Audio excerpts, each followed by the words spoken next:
Put your seatbelts on and get ready for the ride.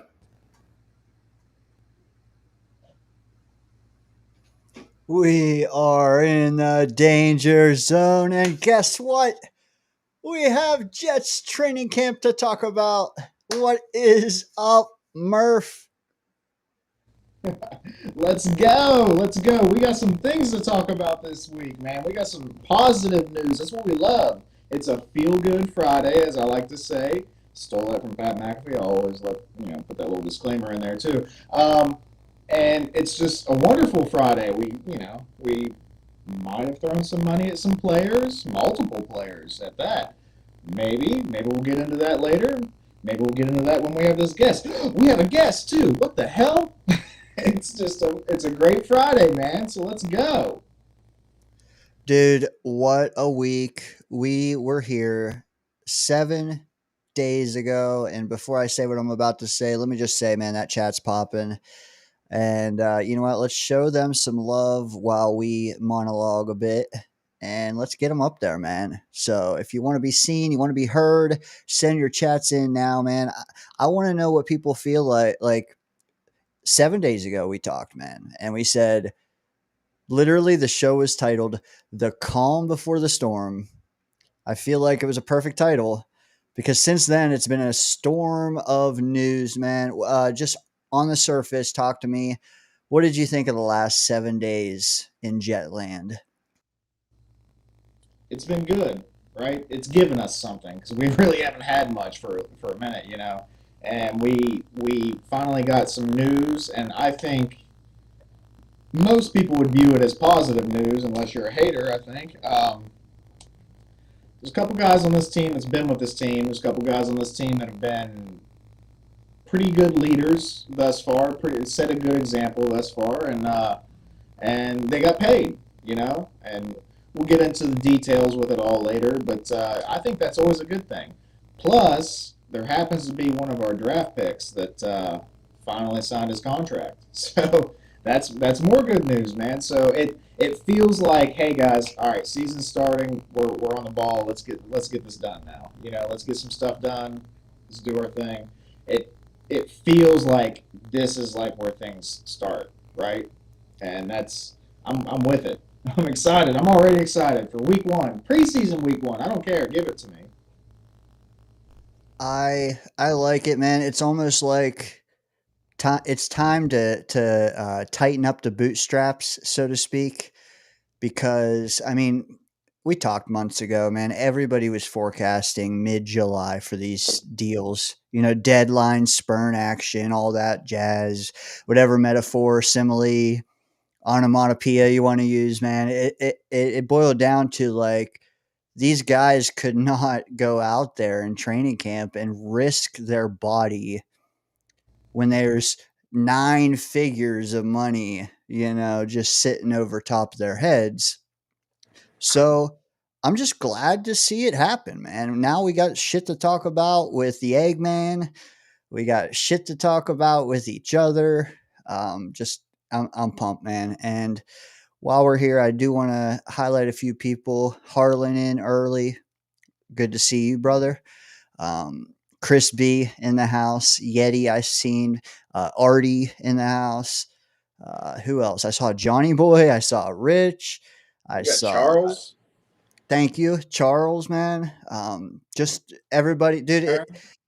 This is the time of year, man. Like it was sparsely populated the last few months. We've made it.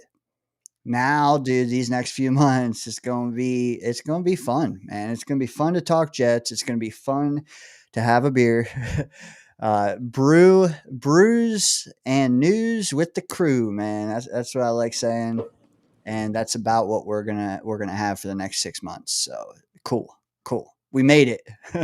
Yes, yes, it does. It does feel like we made it. Now we're not going to get to watch a game for a few. We still got a little bit there, but we're not that far off.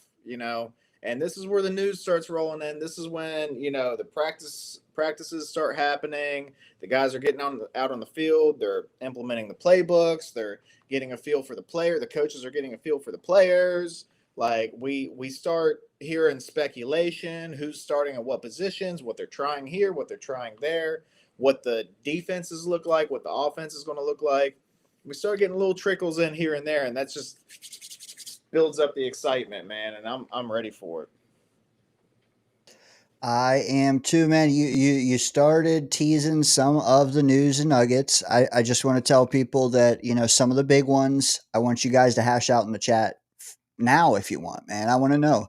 Like, are you impressed with our new GM? Because we had the draft a couple months ago, man, but this is different. Hash it out. I think we're gonna save some of that talk for here in like 15 minutes. Like again, we got the Eggman coming in, as we affectionately call him. He'll be here. Jets Chaos. Throw him a sub, please, if you haven't already. Down in the description, you can click his name in blue. Follow him. Rich, perfect audio. Good to hear it, because I heard or I saw something that said maybe it wasn't. So good to know. But yeah, dude. It's rectified. Exactly. I had a fan on. I shut that shit off. I would No, rather. it wasn't. It wasn't We're good. that. Okay. All right. Well, It was all me. good. There it was. Yeti. The audio's off. Hey, we love hearing that though, because I've seen and I've personally done like 2 hours with bad audio and nobody said it, so that's good to know. Sharon, haven't seen you in a bit here. See you everywhere else. Awesome that you're joining us tonight. What's going on, For real, Sharon? for real, dude. I think we're up lifetime of this channel.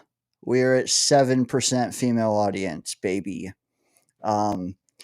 But if you just go from January till now, somehow we're like double that. I don't know, man. I think it's probably you, man. I think it's you. I love the input, Sharon.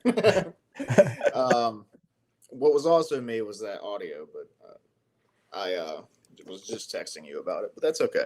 Anyway, yeah, thanks for coming in, Sharon. I haven't really seen you. I think I've seen you in here before, but I haven't seen you a whole lot. Keep coming back.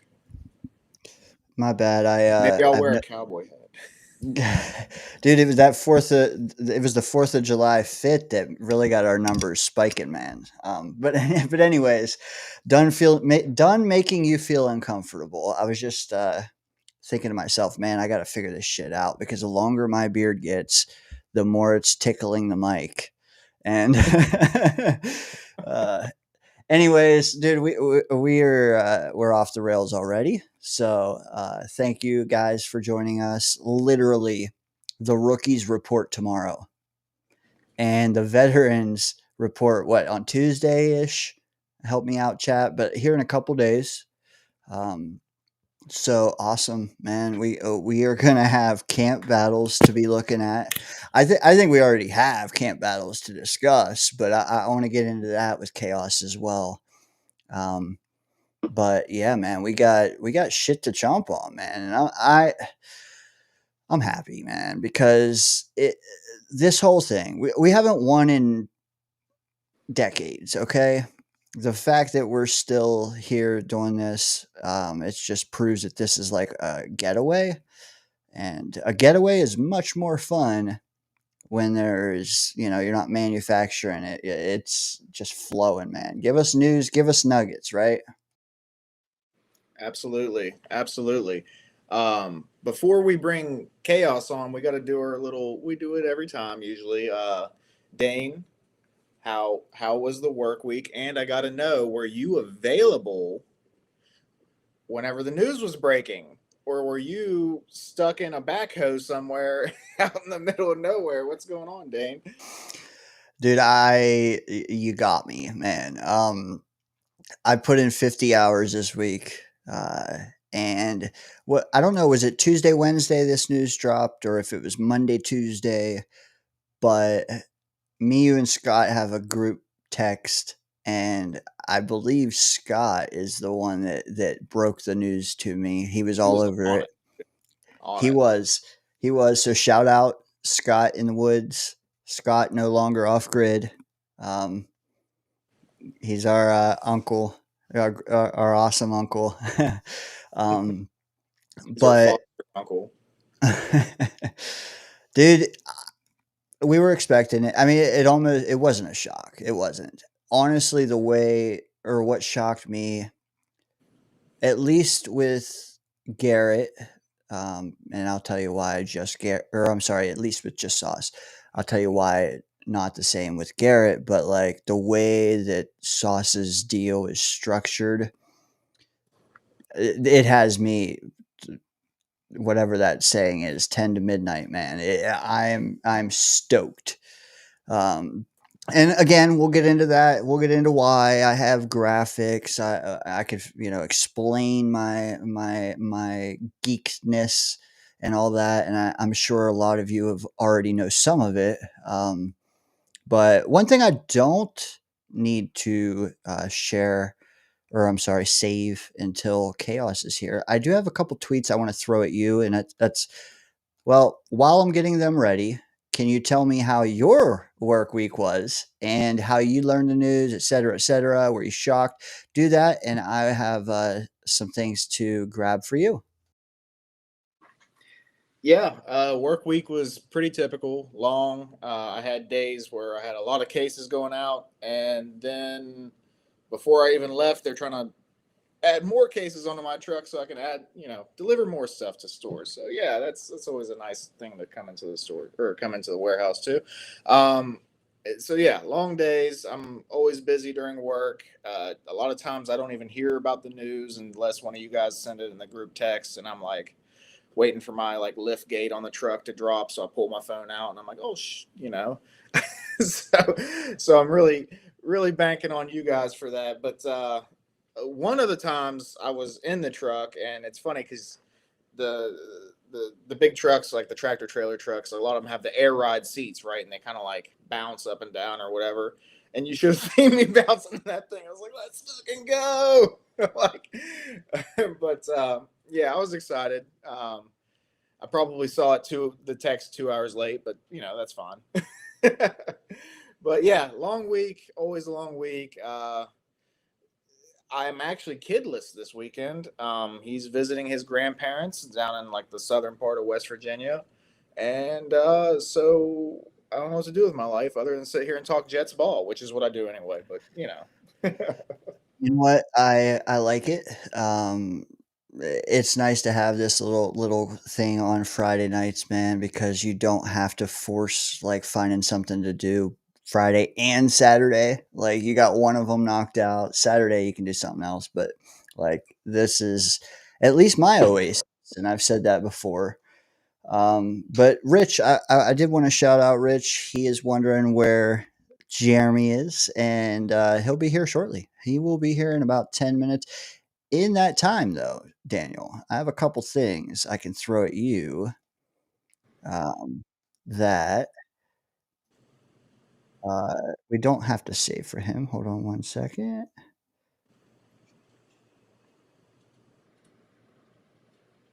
I also got a graphic on what the Steelers have done this offseason, and we can take a look at that when we feel like chopping up week one, but it's a little too soon for that. This one we can go back to later, but I want to get your thoughts on this because you and I have talked about this guy so much. Talk to me about what you see here and thoughts on it moving forward.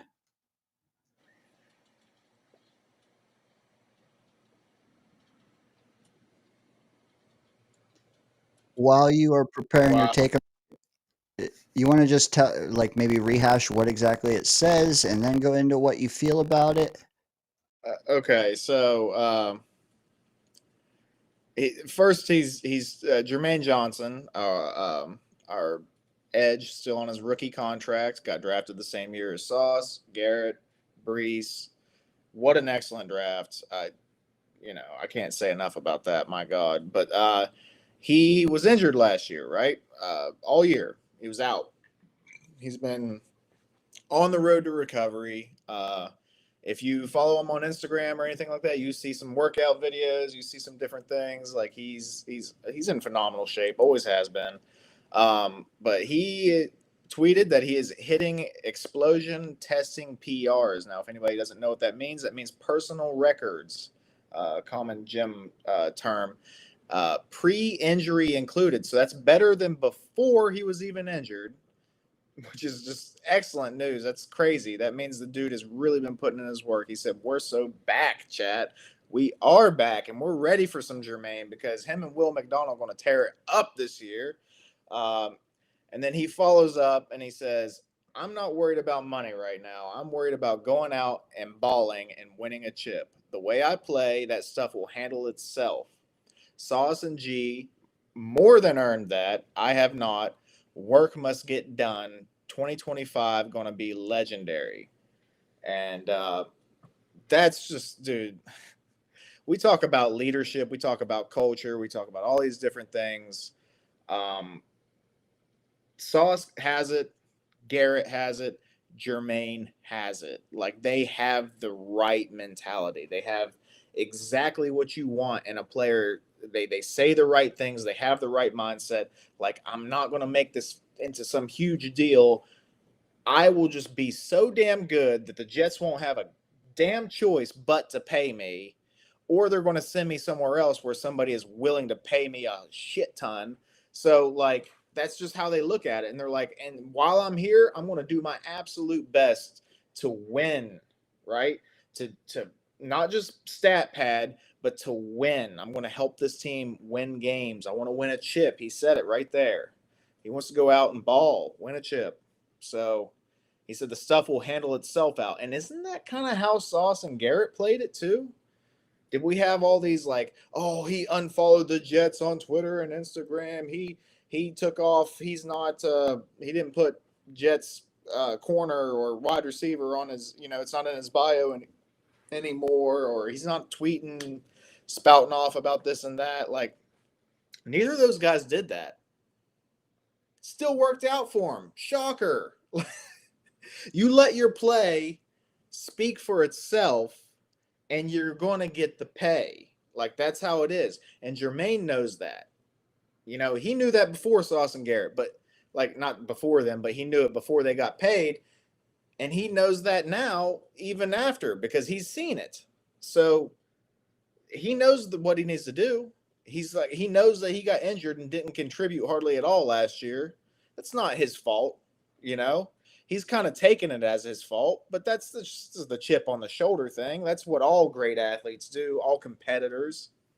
So he's like, I'm going to go out there and ball. I'm not going to give them a choice. They're going to want to pay me by the end of this year. And that's the exact mentality he needs to have. And it'll work out for him. I'm telling you, like, as long as he goes out and balls like he can, I think Mougey, he's not afraid to pay anybody. He's already showing that. He's not somebody that's going to be sitting back and waiting. Well, we'll see. Like Joe Douglas. I liked Joe Douglas. He was very reserved, And Mougey is showing like, dude, I wasn't even the GM for your previous seasons, but I'm still willing to pay you based on what I've seen you do. Like, there's something to be said for that. A lot of GMs are like, well, let's see. Let me see it while I'm here. Let me see it under this system. Mougey's like, nah, I see a baller. That's a baller. And I'm going to pay him and keep him here because we need ballers here. We need, as our old safety would say, we need dogs. Dogs. And we got them. We got some, at least. And I think Jermaine's one of them. So I went on a huge-ass rant about that, but I love it, dude. Jermaine's that dude. Hey, you are blossoming as a co-host before our eyes. Guys, hit the like button, spike the like button if you agree with that sentiment, man. Murph's riffing, man. I know when I cut up shorts, each week I have to chop less and less, which is awesome. Because like I say dude and man and bro way too much. That's already way too much cutting. So the fact that you can go and riff for 90 seconds or 120, awesome. But anyways, while you were riffing and cooking and whatever you want to, whatever synonym or adjective you want to throw Or in the there, man. kids say nowadays. Yeah. Yes. While you were doing that, Dom C, shout out, Project Prospect. Dude, if you haven't followed Dom on YouTube, do that now. Project Prospect with Dom C, all one word at YouTube, whatever. Follow him. He is a guy that's like us, not gonna literally saturate your subscription feed, but what he does upload, he put time into. So well worthy of a follow. However, I do want to mention, yeah, let him cook. Yeah, I know. He agreed with you, is what I'm trying to say. He said Jermaine is the man. So talk to me, Murph. What do you think about that? Well, first of all, like guys, if you love draft, there is no better place to go than Dom C. Whether it's Twitter, whatever, like in the YouTube Project Prospect with Dom C. Like the breakdowns are legendary. That Dom's that guy, and he's not going to BS you either. You know, that's what I love about him. But thanks, Dom. Appreciate it, buddy. And yes, Jermaine's the man, dude. That those tweets alone say it. Like, and when things are bad, you never see anything bad out of him, dude. And that's what I love. See, you got me saying dude just because you mentioned it. But that's the thing that you see out of him and really everybody, like Brees, Sauce, Garrett, like they all generally pretty reserved. Even when things are bad, they're just like, yeah, things are, they're tough, but like we're just going to keep working and try to get better. Like they always say the right shit. They don't help the ship sink. They're not going to sit there and complain, and they're going to grab a bucket of water and throw water off the side to keep the ship afloat. Like they're going to do what they can, and that's the type of guys you need in the locker room. So hats off to Joe Douglas for getting the right type of guys in here that are talented, and hats off to Darren Mougey for paying the guys, at least two of them so far. And maybe we can do something with this. These are the type of guys that Aaron Glenn can cook with. Hey, I like it. Hey, without further ado, I want to segue here because our guest tonight, I want to hear what he has to say about JJ as well at some point, but I don't want to keep him waiting because he is in the Danger Zone green room. So let's give him a second here. I wanted to bring something to your attention, Murph. When I told you about this guest, do you remember the first thing you said to me?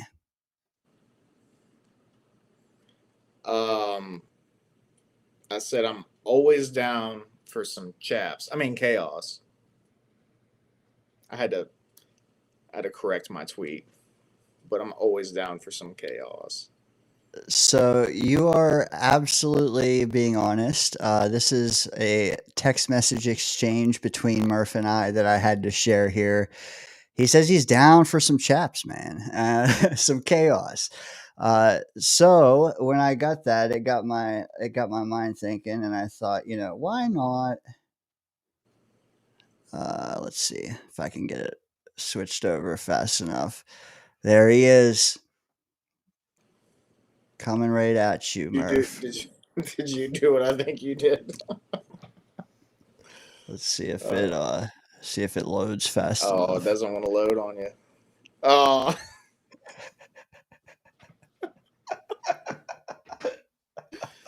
Oh shit.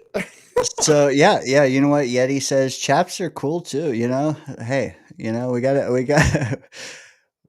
got to embrace the Eggman, which I'm sure he is cool with the affectionate nickname. But anyways, let's bring him out. He can speak for himself on all the bullshit that we've learned. Not even bullshit. All the good shit we've learned in the last week. Jets Ward, welcome, brother. Without further ado, welcome into the Danger Zone. He was with us for the draft. He's been with us as a solo guest quite a few times, but always good to have him. None other, the legend himself, Jets Chaos. What is up, fellas? What is up? I want you to know, Dane, I prepared really well, man. I got my Sierra Nevada going, Hey. and I always say about Sierra Nevada, there's a lot of great microbreweries and a lot of great beer in this country. We've come a long way, and we got all varieties, all kinds. The old, you got the old fashioned American taste bud, your Bud, your Michelob, your Heinekens, that are, and all that stuff. And then we got all these breweries, and we got all this stuff.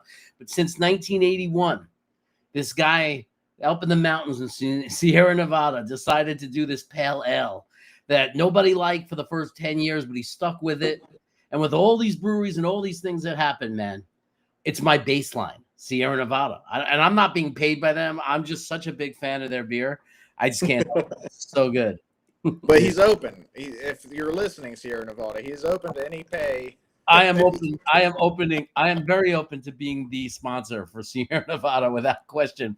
And even if you don't like, you don't want alcohol, you're dry, you're not drinking, they got hopped up like carbonated water. That's just outrageously good. Yeah, it's like that when I'm dieting and I want that feel, I get their hoppy water. It's really cool. You know what? That's cool that you said that he didn't see immediate success, man. Because now you can get it damn near, Maine to California. I know I could get it. The big move that he made was in 2015. They opened up a giant brewery in Asheville, North Carolina, and that's how they got their presence in the Southeast. And what they do to make sure that the beer is consistent and tastes exactly the same is they have a giant machine that engineers the water to be exactly like the water they get from the Sierras. And they have taste testers in the middle of the country. And every batch gets sent to these taste testers to make sure that it tastes exactly the same. That's wild, man. Like you said, technology has come a long way. It really has. Yeah, I thought those machines for water were more for pizza dough, for to get that New York pizza crust. That was like why I liked it, like the whole concept of these engineering water, so you could have New York pizza anywhere and good crust. But they're using it for beer, so that's great too. I love it, dude. Hey, I don't know how much you heard while you were back there, but we were talking Jermaine. Were you able to see the 2 tweets that I grabbed before you I did. got out here? I caught it on the way in. I think that Jermaine is his reaction, because I know people would say, well, he was drafted in the first round that same year. What's he thinking when he sees these things happening? He's a smart guy, and I think he understands that he tore his Achilles, and that's a real injury. And I think it's better for him and for the team to let him go out and prove it this year. It's a risk for the Jets if you would assign, extend them or whatever. It could be very risky for us. And I think that it's risky for him because he'd be having to negotiate on that, right? Like on a very serious injury with a lot of questions. So I think if he believes in his recovery, it's better for him. And I think it's the right move for the team, and I think it's the right move for him. And I think that it's nice and refreshing to have somebody with the intelligence, a player that's smart enough, to figure that all out. And I just asked somebody, is Voodoo Ranger good? I said to my friend Camille, who's a beer judge in North Carolina. And I said, is Voodoo Ranger good? Because I saw a commercial, and she wrote back that, yes, it is. So I will be trying it. Oh, dude. Yeah, that's honestly, when I'm going IPA, that's my first choice, but Sierra Nevada is second. It really is. Just be careful, because some Voodoos, most of them are like 7%, but you'll find one it's like 9 or even like 12. So it's like you got to be ready for it. Yeah. No, I got to give it a chance and try it. Like, it's like Sierra's just my base, and like I try something new and say, is it better or worse than Sierra Nevada? And like that's just a really good solid base of what it should be. And IPAs, whatever variety, should be this at this quality. And if it's better, that's great. And then I can find it, I'll drink it. And if it's not, but Sierra Nevada is so accessible because it's, Costco. They just sell cases of it. It's such a good price. So it's hard to pass up. You know what? Before we get into the contracts, I got another softball kind of warm up for both of you guys. Let me throw it out there and get your takes on it. You may have seen it today. It's really not a huge deal, but I just want to get your interpretation of this tweet that I grabbed. It says Jets center Joe Tippmann got this and posted it on his IG. And if you can see it there, it is a custom made belt buckle. Thoughts there? That's cool. He's having fun. Good for him. Is that like one of those big Texas belt buckles that like cover half your? I couldn't wear one of those. My whole Dunlap, my belly be like trying to cut into it and stuff. I can't wear one of those. But, yeah, good. Hey, Well, good to hear. Like, I don't know if he had that nickname in college, but I know in the pros it kind of took off. So good to see, like you said, Chaos. He's leaning into it. Hey, by the way, I don't want you guys to worry about it. Like, do not worry about it any longer. Harlan is subscribed. You know what? He's got the algorithm that has been cultivated over like 6 years. It's on point. Anytime I suggest that though, like, hey, subscribe to this person, that person, he tells me, hey, I already am, man. I am. Harlan's a great dude. He's Really. pulling his weight. He really is. He's a great dude. All right, so let's get into it, man. I don't know how long we got you for, but like, there's some stuff to talk about, obviously. Yeah, we got a lot to talk about. How did, like, take me through maybe the beginning of your week as news started to unravel? Like, where were you at? I think the Garrett news came first. Instant reaction on that. Maybe even a take on how you felt going into, we're approaching training camp. I felt at first, what was nice is to finally feel that the team and the management and the coach is on the same page as us. And that's kind of nice. I'm not talking about the off 10, 15% that doesn't like those players or, whatever it is. I'm talking about, let's be honest, the majority of this fan base, I think the major majority from my experience, online and, or whatever, and over the past 8 months, or 5 months of this offseason has been in general agreement. And over the bunch of years have been in the agreement that what this organization needs to do, and I think we saw it with Q, and a lot of people liked it when we did it, is we need to start drafting good players, and we need to make them lifetime Jets. We need to retain our great players, because getting players, whether it's free agency or trade, is much more expensive and much more costly than it is to draft well and extend your players. There's a huge advantage to it, and the evidence, is in, if you look at great teams over the last 20 years and you look at their history, if you go through the 49ers, go through the Pittsburgh Steelers, who've managed to always have winning seasons, go through Kansas City, go through, New England over those years, they had a lot of great players. You can't keep them all, but they always kept a core that, like, they always had their picks. Who are our core guys? Kansas City, by the way, people say, well, they let Tyreek Hill go. Tyreek Hill signed a second contract with Kansas City, right? So they let him go when he was pushing 30. But who did Kansas City keep? Obviously, Mahomes, Kelsey, Jones, the defensive tackle, their great defensive tackle, right? They signed second contracts to the key, important, critical players. And I think that if you don't agree that Sauce Gardner and Garrett Wilson are core critical players, I can't help you. Like, I can't argue that argument. That's you're allowed to have that opinion. You have that opinion. That's fine. But it's two separate things. Let's separate the two things. You could feel that way about the players, but you could still feel good about that the Jets, when they identify who they think are their good players, they're acting like a real organization by extending them early, not doing the Jerry Jones where you wait until the salary goes up an extra 20%, but to act now. I'm telling you, that Garrett Wilson deal and the Sauce deal, they don't kick in until 2027. Think about what that means. We get the full value of their rookie deals, the full value of that team ownership from drafting them. And by the time 2027 rolls around, do you think that $31 million per year is going to feel like a lot?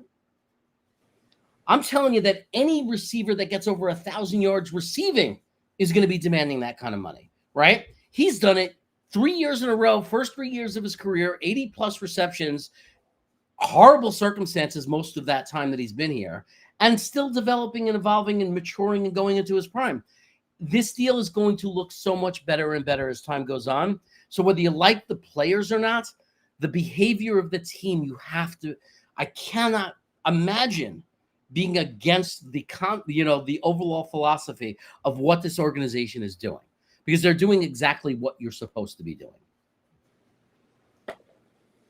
Great point, man. All great points. Let me ask you this: like, you were here for the draft, and I just want to like pitch my take and see what you think about it, as well as Daniel. Chime in whenever you want. My take during the draft was days 1 and 2, awesome. Days 3, I don't know. We got to find out. But like, what I felt like was even more important than day 3 of the draft was how we paid these guys, because it's going to last the rest of the decade. I wasn't sure that a rookie GM would be the man to draft and sign these extensions. When we had a guy that was pretty good with contracts, already, I thought, oh man, I wish we had Joe long enough to do it and then got rid of him. I don't know though. Now that I'm looking at these deals, and like you said, the 31 million and all that, like, you look at Sauce's deal, for instance, the cap hit does not go north of 30 million until the latter stages of it. And we'll look at it, but like, what I also noticed is, conversely, most of the guaranteed money is being paid out early. Yeah, it's a So, beautiful thing. dude, it's awesome. Halfway through that deal, you can get out from under it if you want. But what I think we'll do is we'll probably then restructure it. It's wise all the way around. I'm surprised they signed it. They didn't drag their feet. It's just a testament to their character. But like, what do you think the style of the extensions means for a guy like Darren Mougey moving forward? I think it shows real intelligence. And as far as there's different ways, if people say, why is it important to structure a deal like that if we believe they're great players and they're going to stay the whole time anyway? Injury, right? Right? How many times in football do we see a guy get hurt and you're stuck with their contract for 4 years? Right? Like, look at the Mosley.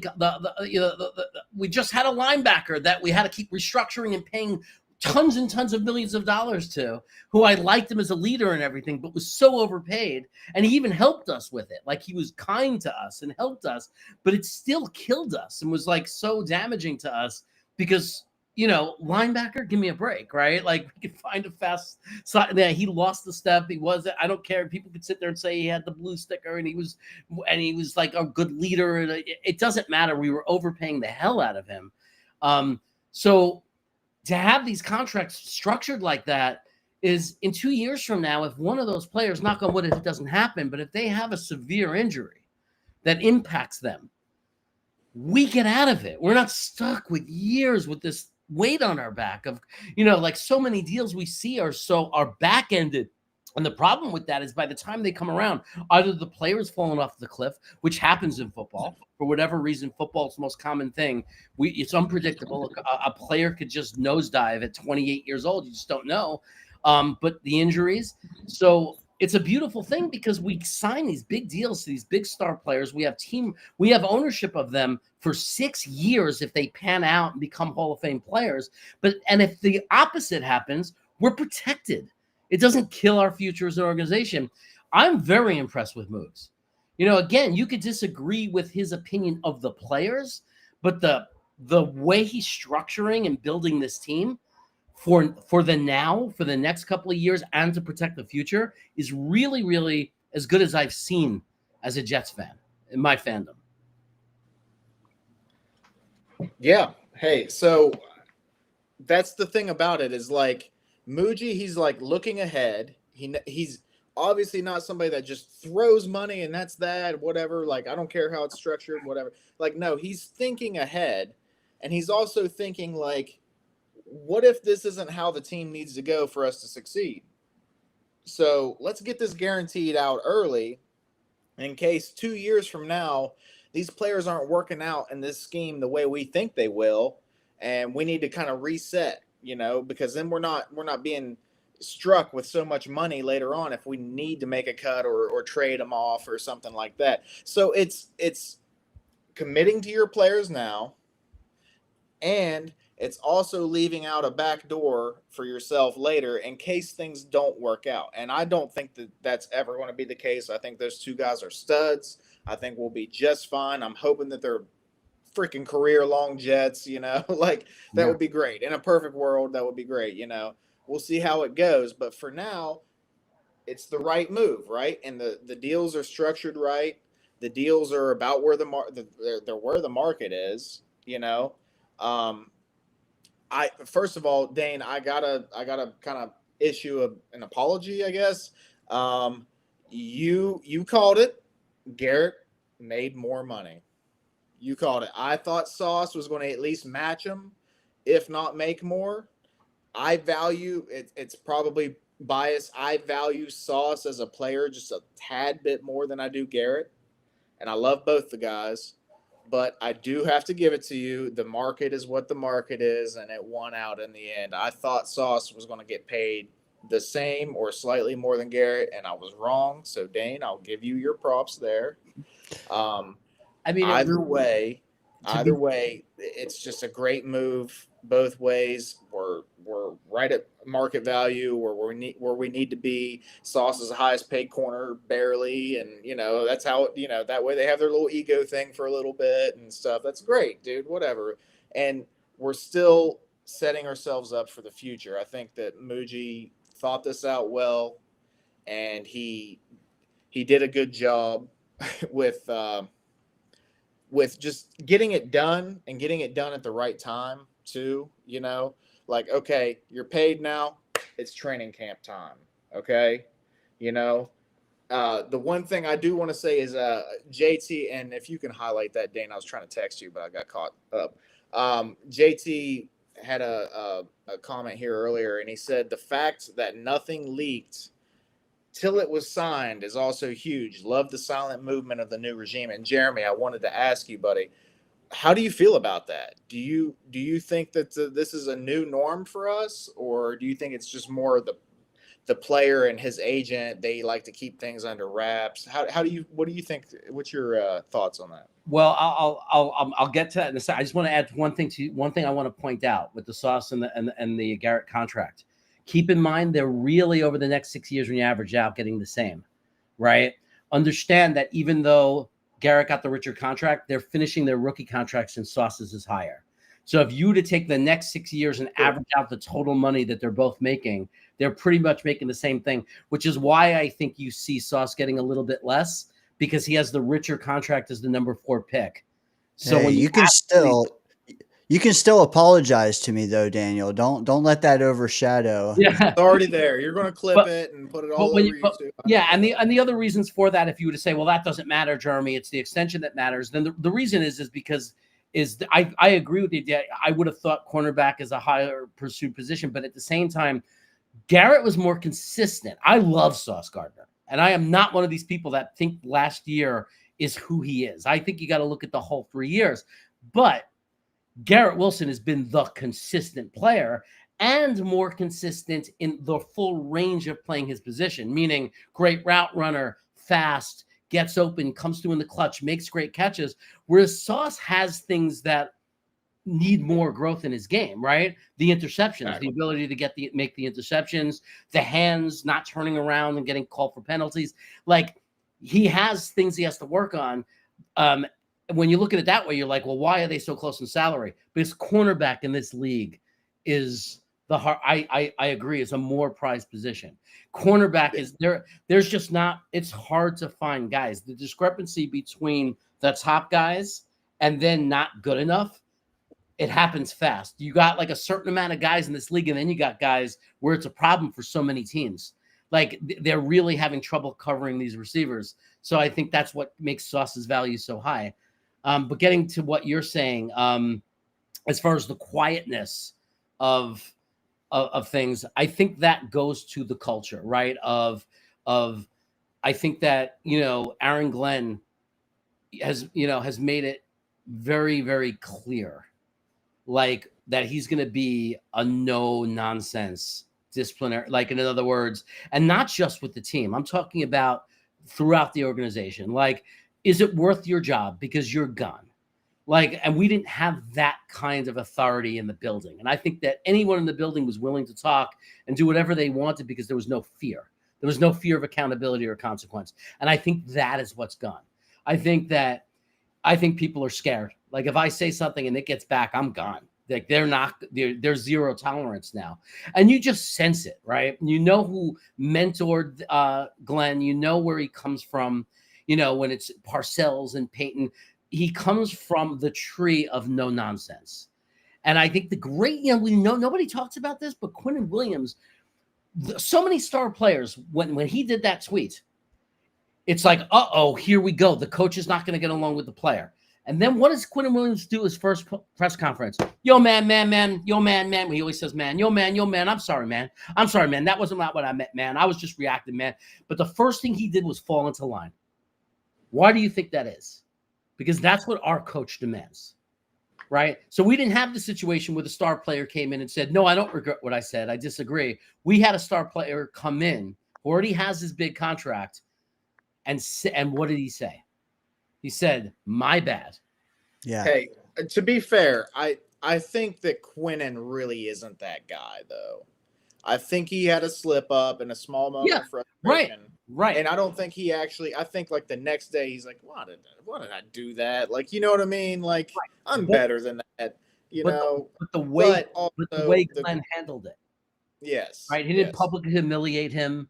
They didn't make it a bit. They didn't allow the media to keep blowing it up out of proportion. He downplayed it. He had the private conversation, came up in a press conference, squandered. It's done. It's not a big story. It ended, it was mushed. When did you see that in the last 10 years of 20 years of our franchise where a bad story was quickly squashed and controlled? You know what I mean? But getting back to your main question of what you're asking me, I think it's a beautiful thing. And I think it shows, we don't know if this is going to equate to wins. We can only judge what we see. What I'm seeing so far is responsible GM-ship, good contracts, right?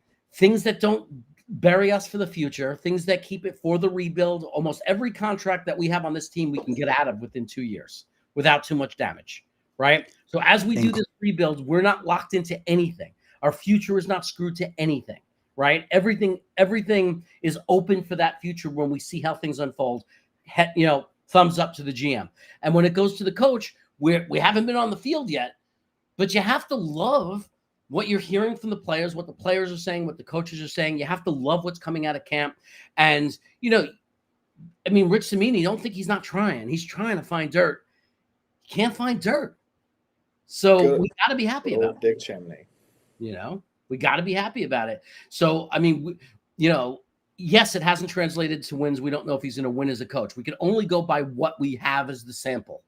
And so far, what we have is what feels like a real organization and not a joke. Yeah. And Dane, I wanted to get, your thoughts on that too. Like, is it a Mougey thing? Like, I'm just curious. Like, is it a Mougey thing, or do you think it's more of the players? Like, that's who they are. They move in silence like the G in lasagna, like type deal. Like, what do you think? Is it Mougey, or is it the players? Is it the players' agents? Do you love it? Tell me, Dane. We all want accountability, but like, how does that manifest? That's my first thing. Is like, right now, for me, my biggest gripe on the lack of accountability was regarding playing time. And you can't really affect it too much right now. We will down the road. Like, I need to see mid-season accountability shown, like, manifest that way. If a guy is acting out, if Lazard's dropping 3 balls in one game, or Brees is dropping 3 balls in one game, I might need to see their hide sitting on the bench. That I'm going to reserve. I need to see that. But right now, like Jeremy said, you're seeing it just like verbally, and that's all we can get right now. So we have to kind of take that as a good sign that things are, becoming more structured, more disciplined. But even like, if you throw all that away, I think the biggest sign of what Quinnen did, and, what these guys have done by showing up when they were in contract disputes, even if it's not, what's the word? Even if it's not accountability and discipline, at minimum, it's respect for Aaron Glenn, at minimum. And the fact that he comes in to a new regime, one that had a pair of head coach GM for the last 6 years or 4 years or 5 years, whatever. He comes right in, he's the new guy, and he immediately has the respect in the locker room for Quinnen to come out and say, hey, you're right, my bad. You can't do anything to me right now except, sling mud, but I'm still going to tell you it's on me. Respect. And whether he learned it from Parcells or whether it's just his aura or whether it's, that, we want to put trust in him, whatever it is, it's working. I'll take it. And I love it. Give me more of it. Can we get it with Malachi Corley? Can we get it with Michael Clemens? Can we get it with Lazard? That's what I want to see next. I feel like for the first time in a long time, I have the trust that if Corley is the guy, if there's potential for him, I feel like I could trust this coaching staff that we're going to get it. Like if there's any chance, like in other words, if it's his attitude, because we don't know everything that's going on, but if it's his attitude, he's gone. Like they're going to just diminish him and he'll be nothing. If there's any chance, if he does have a bad attitude to turn it around, we got the right guy. We got the guy that's not going to sugarcoat it, but we also got the guy that will do it in a graceful way. Like not Salah, who selectively decides who to stand up to and bully and then gets walked on by other players, and it's so hypocritical. Imagine how a young player feels when Salah's being tough with them, but then getting walked on by other players, right? The good thing about Glenn is it's like, no, everyone is going to do it our way. I don't care who you are or what your name is. The reason they said that Garrett Wilson and Sauce Gardner were rewarded early and given these contracts was not only because they believed in them and good players, it's by their behavior in camp. That's what they said.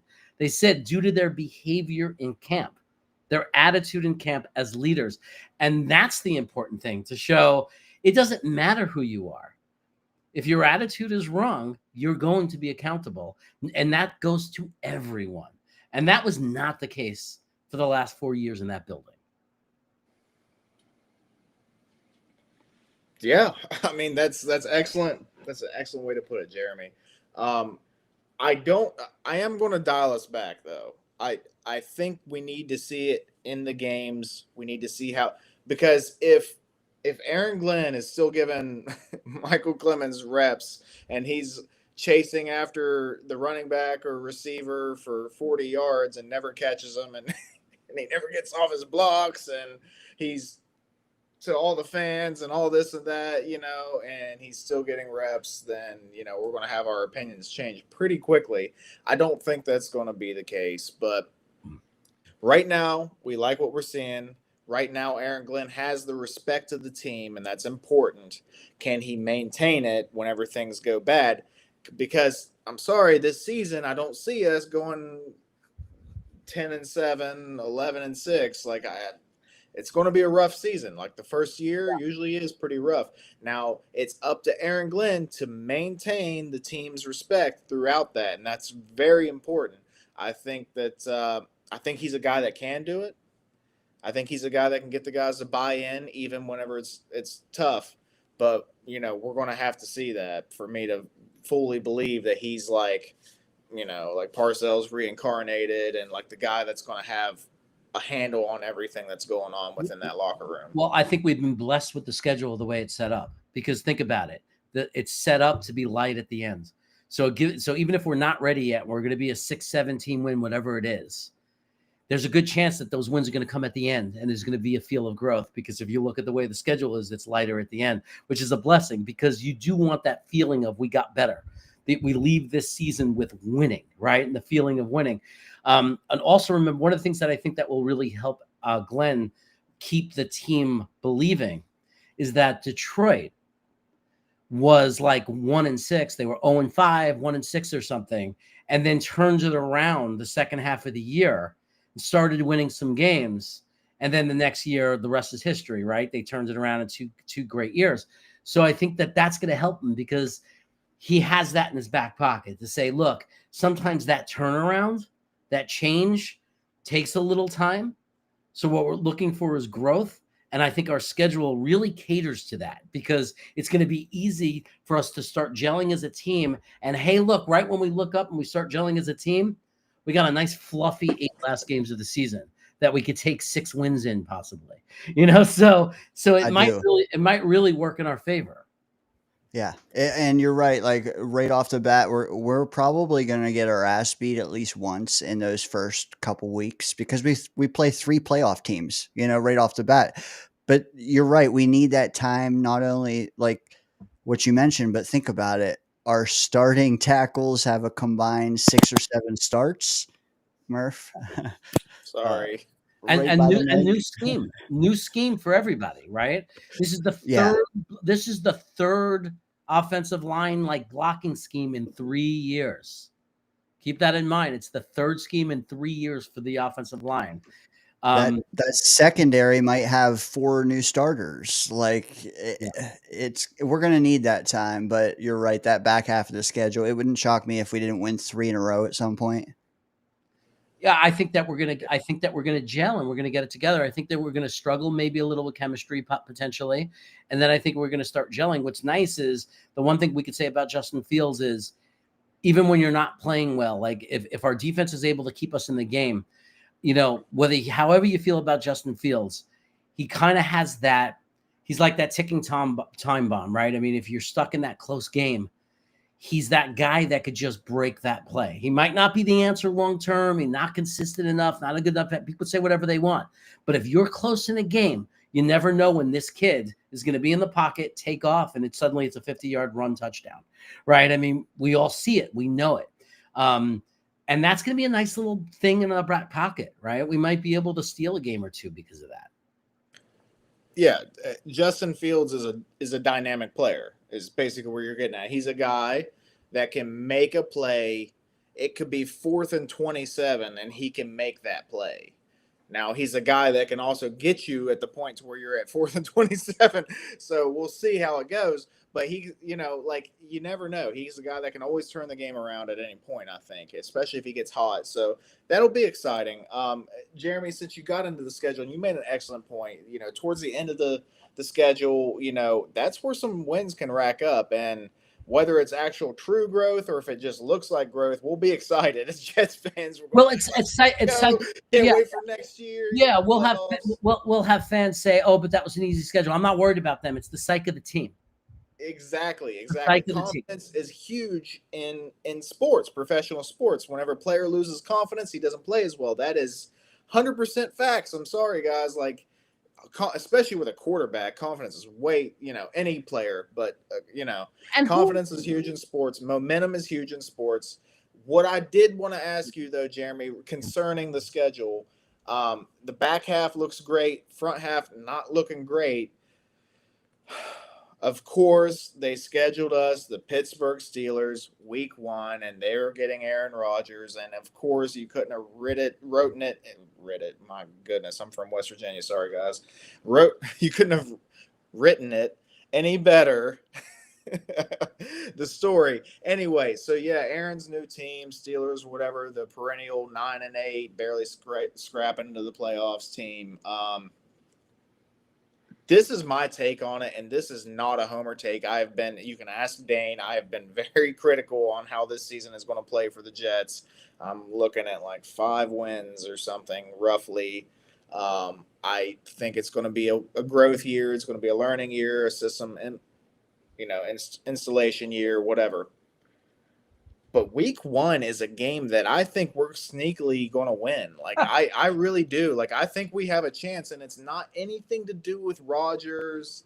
It's not really so much to do with any of that. It's just like it feels like a win. Like, that feels like a team we can beat. Like, DK Metcalf, like, we've seen Sauce shut him down. Rodgers, we've seen him not play well. You know what I mean? Especially in the beginning of the year. I'm not that, other than TJ Watt, I'm not that damn scared of the team. So, like, weeks 2 and 3, probably getting spanked. But week 1, I can see us starting our year off with a win. I just wanted to get your opinion on that, Jeremy. What do you see in that game? I think we could take one of those games. I think I think that we have to remember that, and it's not an attack on Aaron Rodgers. He's unknown. He's declined every year. He's not the guy he was. We're looking at the name Aaron Rodgers. I understand he's we had a terrible history of quarterback. So if you compare him to Jets quarterbacks, I know he's had one of the best seasons for a Jets quarterback. But let's be honest, for Aaron Rodgers, he's declined. His last year at Green Bay, he was not the same guy. And with us, look at his fourth quarter performances. He never was able to bring us back. Never. He blew it every game. He's not the same guy.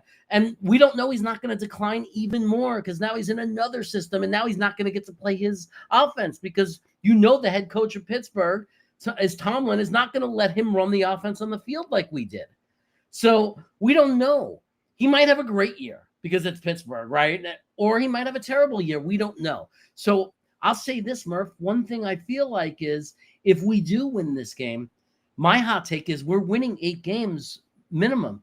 Like I think we're going to win 8 games this season if we beat the Steelers. If we beat the Steelers, I'm just going to say it right now. To me, that translates to an 8+ win season. Dane, your thoughts on that particular take? Honestly, I'm with Jeremy in the fact that I think, what's that called? Momentum. Momentum is going to be huge this season. And we talked, Jeremy, earlier, and we think that maybe some of that momentum really doesn't get going until after the bye. But right off the bat, we have 3 playoff teams. We also mentioned if you do steal one right out the gate and you hang with 1 or 2 more, and it's like, boom, momentum can get going. Confidence can get going. The O-line gels. I have us right about 500. That was a hot take a few months ago. I don't think it's a hot take anymore. I really don't. I think it is. I just think that we're down on the team for good reason. I understand, Murph. I understand your feeling. I understand the argument of we haven't been good. We haven't won a lot of games. We're always having a top 10 pick. We just lost Aaron Rodgers and we're getting Justin Fields. But I'll argue that Aaron Rodgers didn't win any games for us. He started every game. How many did we win? 5, right? And we were winning as much with Zach Wilson. So sometimes it's more than just quarterback. Sometimes, yes, it's Justin Fields who in a lot of ways can't do some things that Aaron Rodgers can do. But there's a lot of things that Justin Fields can do that Aaron Rodgers couldn't do. And Justin Fields is not going to take over the coordination and the play calling. Like he's going to do what he's told, which means we finally get a team that's going to establish an identity as a running team and allow us to really focus on the strength of our team. So while we might in some ways be declining at quarterback, as far as skill level of dropping back and doing progressions and reading and doing the things, Aaron Rodgers does better than Justin Fields, the impact might be better because we're not audibling out and doing this and that, and we're able to just have an offensive coordinator run an offense and establish an identity. Hey, so my thing is I've preach it all the time on this channel. A quarterback is super important to a team's success, and I don't think that Justin Fields gets us to 8+ wins. Like I just don't. I don't see it. I know he's a dynamic player. He's going to be fun to watch. Like I think this is going to be a fun season to watch. I think we're going to be gritty. Mm-hmm. I just don't think it's going to translate to 8+ wins. I mean, Dane, you showed we did this stat a few weeks ago, right? Whenever another team has scored, 21 or more points against a Justin Fields led team, he's never won a game. 0-22. That's alarming. And it's not absolute. Nothing is absolute. Okay? But that's alarming. So I wonder how many of those they gave up 30, or 28. I'm hoping this defense doesn't give up 25 very often at all. But you're right. It's a stat. Right. It's a real stat. Look, I would never gamble my money and put money on Justin Fields. But I also will say, I don't know that he can't succeed. I don't know either way, right? I know that he has not been good overall. Like as a passing quarterback, there's no argument. If you look at the stats, all the different ways to read it in metrics, it's not a pretty picture, right? But I also know that he played in a terrible situation in Chicago. He went through multiple coaches. They were terrible coaches. And And we've seen a history of Chicago of quarterbacks not doing well. I saw him go to Pittsburgh. He was very restricted in Pittsburgh. I don't know if that's good or bad, right? Because the good is, well, he didn't have better numbers. He had wins, but he didn't have better numbers. They wouldn't let him do anything, right? He had no passes in the middle of the field, maybe one in all those 7 games or 6 games that he played. But that could also be a negative, because why did they not let him throw to the center of the field, right? So I just think Justin Fields is a tremendous, tremendous question mark, which is why he only got a 2-year deal, right? That's why we're only locked into him for 2 years, because I don't think anybody really knows. What we do know is he's 25. He's an amazing athlete. He's had amazing moments. There are moments where he's made phenomenal plays, like not just running, but passes where he's seen threaded needles, where he looks so good. His issue has been consistency. Now, this is his final hurrah. This is it. If he can't do it, they're building a scheme for him, right? They're giving him a good offensive line. They're giving him good players. They might not have a lot of great receivers, but who cares? Our scheme is not going to rely on progressing down to the number 2-3 receiver. He's going to have Garrett Wilson. His security blanket after Garrett Wilson is going to be either, the tight end or Breece Hall, or his running back. Like, that's going to be, he's going to drop off to them. It's going to probably be 1 read, 2 read at most. So the reality is going to be, this is his final thing. If he can't do it with us, he's done. He's just a backup quarterback in this league. And I feel you, Murph. I would not bet anything on this guy. This is not the horse I would bet on, right? But I also will say, I don't know that it's impossible. I don't know that it can't work. Also, I can imagine and see a world where it works if they're able to find a system that works for this player, keep him comfortable in the pocket, give him good plays, let him get rid of the ball a lot, get rid of the ball, quick release, get rid of the ball. And if he just takes the next step in being consistent, the potential, but like, he has plays where you look at him, even for certain drives, not just one play, but like drives where and even runs of 2 or 3 games at times in Chicago where people saying, holy cow, this kid could play football. It's just consistency. So we just have to.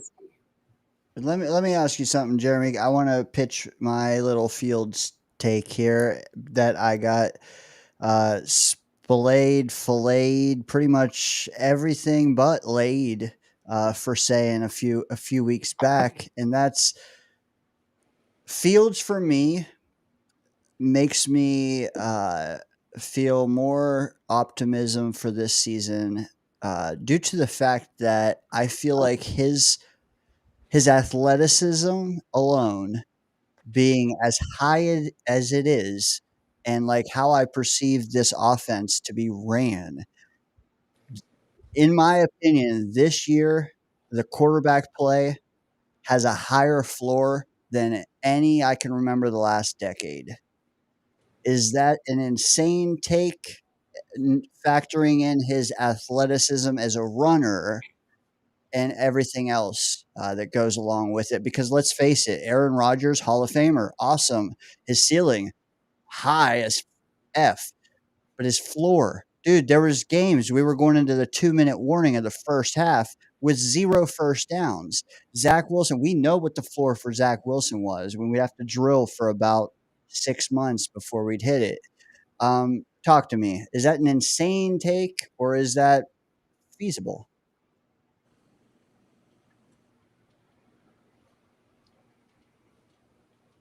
Oh, me? I go first? Yeah, you, Jeremy. You're the guest. I don't think any take like that is insane. Because the truth is, again, I'm not trying. I don't want to keep talking about Aaron Rodgers, but we're talking about the change in position. So it's not me being hung up on Aaron Rodgers, but with me, Aaron Rodgers, the problem with him that made his floor lower wasn't it wasn't the play. It wasn't his play. It was, look, people say to me, Jeremy, you have to audible out when they're stacking the box, but the Ravens don't. The Eagles don't. There are tons of teams who pound the ball. Everyone knows they're going to run. They're stacking the box. But Aaron Rodgers was like, automatically, there were drives where we were running down the field 4 to 5 yards of carry, running down the field. And then suddenly, out of nowhere, he just abandons the run and the drive comes to an end. And to me, it's force the defense to stop it. Let them show and prove they can stop it.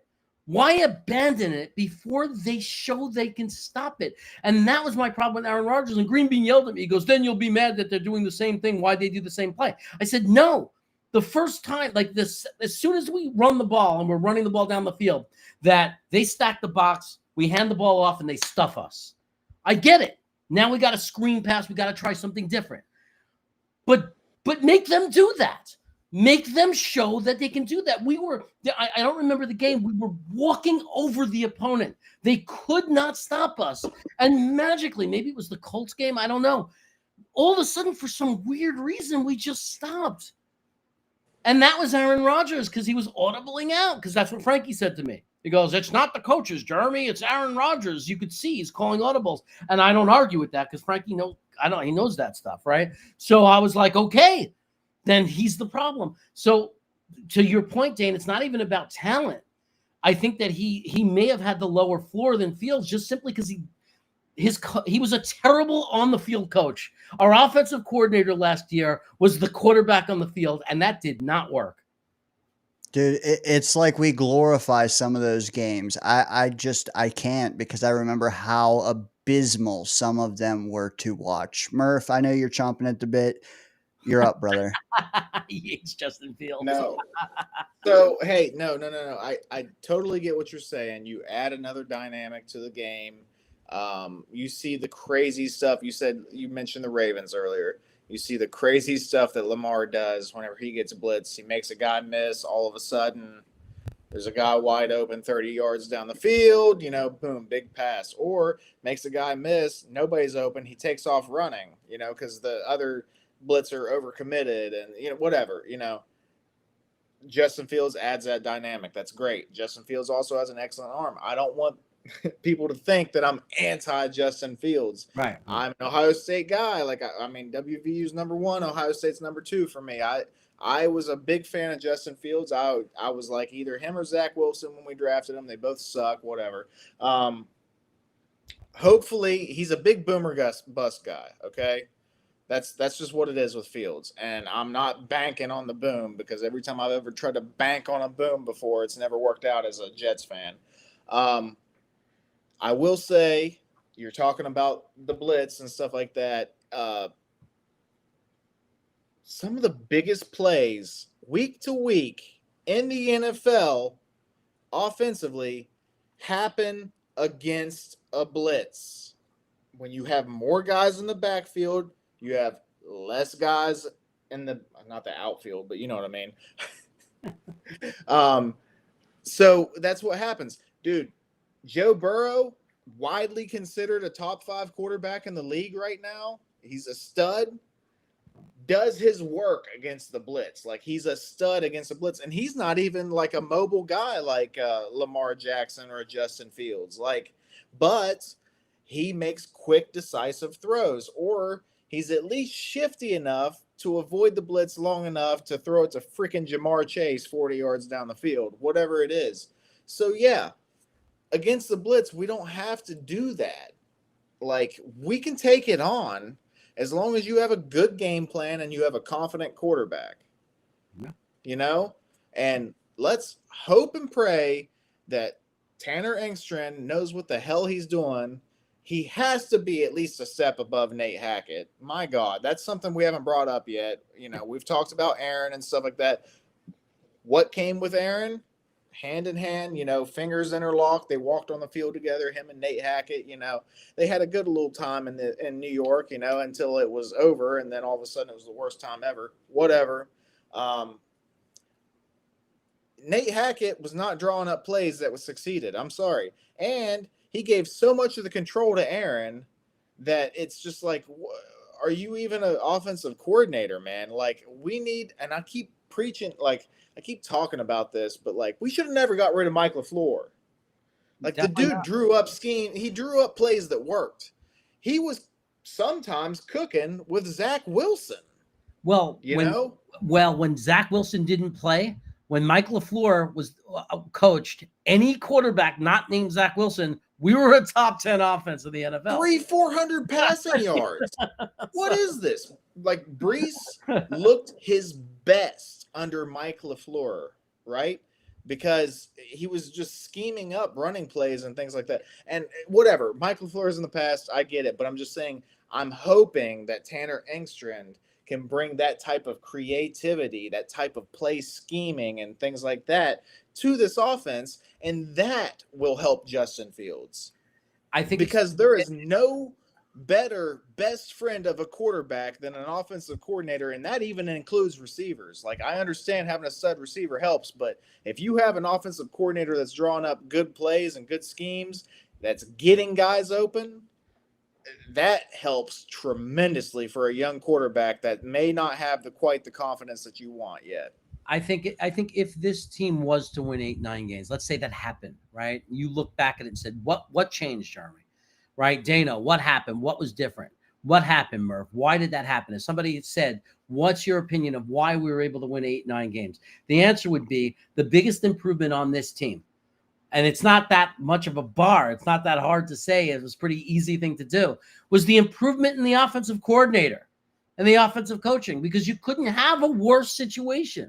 When you have a quarterback running things, just making the decisions over the coordinator, that the quarterback, because the reason you don't do that, it's like a dentist drilling on their own tooth. It's like me as a therapist trying to be my own therapist in the mirror. You, as like Aaron Rodgers cannot let go of or understand what he can and can't do anymore, right? In his mind, he's Aaron freaking Rodgers. So if he's in charge and coaching his own offense, he's running it as if in his mind he's still the same quarterback. He wasn't. And that's why it didn't work. So the biggest improvement is exactly what you're saying. I mean, even if we don't even know what kind of offensive coordinator this is, the bar is so low, knowing he's coming from Detroit, knowing he just worked under this great offensive mind, there's no way it's not going to be the biggest improvement on this team. Forget about players. It's the offensive coordinator. It's the biggest position of growth in this organization, I think, of all the positions. And a lot of people, they don't like you have to, when you think of Hackett, you have to pair him with Keith Carter, who I think also derailed last season. Brutal. I mean, how do you have, dude, I wanted Tyron Smith out of there like week 3 and he lasted half the season and we were cooked by the time he came out. It's insane how bad Tyron Smith was. I do have a question that pertains to the O-line and that I want to pose you guys. Whoever wants it first can take it, but Boomtown always comes in with good, salient, logical takes. I want to read this one from him. Let me pose this idea, Boomtown says. Perhaps one of the major struggles for Rodgers was that Joe Yipman was struggling getting the line assignments and Rodgers had to help him do it. Maybe why Glenn called him out. Could that be maybe why we let the play clock run all the way down? Regardless, Boomtown just wants to know, did Tippmann play a factor in Rodgers' poor performance in the offense as a whole? If so, that's on the offensive line coach. If so. Yeah. Keith Carter, man, get it together. Like, he was a rookie. You know, like, what do you expect? Like, he's going to have some struggles with that stuff. Are you going to really throw all the offensive line adjustments on him right off the get-go and just expect him to just, oh, yeah, I got it, no problem, you know? Like, and then also a guy that's as, you know, anal as Aaron Rodgers was, you know, if things aren't perfect, he's not with it. I'm not absolving Joe Tippmann of blame. Like, you have to get better, you know, but that's what guys usually do from their rookie to sophomore year and then year 3 and stuff. You're supposed to get better. You know, your prime isn't until, you know, a few years into the season or into your career, whatever. Anyway, I'm just saying that I'm not really with this whole Joe Tippmann slander. Like, if Rodgers had such a problem, you know, he needs to call the offensive line adjustments. He's smart enough. He's been in the league for 20 friggin' years. I'm sure he knows how to do it, you know. Yeah, and we watched those games. Was the interception at the end of the half against Pittsburgh Joe Tippmann's fault? No. Was the interception against Minnesota in London Joe Tippmann's fault? Did you have to mention the Steeler game that me and Murph were at? Oh, when Rodgers blamed Williams and you watch that play over, really? Did you see where Williams was, how open he was, and how easy of a throw that should have been? And he threw him under the bus and said it was him? Are you kidding me? Like, I mean, you could talk all you want at the press conferences. We got eyes. Watch those plays. That wasn't Joe Tippmann. That was an inconsistent Aaron Rodgers that sometimes just fell off the earth. dude, the glorifying of the Rodgers 2024 season is insane because like I will never forget how I felt week in and week out last year. And that's honestly what has me pumped for this year because I know how good this team is. I know that they were justified. ESPN, Mike Clay, justified in his prediction that we were to be favored in 14 to 17 games. He was expecting above average quarterback play, but I'm hoping for even slightly below to even average to get us 500, even if Murph doesn't like it. First of all, I would love it. I would love that. Okay. I'm not rooting for us to be bad. I just think that's what's going to happen. Yeah. Yeah, I think that I think we should never have to explain that, right? Like in our YouTube shows, all of us as content providers, we should never have to explain that if we're negative on something, if we're down on a player, that doesn't mean we want it to happen. Right? Absolutely. Yeah. So no matter what any of us say about a certain player, if they're a New York Jet, understand Breece Hall. We want them to be successful as AF, you know. I like that AF that everyone's using. We want them to be a successful AF. You know what I mean? We're not sitting there rooting against them. Let me just, dude, that's a perfect silver platter for me because I feel like I'm down on Breece Hall every damn week on this channel, but I'm just disappointed in him. I don't hate him. I don't want him to struggle this year. I don't want to have to trade him this year. I want him to succeed, but like you got to know how to use him, and up the middle is not the way. And I don't think that's Tippmann's fault. I just think that he needs space, man. And again, I just want to use this as a moment to clarify that I'm rooting for Breece. I want him to succeed, but I'm also like a disappointed parent when I look at the box scores and see that he had one carry last year over 30 yards. One. And that one should have been a touchdown, but he just got ridden out of bounds in open field. So, yeah. He struggled. Go ahead. I mean, no, he struggled at times. And I think that part of it, you know, again, I think that one of the ways to fix him is that he was trying to make a home run on every play instead of just taking the yards that were there. But you know, I also want to say, hey guys, when I talk about Aaron Rodgers' screw ups, I'm not saying we only won 5 games because of Aaron Rodgers only, right? There's plenty of blame to go around. You don't win only 5 games because of one player. Aaron Rodgers still managed to throw 23, 25 touchdowns, and you know, they didn't decide, like he still had the 3rd best quarterback season of any Jet. So no, it was not all on Aaron Rodgers. He certainly wasn't the guy we hoped he would be. He wasn't the guy he's been his whole career, right? He's definitely dropped off from who he was, but definitely not. I mean, I see someone saying the defense too. JD, you're 100% right. That loss against the Colts, we had our think about this.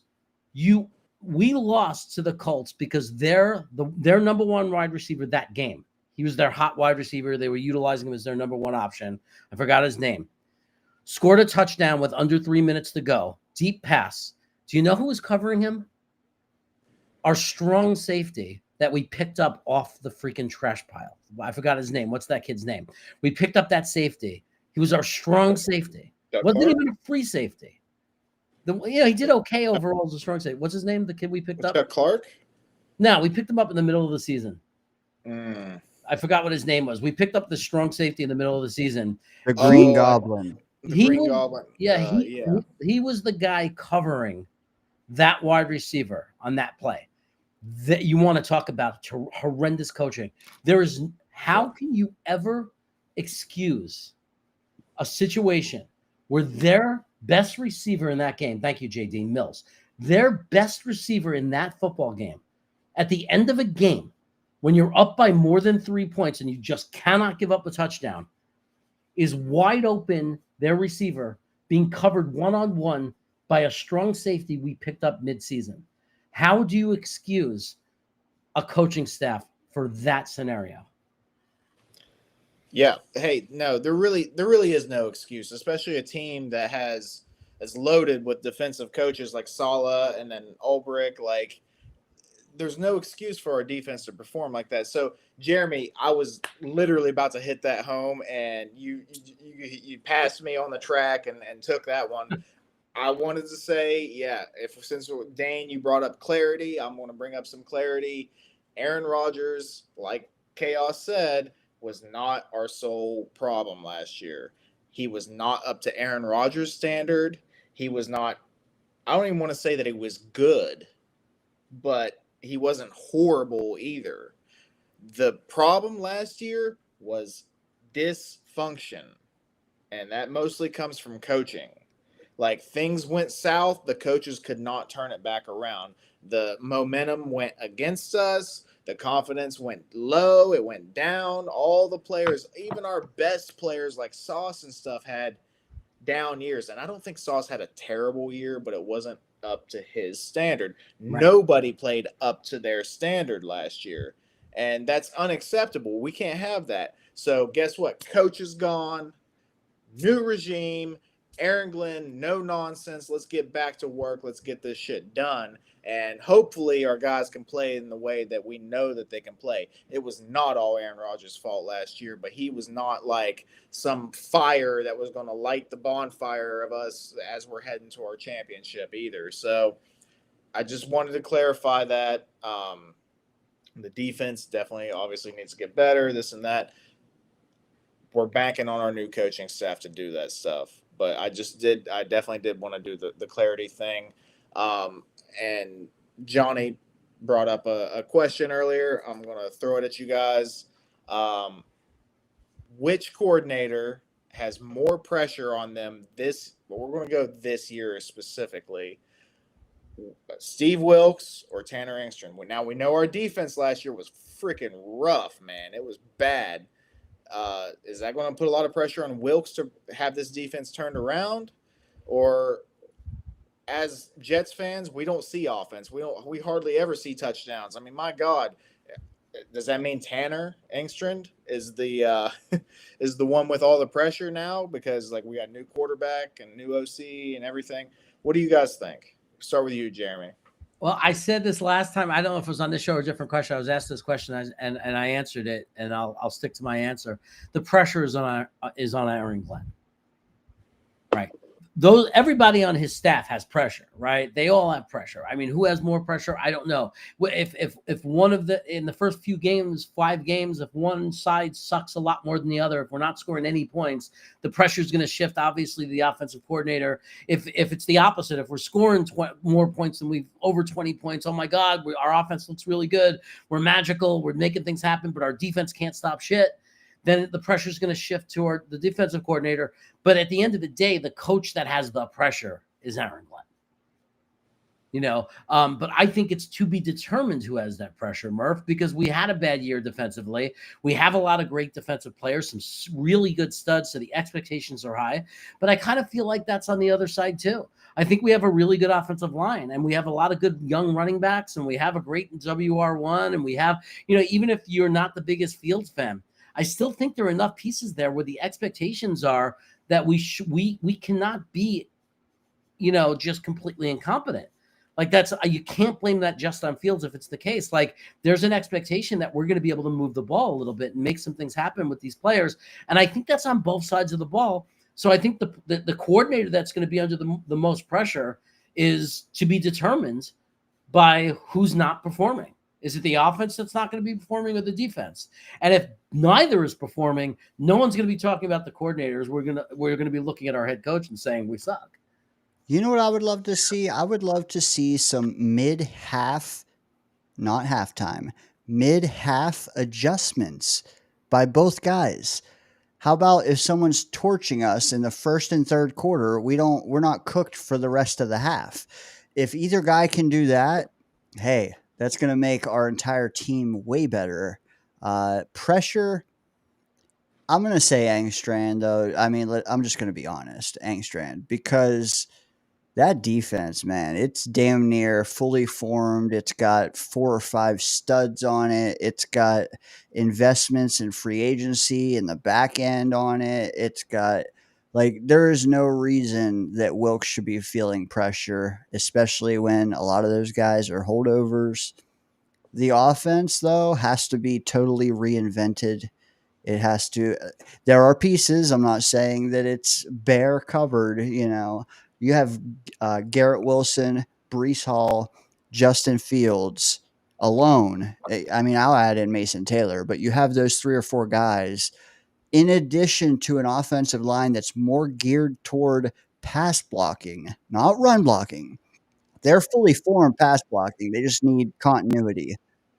And Garrett, Brees, Mason Taylor, that's a passing offense that doesn't need, too much creativity. Can he, though, bring our offensive floor up from the pits of hell? Please. Yeah, so I'm going to say I agree with you, Dane. If I'm choosing here, it's Tanner Engstrand because of a few reasons. For one, I feel like the offensive coordinator is always the most criticized coach on the team. Always. It just always feels that way. We've been starved for a good offense.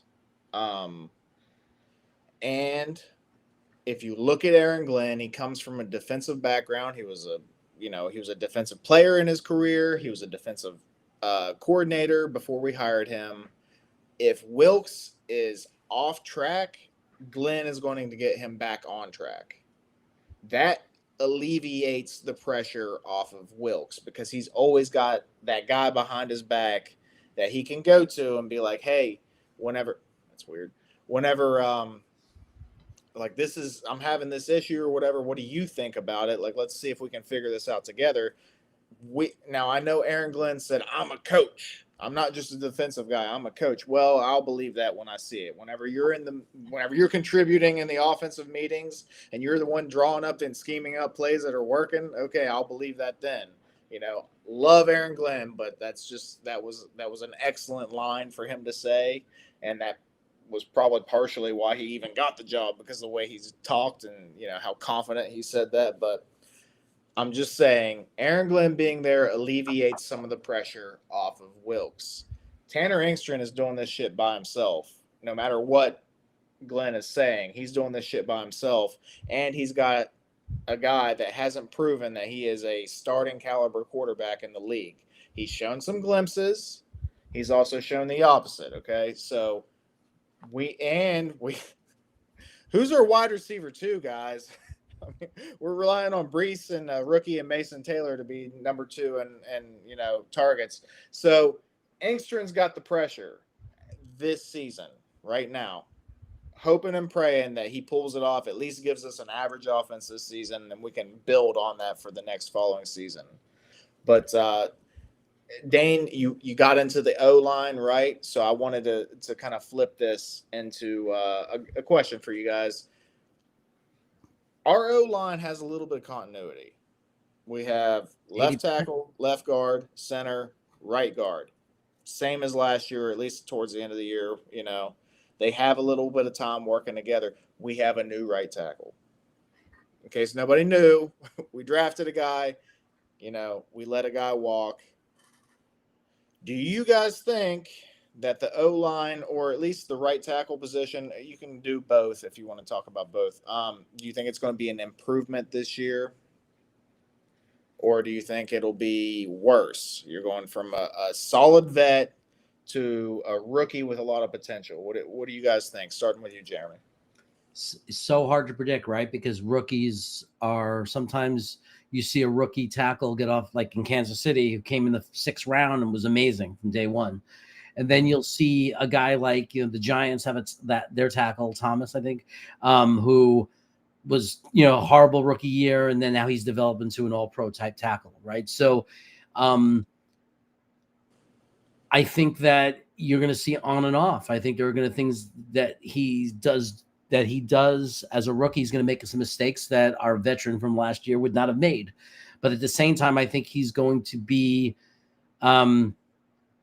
athletic enough to keep up with the speed pass rushers. Like, I think we can improve in that area. I think you're going to see less of this. They're not going to be able to go around us anymore because we don't have a weak side for that. I think we're going to have a lot of speed and athleticism in our tackles to not allow guys to speed rush and get, untouched or really quickly come around the end, which is going to be really helpful. But I think there are going to be in some areas where there's going to be mistakes. He's going to get beat on the inside sometimes. He's going to be in the wrong place, miss assignments. Like prepare for that, because he's a rookie and he's not even like a 4-year, played for 4 years, high level, big program rookie, right? He's not, so he's still learning the game. He's still growing. I hope that Jet fans will be patient with him, but I think there's going to be some growing pains. I think overall the offensive line is going to be better because we're going to have a million times better coach. I think we're going to be so much better coached that even though the skill level, because it's a rookie, might be a little off, I still think that the performance overall is going to be better because of the coaching.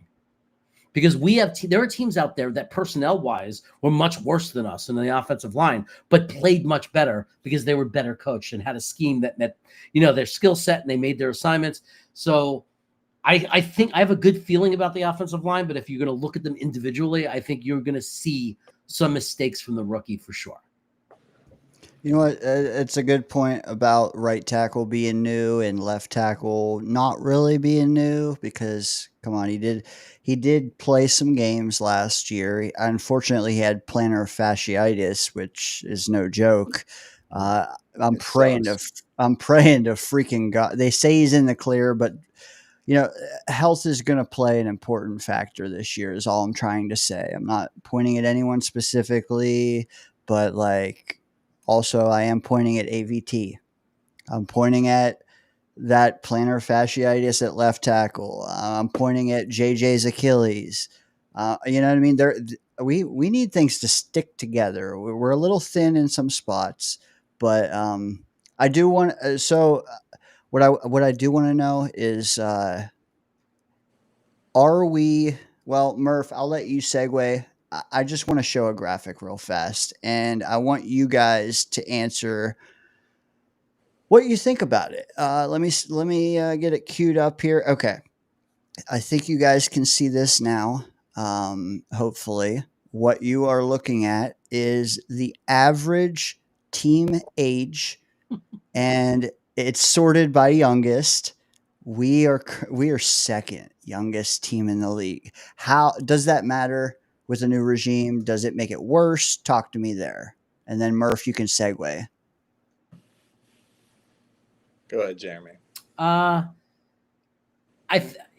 think you got to look a little bit deeper to know if it's a good thing or bad thing. Because look at those numbers, how close they are, right? 25.3, 25.5, 0.7, 0.7, 0.7. I mean, there's not a giant variance or gap. I think the thing to look at is the balance of how that average comes to be. Like, if you have a lot of young guys and a lot of really old guys, to me, that's a problem. What I like about our team is we're mostly young with a couple of veterans sprinkled in.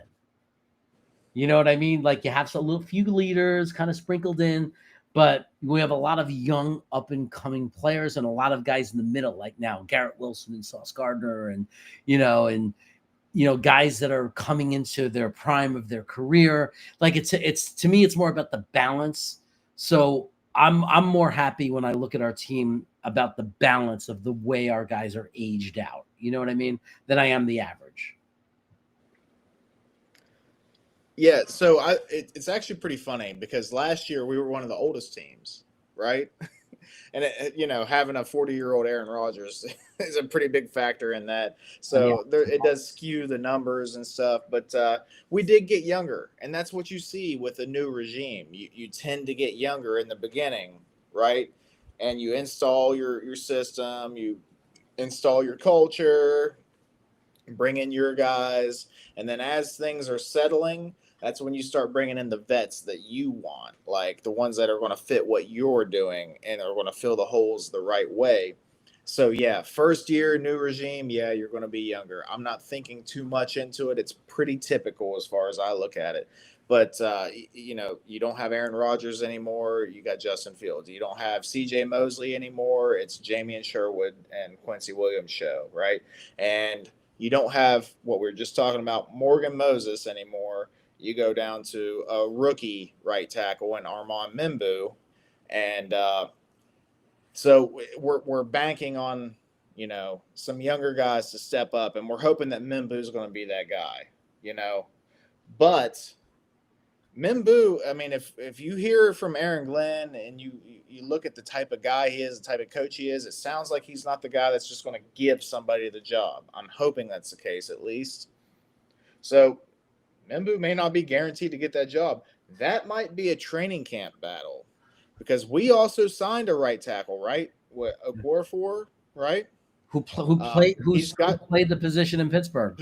He's got some experience, right? He is a vet. He's had some years where he didn't look too bad. He's had some years where he didn't look great, whatever. But Mimbu's got to go in there and earn that, right?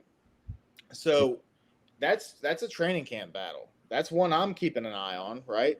So I want to know, Jeremy, as we're getting into this training camp thing, what battles are you looking forward to?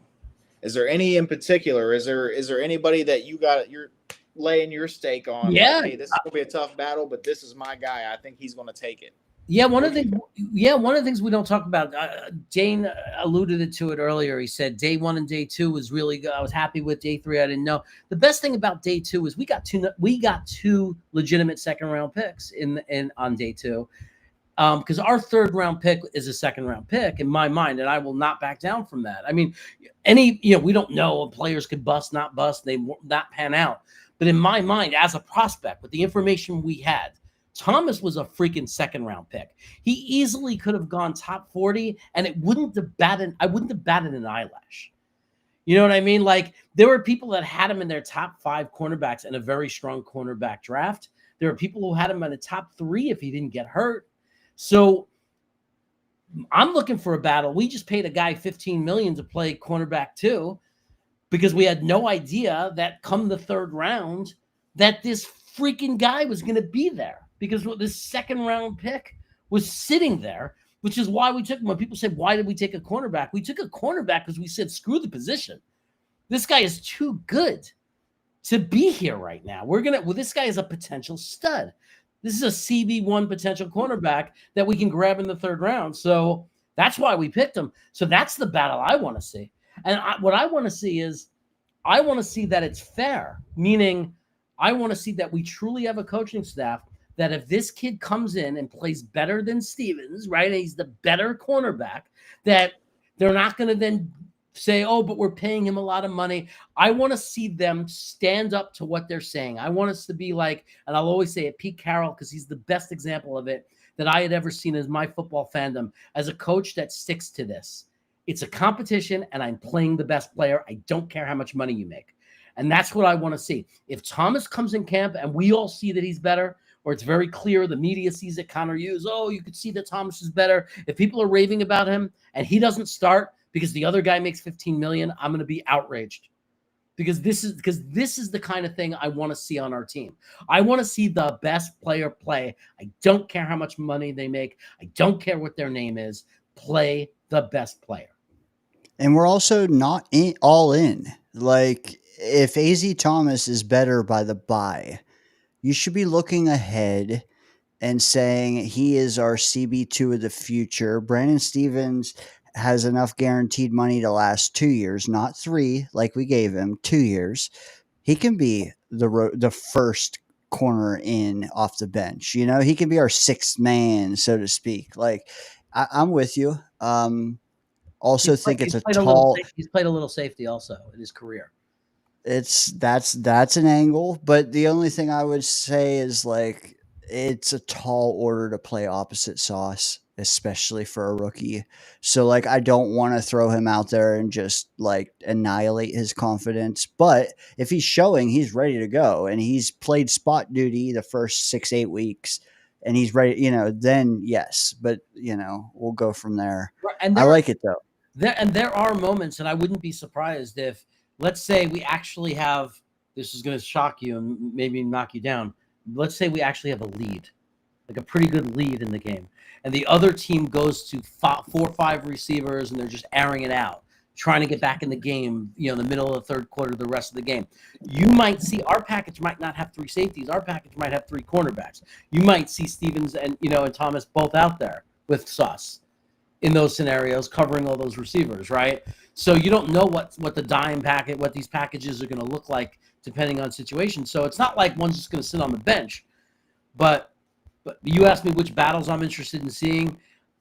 It's more than just the competition of Stevens and Thomas. It's more than just that I love the prospect Thomas, so I'm super excited to see him because I can't believe we got him. But also, to me, it's a test of our coach. It's a test of the fortitude. It's a test of them backing up their words, because we have a $15 million player against a 3rd-round draft pick. And if that 3rd-round draft pick is better and they start him, it tells me a lot about this coaching staff. Facts. That would be the exact opposite that the last regime would have done. Let me segue though, because we got you for about another half hour, 35 minutes, Jeremy. I want to get into more camp battles because Brandon Stevens and Thomas, hey, you can wrap that up in a bow and you can kind of say it's a camp battle. But I want to go into some more obvious ones. Okay, one that I'm gonna throw 2 out there. You guys can take a stab at one you prefer or the other. And these were mentioned by Jet Nation this morning. That's where I got them because I'm I can't watch every show anymore, but I did watch Glenn. 2 things that he mentioned to me that I found noteworthy was Xavier Gibson versus Malachi Corley, possible wide receiver 3-4 competition there.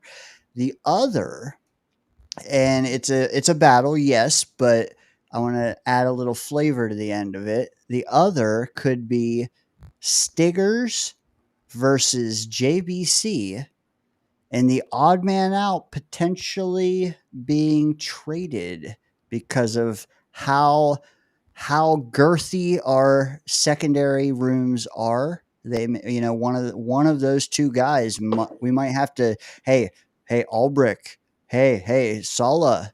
You want to give us a 4th or 5th for JBC or Stiggers? So first, the wide receivers, the small guys, and then the secondary back end, the back end of those rooms. What do you think of either of those guys? Hot take. I think the kid from Georgia has a legitimate shot to be our WR3 and have a lot of his role is going to be the deep threat. Like, I think you want to keep the defense honest from double covering Garrett Wilson. Well, this kid, if you dedicate a safety and Garrett Wilson cuts across the middle of the field and you pull in a safety, this kid Smith could hurt you because he's fast. He's lightning fast if he can freaking catch the ball. So he's my dark horse and he's my hot take. There's a chance you might see this kid Smith be a lot more than any of us anticipated because he looked really good in the offseason so far. And I will say that I agree with everything you said. The only thing I would say is with those trades is I think it would be more a 6th or a 7th round or a 6th and 7th swap. I don't think we'd get a 4th or a 5th for either one of them. Do you have a preference on which one at this stage? Obviously, we got to see how they do in camp, but like, I'm just saying JBC had a hell of a preseason last year. But Stiggers is also that promising, awesome story. Man, I really like Stiggers as a backup free safety too, man. I think he has the versatility to be a backup free safety for us if someone gets hurt. he's like, because a lot of what he did in Canada, like when you watch his film, was play the outfield, and he had a knack for finding the football.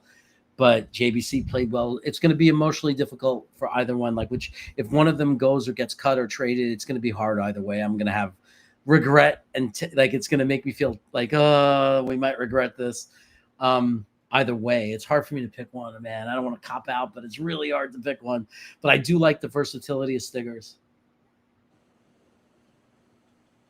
That is a tough one. Those two are guys that I have high hopes, and I'm gonna say I'd rather keep Stiggers. He's a little younger, right? He's like a year younger or whatever. And JBC has had a lot of trouble staying healthy, right? That's true. That alone to me is, now if he stays healthy all through camp, all through preseason, he's ready to go for the season, and he's been balling out, then give it to him. You know what I mean? If he's outperforming. But if he has even a freaking sore quad at some point during the training camp, I'm like, all right, unless Stiggers is awful, let's go that route. I think I'm not so. There's a couple that we didn't highlight that I think are big, man. There's so many camp battles, and that's what's exciting about this training camp, guys. Like when you have a new regime and you never know what's going to go on. One of them, guys, safety. We cannot forget safety. Malachi Moore looks promising, right? Tony Adams was looking promising. Last year was, but maybe another year. Different system, different coaching. Maybe he might step up. What are we looking at? Are we going to so between Cisco, Malachi Moore, and Tony Adams, what's going on with our safety group? I don't know. And then wide receiver 2, guys. Who is wide receiver 2? Are we just going to give it to Reynolds? Are we just going to give it to Alan Lazard? No, I hope not. But those are camp battles I'm looking at. I mean, I know we're getting deep in the depth chart, and there's so many more I can point out. But those are two big ones that I'm looking at. Wide receiver 2, and who the hell is our other starting safety? Because I think Cisco's got one of the spots. Definitely. So, what are you thinking about those two camp battles, Jeremy? You got any points you want to throw out there? I think it's going to be is Malachi ready. I mean, there's a reason when you see a team trade up in the 5th, 6th rounds, right? Well, like when you see a team all of a sudden then give up picks to trade up on day 3, that's because they see a guy they think slipped and said, "Holy shit, he's still on the board. We need to go up and get him." So they like this kid more, right? And you're talking about you have a head coach that's a secondary guy, right? He knows the secondary, and then all we hear out of camp is that he looks great. So I think that Adams was like part of the sauce thing too. I mean, we had no defensive coordinator after week 6 last year. The team fell to shit, and it showed in the players. The players fell off too. Reed fell off. Reed got off to a great start and then was trash. We fell apart as a team. So I'm not giving up on Adams. I think that is Malachi ready to unseat Adams is the question. Right. And I think that is going to be a clear, equal competition. We're going to see which of those two safeties wins the starting job. But I agree with you. Cisco got the job. Cisco's the guy we needed. He's perfect for Aaron Glenn's system. He's exactly what we've all been crying for. He is a guy that you want turnovers. He's a guy who finds the football. You know what? So it depends. I mean, early on, I think Reynolds is the guy. Maybe Lazard. I honestly, I don't think it matters which one's gonna pass block better, which one's gonna run block better. But the only thing I care about is by the bye, if we are sub 500, that we're sitting both guys, and we have Arian Smith be the 2, Malachi be the 3. And Brees out there for a heavy amount of catches. Like, we need to know when to segue to the youth. Yes. And that's the biggest thing. Like last year, we waited far too long. We were far too out of it. before we got Leonard Taylor some snaps and some Watts snaps. Like, and I think this regime is all about that. They do have the long term vision. But yeah, there's going to be a point where we're going to be like, okay, even if Brandon Stevens is playing better, even if Reynolds, who's 30, is playing better, more consistent, I should say, it behooves us zero to keep them out there. Let's get some youth out there, and we don't have to wait till week 15 to do it, is what I'm trying to say. Hey, give the young guys some snaps. I've been saying it. Like, we're probably a 5-win team this year, maybe a 6-win team. Why not give them snaps this year? Like, we don't need to do what we did to Malachi Corley last year. Like, okay, I get it. He dropped the ball before he went across the plane. Something that happens literally every year in the NFL. Somebody does that. Vets. I'm pretty sure Tyreek Hill has done that. Like, okay, it happens. Don't throw him in the damn dumpster out behind the Jets facility. Like, there's no reason for that. He's a talented player. Give him some reps and see if he's got the right stuff, okay? Because you know, when he was crossing the plane before he dropped the ball, we're thinking, hey, this guy's got the right stuff. You know, maybe don't just throw him in the dumpster and never give him another rep the entire rest of the season, except for a couple pass blocking reps or run blocking reps, whatever. What are we doing? Like, if the season is lost. And sorry, guys, I already think this coming season is lost. Why don't we give these young guys some reps? That's what I just want to put the damn stamp on, Dane, because you're right, buddy. Like, we need to give the young guys some snaps. We have a new regime in here. Everybody starts at 0, okay? Like, everybody is battling for their job. Everybody is battling for a rep or 2 or 25, whatever it may be. Don't be afraid to give the young guys some snaps. Let's not do this Denzel Mims shit anymore. Let's not do last year's Malachi Corley shit. Like, give the guys a chance. See how they play in games. My biggest beef from last year, Murph. My biggest beef from last year. Like, we're still, like, why aren't we playing the kids? What is wrong? You know why? Because those coaches knew they weren't going to be here. And that's why, as much crap as he got it before he passed away, you know, God rest his soul, rest in peace, the owner for the Indianapolis Colts, when he hired the offensive lineman Saturday and everybody said how ridiculous it was. Maybe it was ridiculous, but you know what? When you're in that situation, if your coaches are in a season that's lost, not play the young players, clear them out now. Bring in freaking Rex Ryan, if it was Rex Ryan, or bring in some former Jet. Be ridiculous. I don't care who it is. Bring somebody in and tell them, we'll give you the job on one condition. Start all the rookies. Because the one thing we could have gotten out of the last 7 games of last season is we could have found out what we had. Yes. Why didn't we do that? Like, why are we sitting there wondering if Corley, it was just they didn't like him, his attitude? Why couldn't we just see him play on the field? Because maybe sometimes he doesn't look good in practice. Maybe the route running doesn't look pretty. But then when what you find out is, yeah, but when the quarterback is scrambling and throws the ball to an open guy and checks it down, Corley takes it and runs 20 yards and breaks 3 tackles. Maybe you find that out about him. Maybe you find a guy that can punt return and not fair catch this ball like Xavier Gibson did. Fair catch. Look at that, Jeremy. Look at it. Yeah. Jeremy, if you are in the backfield punt returning, how many yards do you get on that? Me? Honestly, three or 4, and then I dive to the ground, crying, scream, please don't hurt me. That's better than what Xavier Gibson got. Yeah, I mean, but as 25-year-old Jeremy may have went 5 or 6 yards before he dove and said, please don't hurt me. Yeah, even if he caught the ball and just fell forward, he would have got more yards than what he got on that play.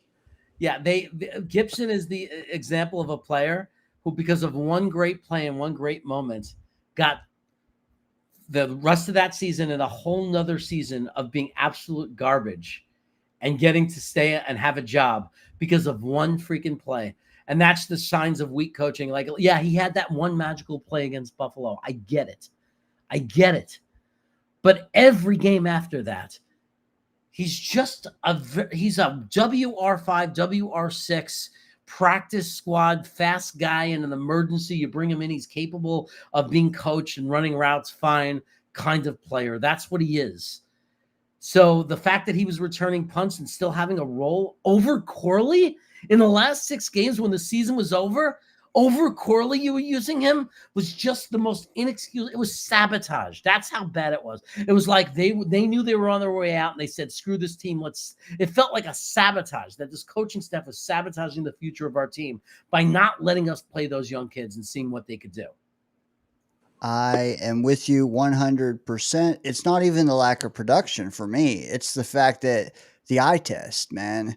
You just sit there. It's like Rogers with the floor and like people's revisionist history. Like, I'm sorry, my eye test does not change. Like, that was abysmal offense last year, but also every time there was a punt return that Xavier Gipson had to catch, you could clearly see he was in his own head, nervous as hell, bobbling shit, didn't know when to fair catch, didn't know when to not. Like, sabotage, I cannot disagree with that, because it was just so clear to me as a fan that kid needed to sit the fuck down. Yes, sit the fuck down. That's right. Let's go.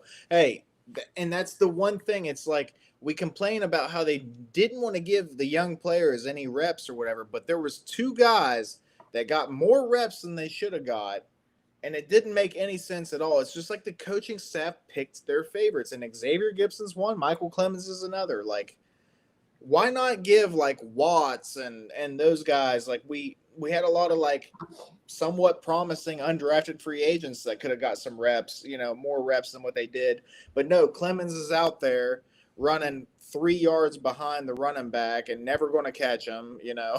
Like, what are we doing here, man? Yeah, and that's another player. Like, why didn't we get to see more LT3? Right? And I understand he's much better in passing situations, but you're out of it anyway. Let him play 6 games. Maybe see if he can get coached up. See if he would evolve or start developing a little also in early downs. But why didn't we get to see what we had in that kid? Jeremy, what's the best way to learn? Play. Experience, right? No question. Like, we're sitting there with LT3, and like, he has very good PFF score again in passing situations, but a very small sample size. It shouldn't be a small sample size. We should have more information on this kid, and it just makes no sense. And it's because we had a coach that knew he had no future with the team, and it was only doing it for his own resume. And that's why you have to step in as an owner, that we needed Woody to step in and realize, if you're going to fire a coach midseason and then it's falling apart, you have an interim coach that's clearly not going to be your guy, you have to clean house now if they're not going to listen to you. Either you step in and say, I want you to play the kids, or if you're not willing to do that, okay, goodbye, here's the door. We'll find someone to come in. We'll just bring somebody in like the Colts did. But we'll play our kids and we'll see. You get a former player to come in and pump them up and get them to play hard. That's what you do in those situations, right? But you get them to bring in the kids. To me, it's just so much tape that we don't have on players that we could have tape on. Man, I just want to point out, like, towards the end of the season, remember, I don't even know if he's still with the team, I'll be honest with you. That fella named Wangwu, I'm guessing the N is silent, Nwangwu, whatever. He was crushing it with returnings. Why was Gipson getting reps at that point? Like, well, yeah, hey, let me stop you. No. Wangwu broke his hand after like 2 weeks, and he had to get. He?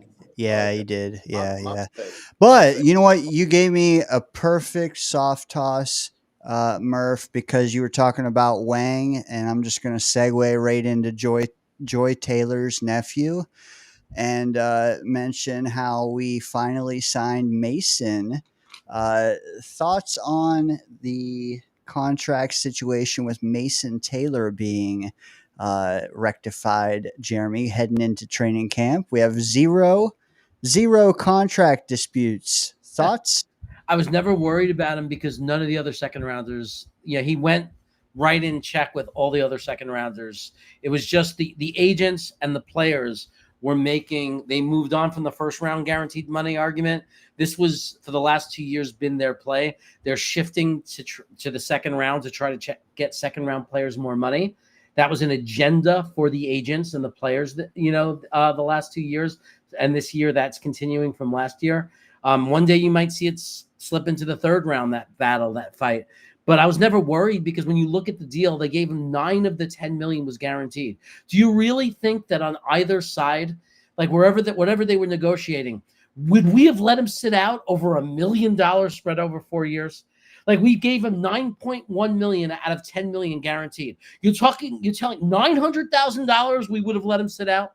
If he would have said, absolutely not, I'm sitting out, for $900,000 divided by 4 years, there's no way that it was an issue. It's simply the agents are banded together. They're making a very specific maneuver to get their second round picks more guaranteed money. That's all it was. Taylor wasn't, he's probably in the top 40% of second rounders signed, I think, overall. He's like the 7th second round pick signed, I think. So it was never an issue. I think that Rich Cimini, made it an issue, because when Rich Cimini was talking about 3 weeks ago about the fact that we hadn't signed him yet, he made no mention that no second rounders had signed. Yeah, so the thing about this is, like, these rookie contracts are pretty much already laid out.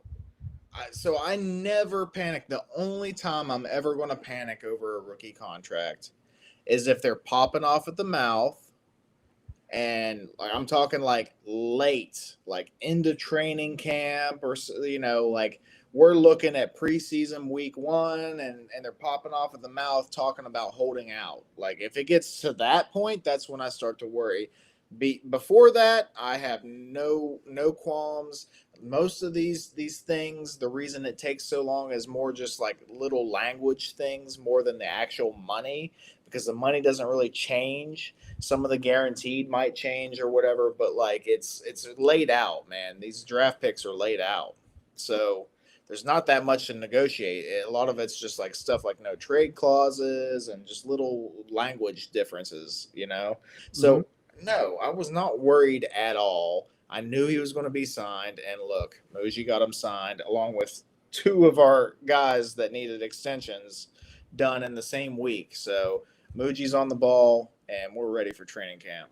Let me chime in here, because I'm sitting back and I'm just thinking, like, Mason Taylor, the big thing, compare his draft slot last year 4 of his contract last year, that guy, 5% guaranteed.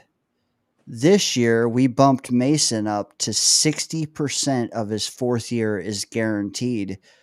I think I would be doing us a disservice if I didn't at least ask, like, we're rooting for a team that's been burned and spurned by second round picks, ones that were worthy of being cut long before year 4. You don't think this prospect, though, is going to burn us to where we will actually care about that year 4 guarantee? Are we going to get much worse in tight end play? Conklin was okay. I'm a Conklin fan. Conklin was okay, but he was not phenomenal by any means. Are we going to, as Jets fans, are we going to get much worse tight end play than what we've had? Like, I just can't. The second round thing, like, it's alarming, I guess, but I don't really believe in curses or whatever unless it's Murphy's Law, which is tatted on my chest for obvious reasons.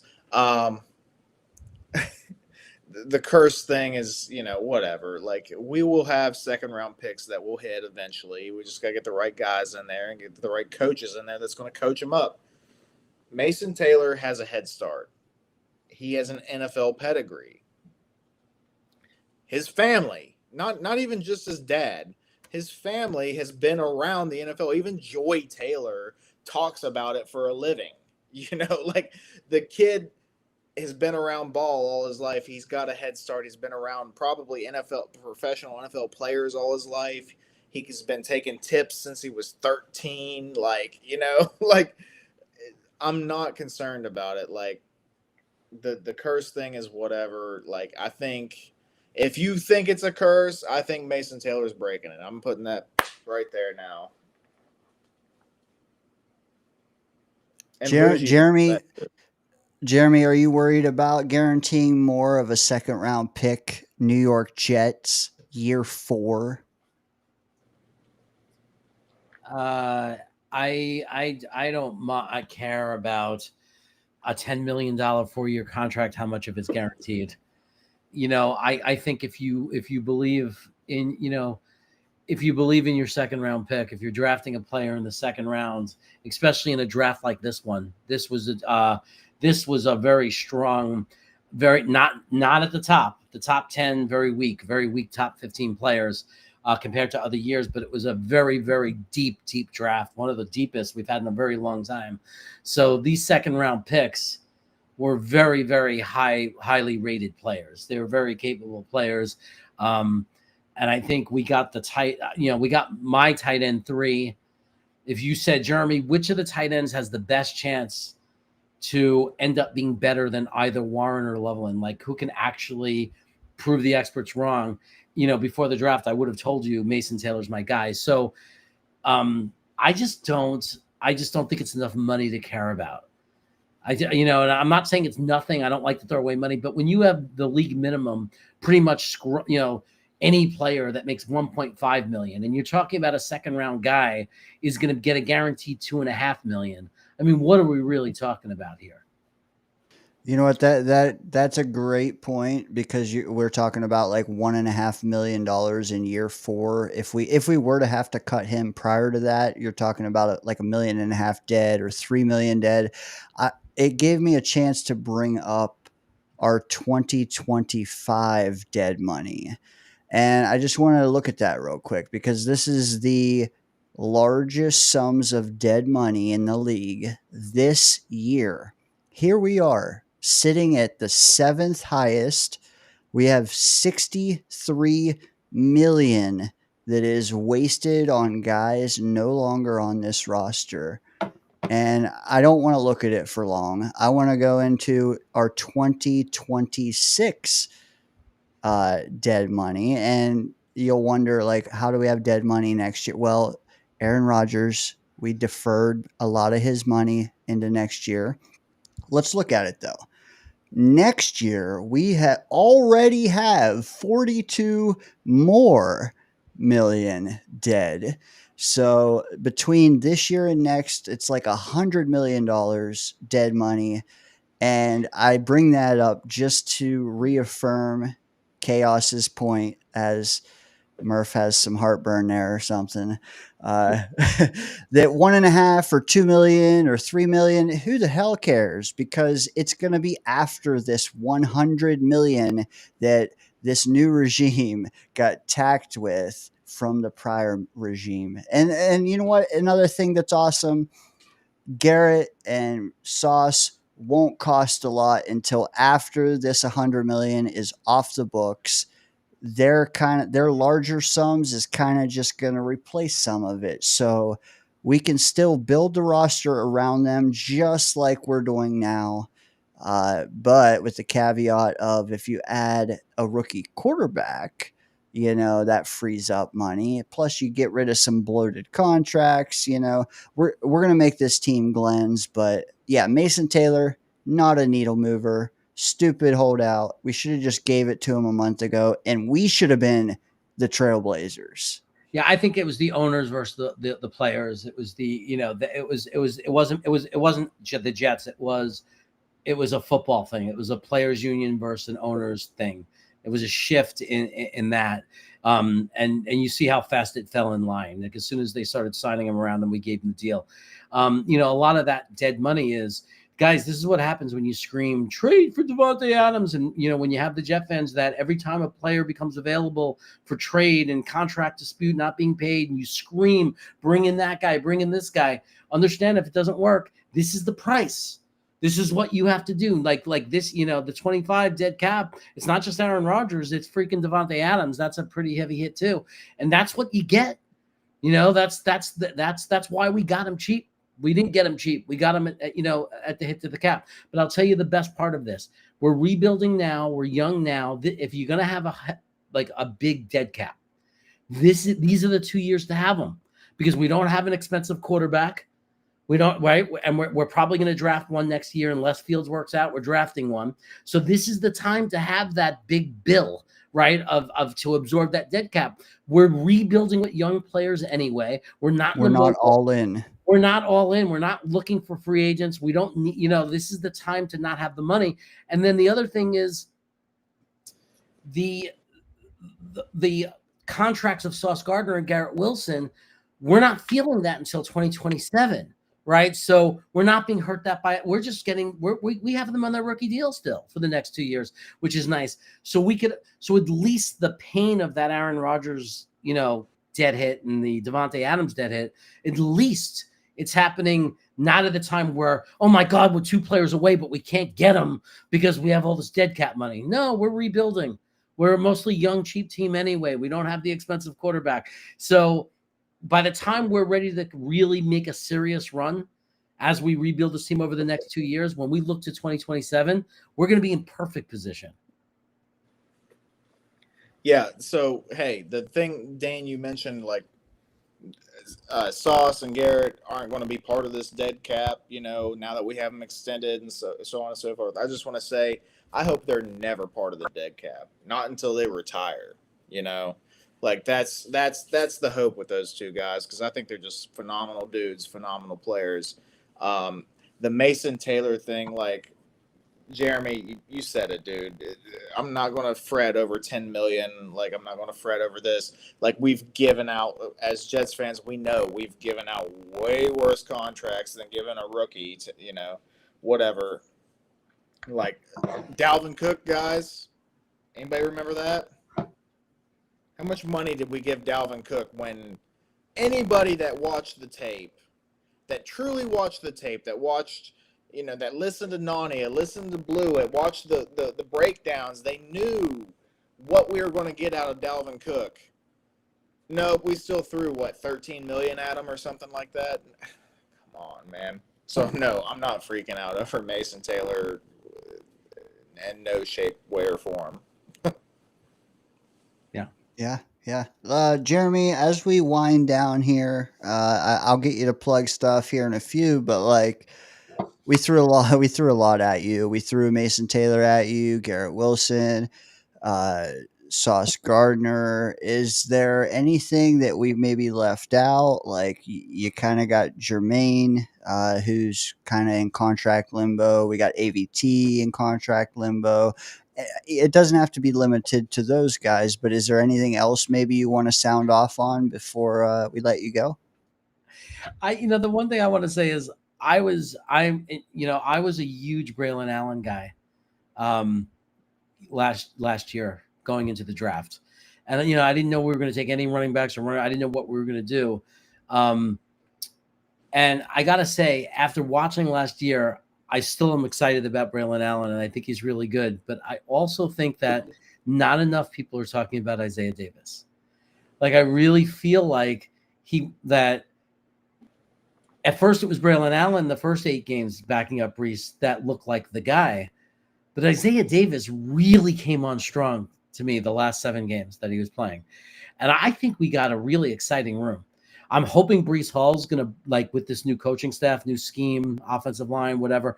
I'm hoping Brees Hall is going to start to become something of what he used to be. And I love the fact that he can do everything.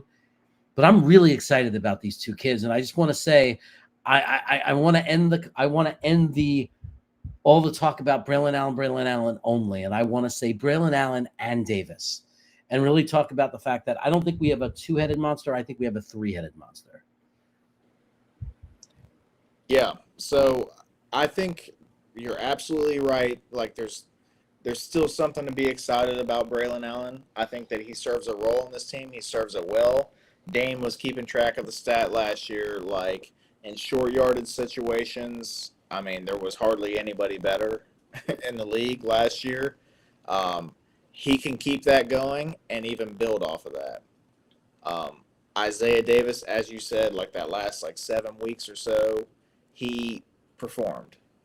And if you look at it, I'm pretty sure, now I don't have the stat pulled up or anything, but I'm pretty sure out of our running backs last year, and this is my favorite stat when it comes to running backs, and it's a super simple stat. Super simple. It's yardage per carry, right? YPC, yardage per carry. 5.8. Who did the best out of all our running backs in yardage per carry? Every time he got that ball, it was handed off to him, he gained the most yardage, and that was Isaiah Davis. That, to me, is a sign. You know, it could be a sign of things to come, or it could be an anomaly. We don't know. But it's something to keep an eye on. So And for and me, it I'm wasn't keeping because an eye on that. and it wasn't because of a 99-yard freak run that brought the average up. He's not that kind of running back. It was consistency, and he's a freaking rookie. 5.8 for a rookie. You know what? People say, "Oh, it was garbage time too," but really it wasn't because Brees missed a game or two. Um, and honestly, we were using him early on and throughout the season, maybe in small bits, but like this wasn't just fourth quarter blowouts. It wasn't. And No, this dude also he also helped on kick return right off the bat when we didn't want to see Xavier Gibson as much. They were both back there, and Davis he averaged like 30 yards of return kick return. So like I love that kid. I'm really glad you mentioned him, Jeremy, because I've been kind of beating my chest on Davis the last few months. Now I mean many are, and I don't want to name names because it'll make it sound like they were second to me doing it. But really, like I think most people are finally coming around to the idea of Brees might not get 200 or 250 carries this year. Not if other guys are cooking and we need receivers. Maybe you get Brees more of a receiving role, and maybe these young guys could carry the rock. You know what, real quick, and it doesn't have to be a long answer. Do you know anything about Donovan Edwards? I know nothing about Donovan Edwards. And I know that there's a couple of guys I don't know the name of that did really good in the offseason. On the defensive line, there was a guy that people were excited about. So I'm guessing, is he one of those guys that was like doing really well? But there's some guys I can't name that I had, at the time during rookie camp and the camps, like I had heard was impressing people. Yeah. Hey, Jeremy, and that's what makes you a swell guy, because he asked you a question, you're just like, hey, beats me. I'm not going to sit here and bullshit you and tell you that something that that's thank you, Jeremy. I'm going to also sit here and say I know very little about Donovan Edwards. I know that he was an undrafted free agent that the Jets picked up out of Michigan. I know that his last year at Michigan was not great, but the year before he looked phenomenal. So what does that mean? Who knows? Who knows? Also Harbaugh had left Michigan. Maybe that has something to do with it. Who knows? But the kid has some talent. You know, he's RB4 right now. Oh, he's Maybe the running back from Michigan? yes. Oh, yeah, Yes. yeah. Now I know who you're Maybe talking about. Yeah. maybe he makes his way onto the roster, but it is an uphill climb because we're all sitting up here right now saying, "Hey, we got three guys that all deserve some touches." You know, is Donovan Edwards going to make it four? Because that would be pretty wild. But Also, we got the. I hope he does. But we also I got. hope all. Go I'm ahead. sorry, we got the special teams running back too. Yeah. We got that running back who returns touchdowns. Yep, Yeah. and a fullback. Like you know what, Edwards? Why don't you sit on the practice squad until we trade Bree? No, oh, shut up, Dane. Yeah, Dane, shut up. I'm just saying it's going to be a crazy battle, right? Because we got this kid, we brought him in as a special teams ace, running back, and didn't he return one for us? So he made a huge important return. He was really excited, and then he got hurt, and then we got this kid from Michigan. Now I know who you're talking about because there's this dude that I know from this world that's a huge Michigan fan. I'm friends with him on Facebook, and Gross. yeah, and his name is Ray Ray, and he's going crazy for this kid, because he's a Michigan fan, and so now, yeah, it is kind of interesting, but he's the kind of guy, because he went undrafted, that could probably survive on the practice squad, right? Yeah. Well, I mean, we're an Ohio State team, so he's got an uphill battle. Just saying. Oh shit, good call. Yeah, he might be on the odd man out just for that, man. I know in Ohio, like I grew up there. I spent 33 years there. They had a little banger of an anthem at that college that was "We don't give a damn about the whole state of Michigan, the whole state of Michigan." Yeah. They really, yeah. Anyways, Chaos, dude, we just cooked with you, all three of us, 2 hours straight, man. It felt like, I don't Felt know, like maybe, 15 minutes. yeah, dude. How's it possible? How's it possible? Dude, instant chemistry, man, from years ago to now, steady. Appreciate you, man. Let us know what because like I know you don't often go live. You do sometimes. Like, just let us know. Like, now that training camp's starting, what do we have to look forward to from you in August, September, and maybe beyond that? Yeah, so I don't know if it's this week coming up or the week after that, but me on the Talking Jets channel, me and O'Leary will be back at it at 3 p.m. Eastern, probably on Wednesday instead of Thursday. And that might be permanent, it might be temporary, I don't know. So look for that. It could be this Wednesday, it could be the one after that. But in the next couple of weeks, as camp starts, me and O'Leary will be back with our show, Reality Check. I don't know what I'm going to do something on Sunday nights again with Dom C. Like, we haven't discussed it yet, but we'll figure something out. And we're probably going to talk about the young players, kind of like, everybody talks about the results of the games. We're going to probably pick a couple of the really young kids that got some playing time and analyze how they're doing and talk about how they're doing. So look for that in the future from my channel. And then, yeah, I mean, I tell people, if you want to hear my rants, I can't predict when they're going to be. So when you subscribe to my channel, also hit that little notification bell so you get notified that I'm live. And usually when I do randomly just go live, it's because I'm pumped up and I got a nice rant that you don't want to miss. Heck yeah. Love that. Definitely do Sundays, man, because I always need Sunday content. I love that show you guys were doing. So, also you and Matt, you guys talk about instant chemistry. Another pair that's awesome. But yeah, at Jets Chaos on YouTube, you can find it at the bottom of the screen now. You can also, if you're watching after the fact, go to the description, click Jeremy, dude. That's the formal stuff, but the personal stuff, man, just thanks for coming and chopping it up, especially on the eve of training camp, man. It means a lot. Hey, I'm honored that you ask me. Like, you always ask me at the times where, like, the draft, the times that there are big news, the fact that you want my input and everything.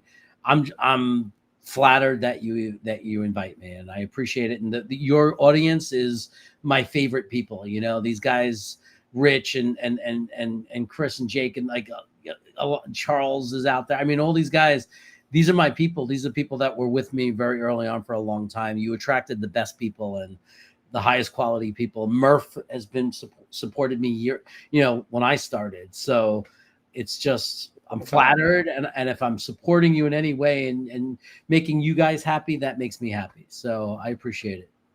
Dude, we're tripling the numbers from last week, and I don't just joke when I say that. So appreciate you, brother. Murph, you have anything to add? Hey, no. Hey, thank you, Jeremy. As always, dude, we love having you on the channel. So, even if you're bored on a Friday night and you just pop in or whatever, you want to call in and BS with us, dude, you're welcome anytime, Jeremy. So we appreciate you. Like you said, been following you for a while. Guys, if you haven't, which I know most of you probably have, subscribe to Jets Chaos, man. He gets on there and he goes at it, and one of the best, one of the most entertaining to listen to. So for real, thank you again, Jeremy. You killed it tonight as always, and we will see you probably soon. Thanks, guys. Anytime. I'm always there if you need me. If I'm available, I'm down. So Awesome. Absolutely. Hey, catch you later, Jeremy. Enjoy those IPAs, brother. All right. Thanks, everyone. Later. Ah, dude, that is the exact show I wanted to have right before training camp. Dude, and we already have a green room that is not entirely empty. So, is there anything you want to chime in on about Chaos's visit before we just jump right into a guest? Hey, I mean, like I said, Jeremy killed it, dude. He always comes in. He comes in just like a bat out of hell and just crushes it every time. So yeah, love having Jeremy on for sure. That's one of our best guests, you know. And I don't think I'm not kissing no ass when I say that either. No, because let me just take a moment to say this. Like some guests we invite on have their own channel, but there's a different art in being on screen on a mic when there's others. Like some guests we've invited on don't realize like they're when to take a beat and listen.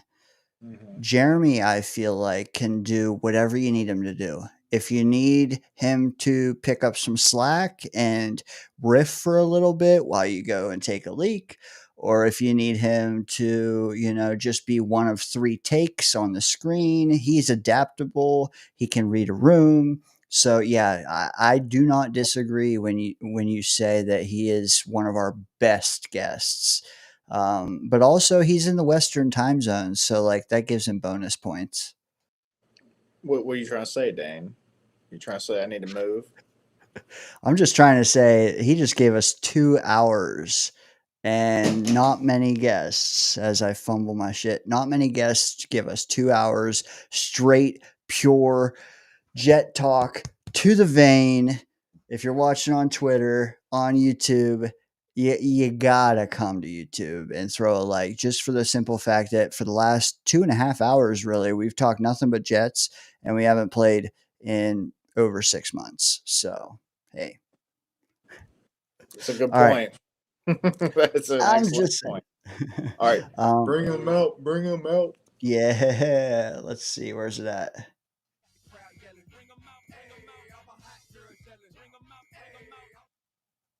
That was really quiet, but that's okay. I'm not going to play it twice.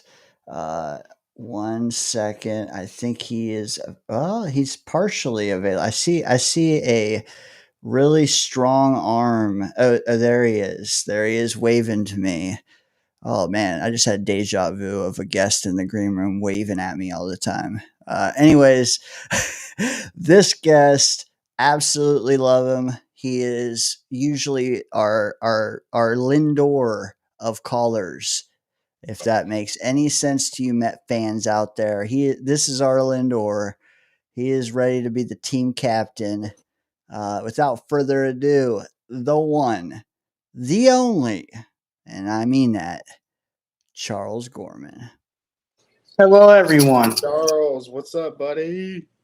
Good, man. How are you guys? I had a really good week this week. I really, really can't wait for the season. I'm so fucking glad our three of our most important players have been signed: Mason Taylor, and of course, Garrett Wilson and Sauce Gardner. Now, I know a lot of people have questions on the coaching staff. I don't have many questions because I love how they're handling their business. I love how they've taken charge so far, especially our head coach in Aaron Glenn. But if there's one coach on this team that I think we really need to be critical of the most, it's our offensive coordinator, who I will do a video of on my channel sometime either tomorrow, or today is technically tomorrow, sometime either later this afternoon, sometime either later tonight, later today, or tomorrow. So let me pause you for a sec. You kind of gave an overall view. I want to kind of break it down a little bit. So like Monday, no news. And then all of a sudden, Garrett, 130 million. And then 24 hours later, another 120 million for Sauce. Mason Taylor finally is locked up too. 3 signings in 3 days, 4 days ish. Can you maybe establish a pecking order which one you were most happy about? To be And brutally honest, I was equally happy with all 3 signings. No bullshit. I know this is your show, and I apologize if I'm doing shameless self promo.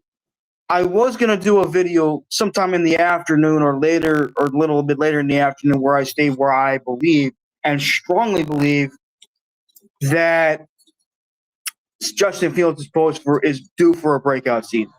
And I think someone has to speak up about that, because people like him as a person. While they like some parts of his talent, they don't think he can pull it off because he hasn't been consistent. And I truly believe he hasn't been really in the best position to be successful, especially if we go back to his days in Chicago, man. I mean, I felt bad for this dude when he was with the Bears. But obviously, we do have a little bit of question marks on the team. Like, is Armand Bambo going to live up to the hype? I think he'll be very good. I think there were times where he's going to struggle. But all in all, I think he'll be fine, very good. I think Mason Taylor will be good. I mean, he's the son and nephew of 2 NFL legends, icons, and Hall of Famers, and Jason Taylor and Zach Thomas. I think. Some would say 3 legends, but go ahead. What do you mean 3 legends? Oh, Joy Taylor. I get what you're coming with. I see what you're doing there. Yeah.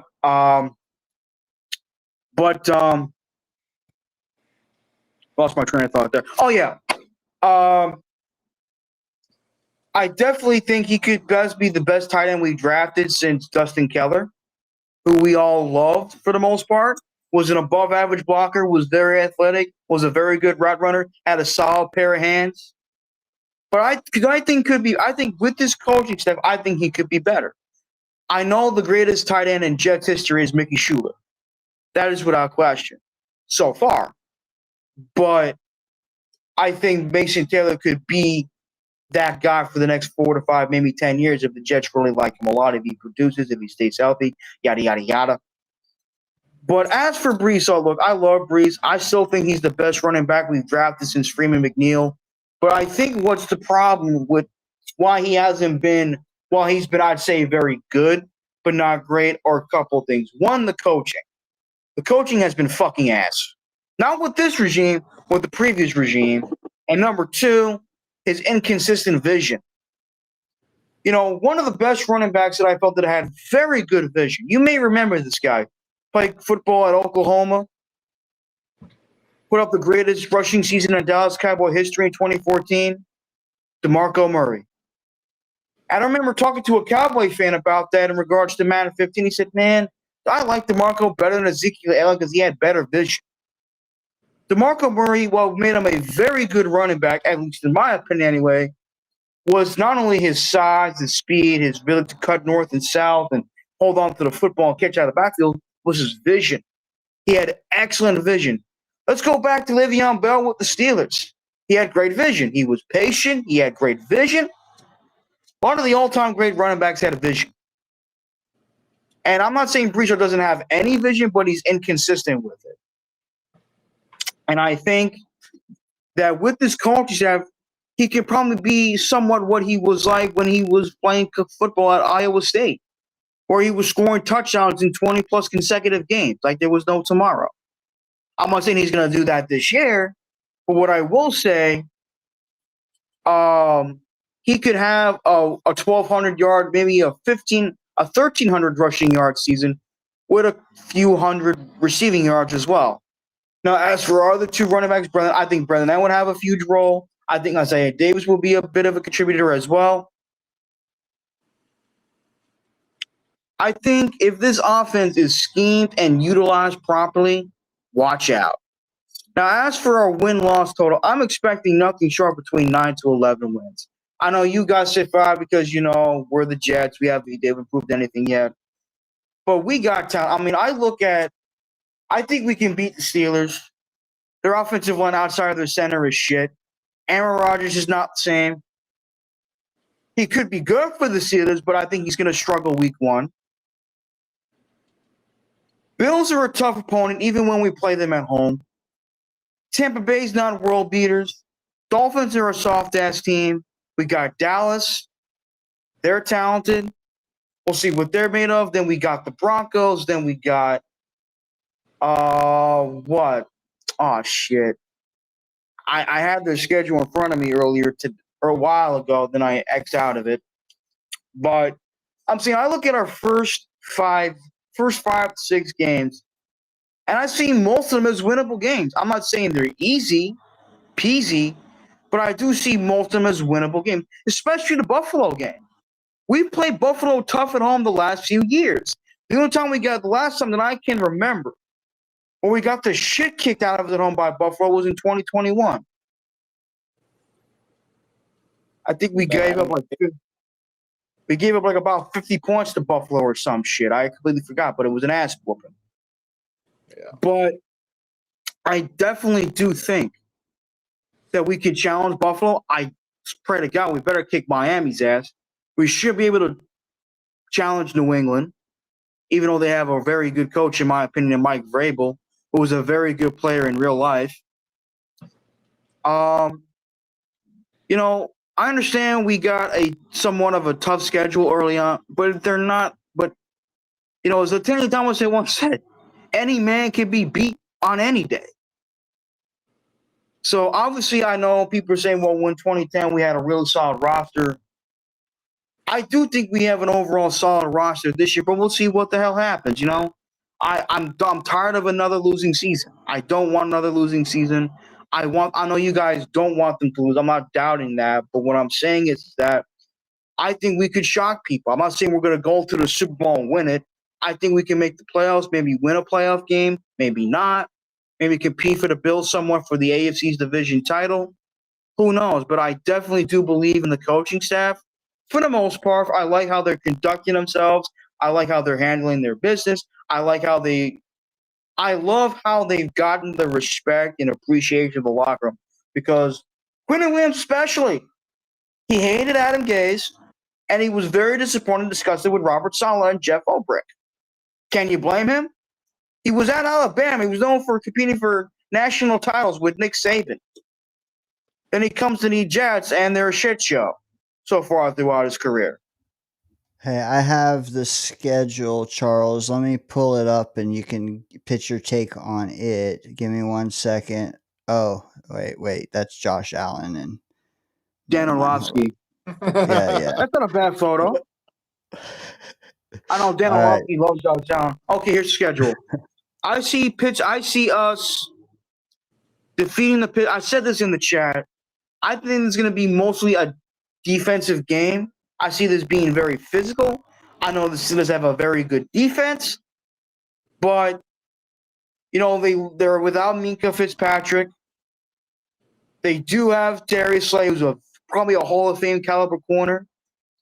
You got Joey Porter Jr., who's a solid player. You got Cameron Hayward. You got Alex Highsmith. You got Patrick Green, and you got my boy T.J. Watt up in that bitch. I'm sorry. I know I'm going to get a lot of shit from Jet fans. I just love T.J. Watt. I just love this game. 40. Yeah, he got What? paid.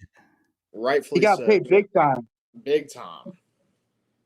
But I think we can beat the Steelers. I'm guessing the score to be 27-17. Now, as for the Buffalo game, last year was somewhat of an offensive shootout. I think we lost 23-20.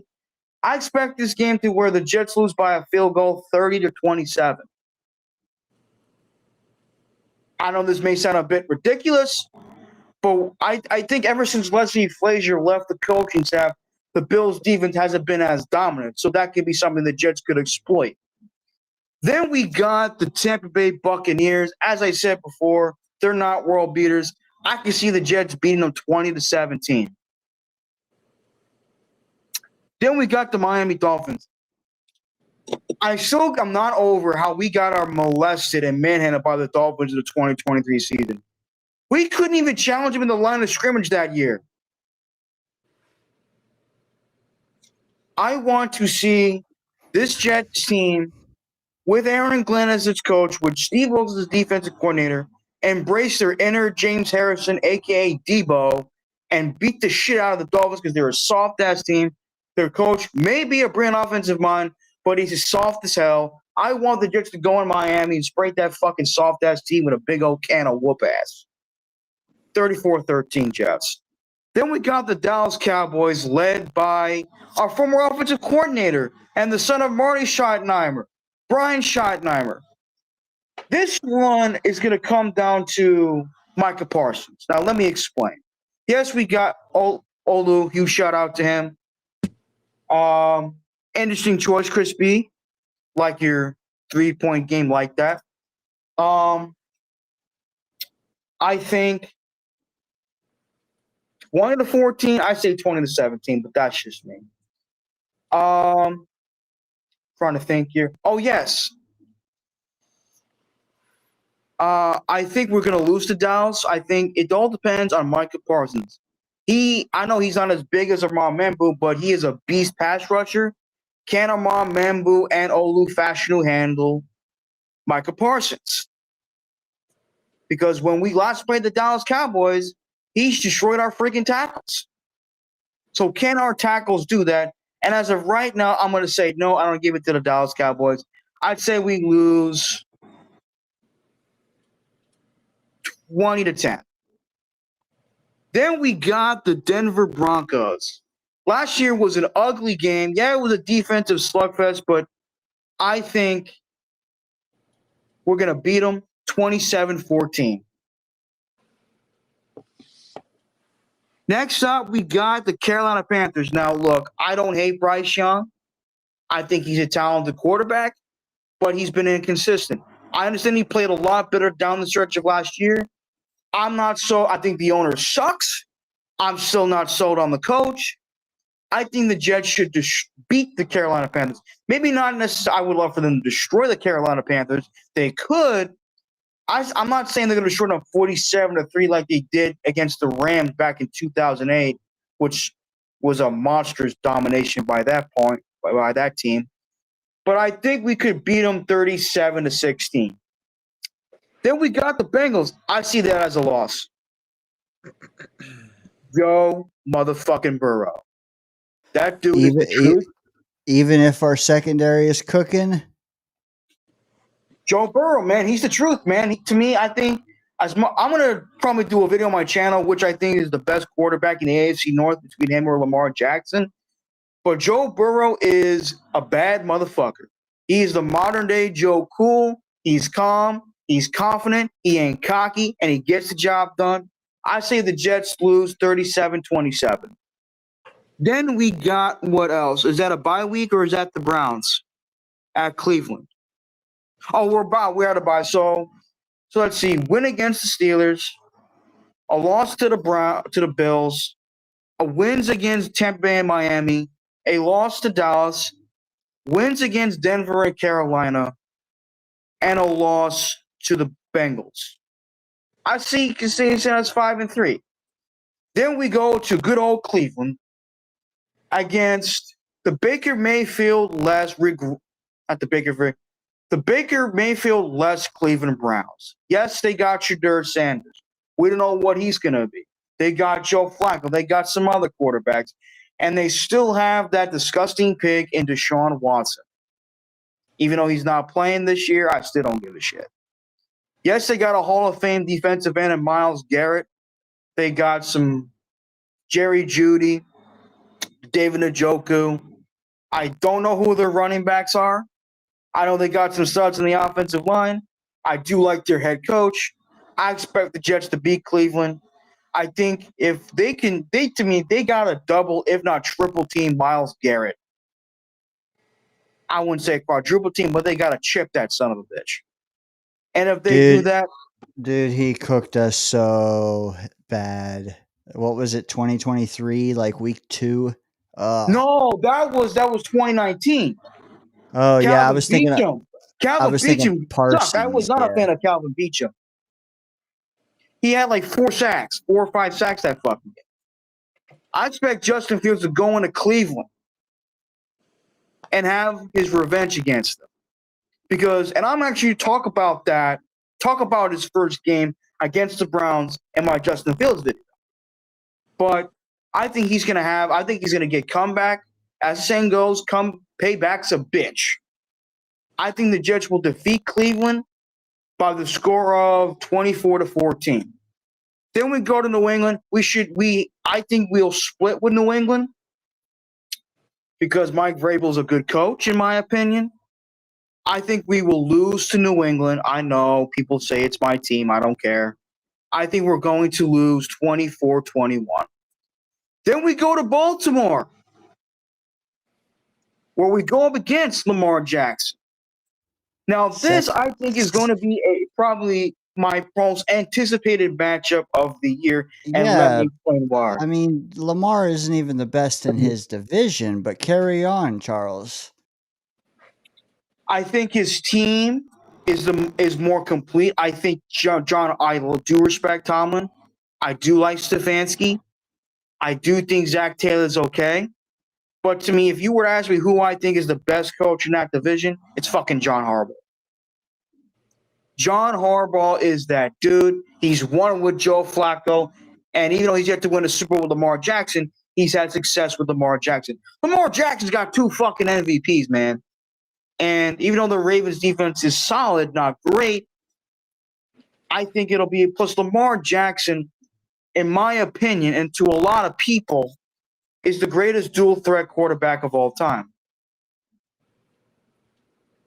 Charles, you're starting to contradict yourself a little bit unless you think Burrow is just God's gift. Well, dual threat. Joe Burrow's more of a pocket passer. He can run. This but Joe Burrow? That's freaking Macaulay Culkin. Yeah. Like him, though. Loved him in a Home Alone and an Uncle Buck. Carry on. Baltimore game. I think Justin Fields and Lamar, I think it's going to be a good game. I think there's going to be some moments where we get some good offensive showcase, but then we're also going to get some good defensive highlights. But at the end of the day, I think the Jets should defeat Baltimore by the score of 17-14. Then we go to Atlanta. Now, obviously, who's their head coach? His last name was Morris, right? Or am I wrong? Raheem Morris, thank you. Now, I do think Michael Penix his potential. Drake London's good. Their offensive line is talented. Bijan Robinson's a stud-ass running back. But to be honest, I think we're better. So I'm going to say the Jets 34. No, scratch that. The Jets 31, Falcons 10. Then we go to Miami. We should sweep that ass. Sweep that ass. 27-7. Then we got Jacksonville. Now, look, I know the verdict is still – I know a lot of people have been very disappointed with Trevor Lawrence, and deservingly so. He's been at best very inconsistent. But we don't know what he's going to look like with this new head coach.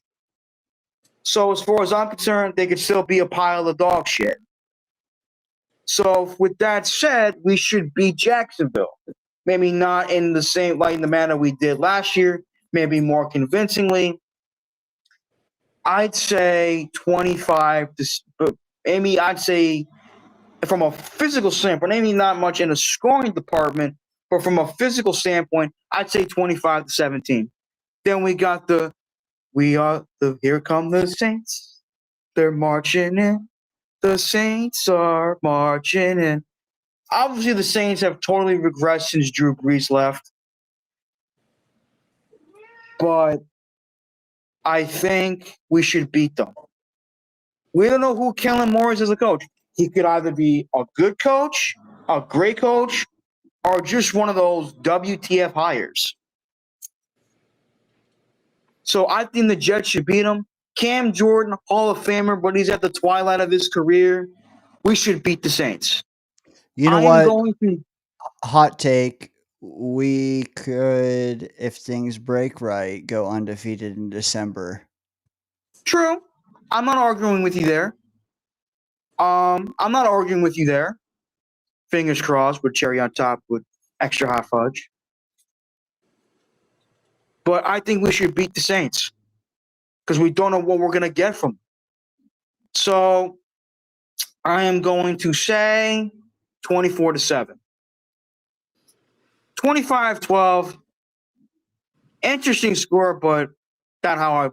Now we're home against the Pats. We got to beat them. We're at home. We learn we should win. I'm going to say the score is 31-3. Adirondack's going high. He said 17-0. I'm being more realistic there. And I think he means we're going 17-0. that's what I'm saying, yeah. Oh, okay. All right. Yeah. And then we're going to Buffalo. And I think we're going to lose to Buffalo again. Not in a blowout fashion, but in a more competitive way. I say we're going to lose to Buffalo 34-24. Can I ask you a question about the Week 18 game? Yes. Would you rather they have the division clinched and seeding wrapped up, or would you rather would you rather Buffalo be playing for nothing and playing their reserves, or would you rather go against them with shit on the line playing Josh Allen in their best? Playing Josh Allen at their best?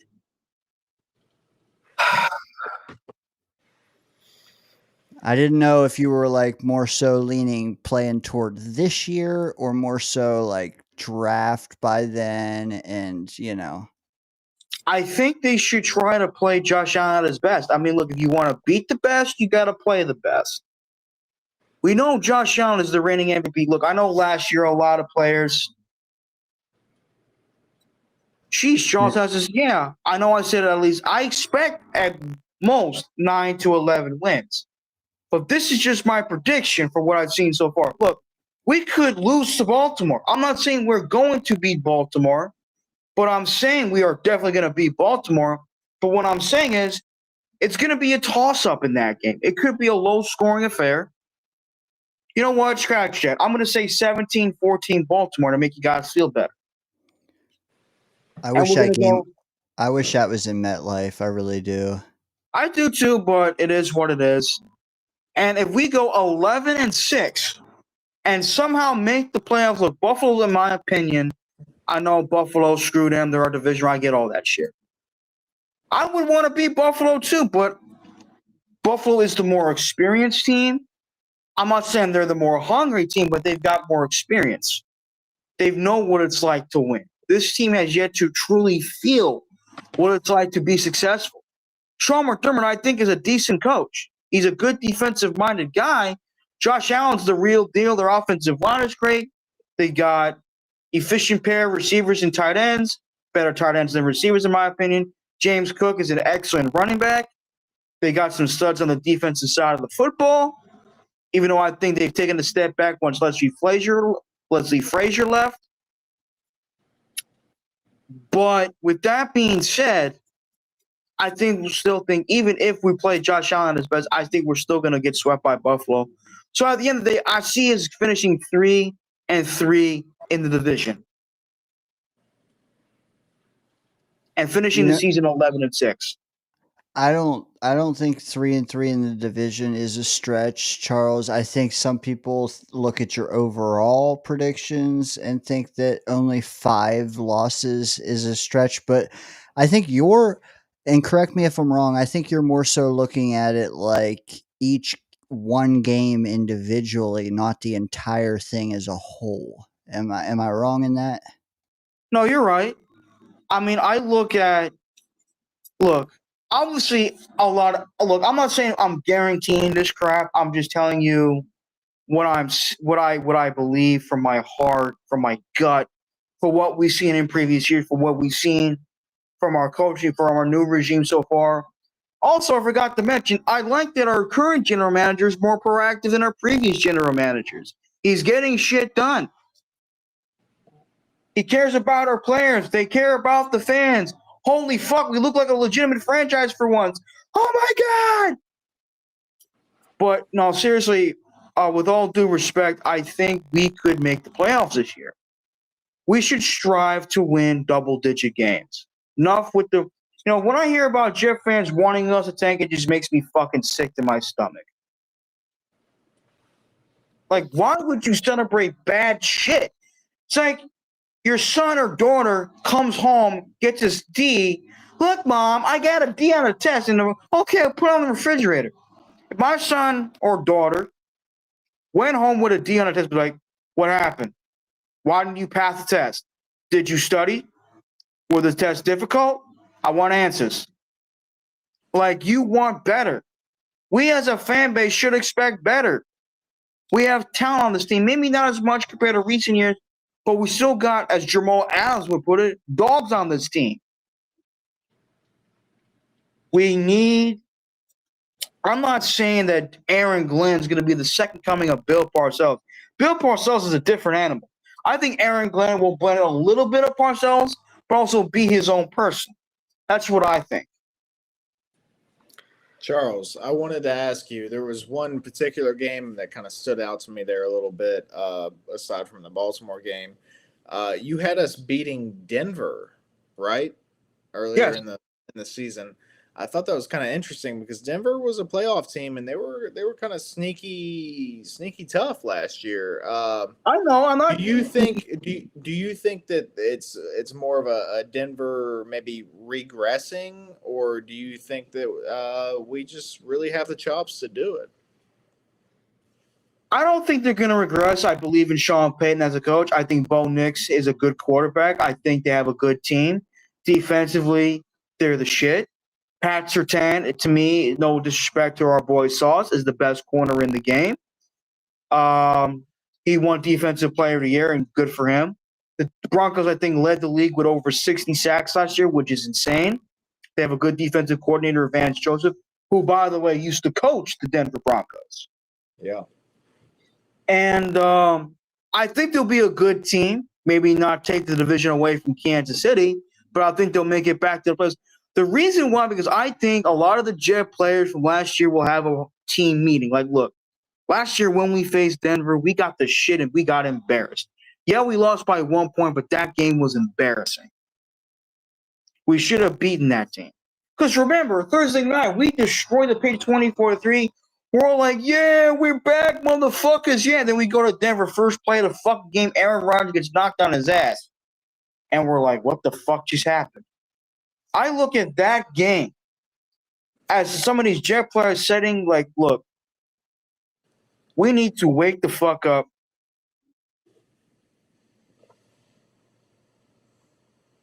Arthur Fonzarelli, like the Fonz. I wouldn't say we're all smoking. I wouldn't go that far, but hey, it's your opinion. I think we should beat Denver. But I think Bo Nix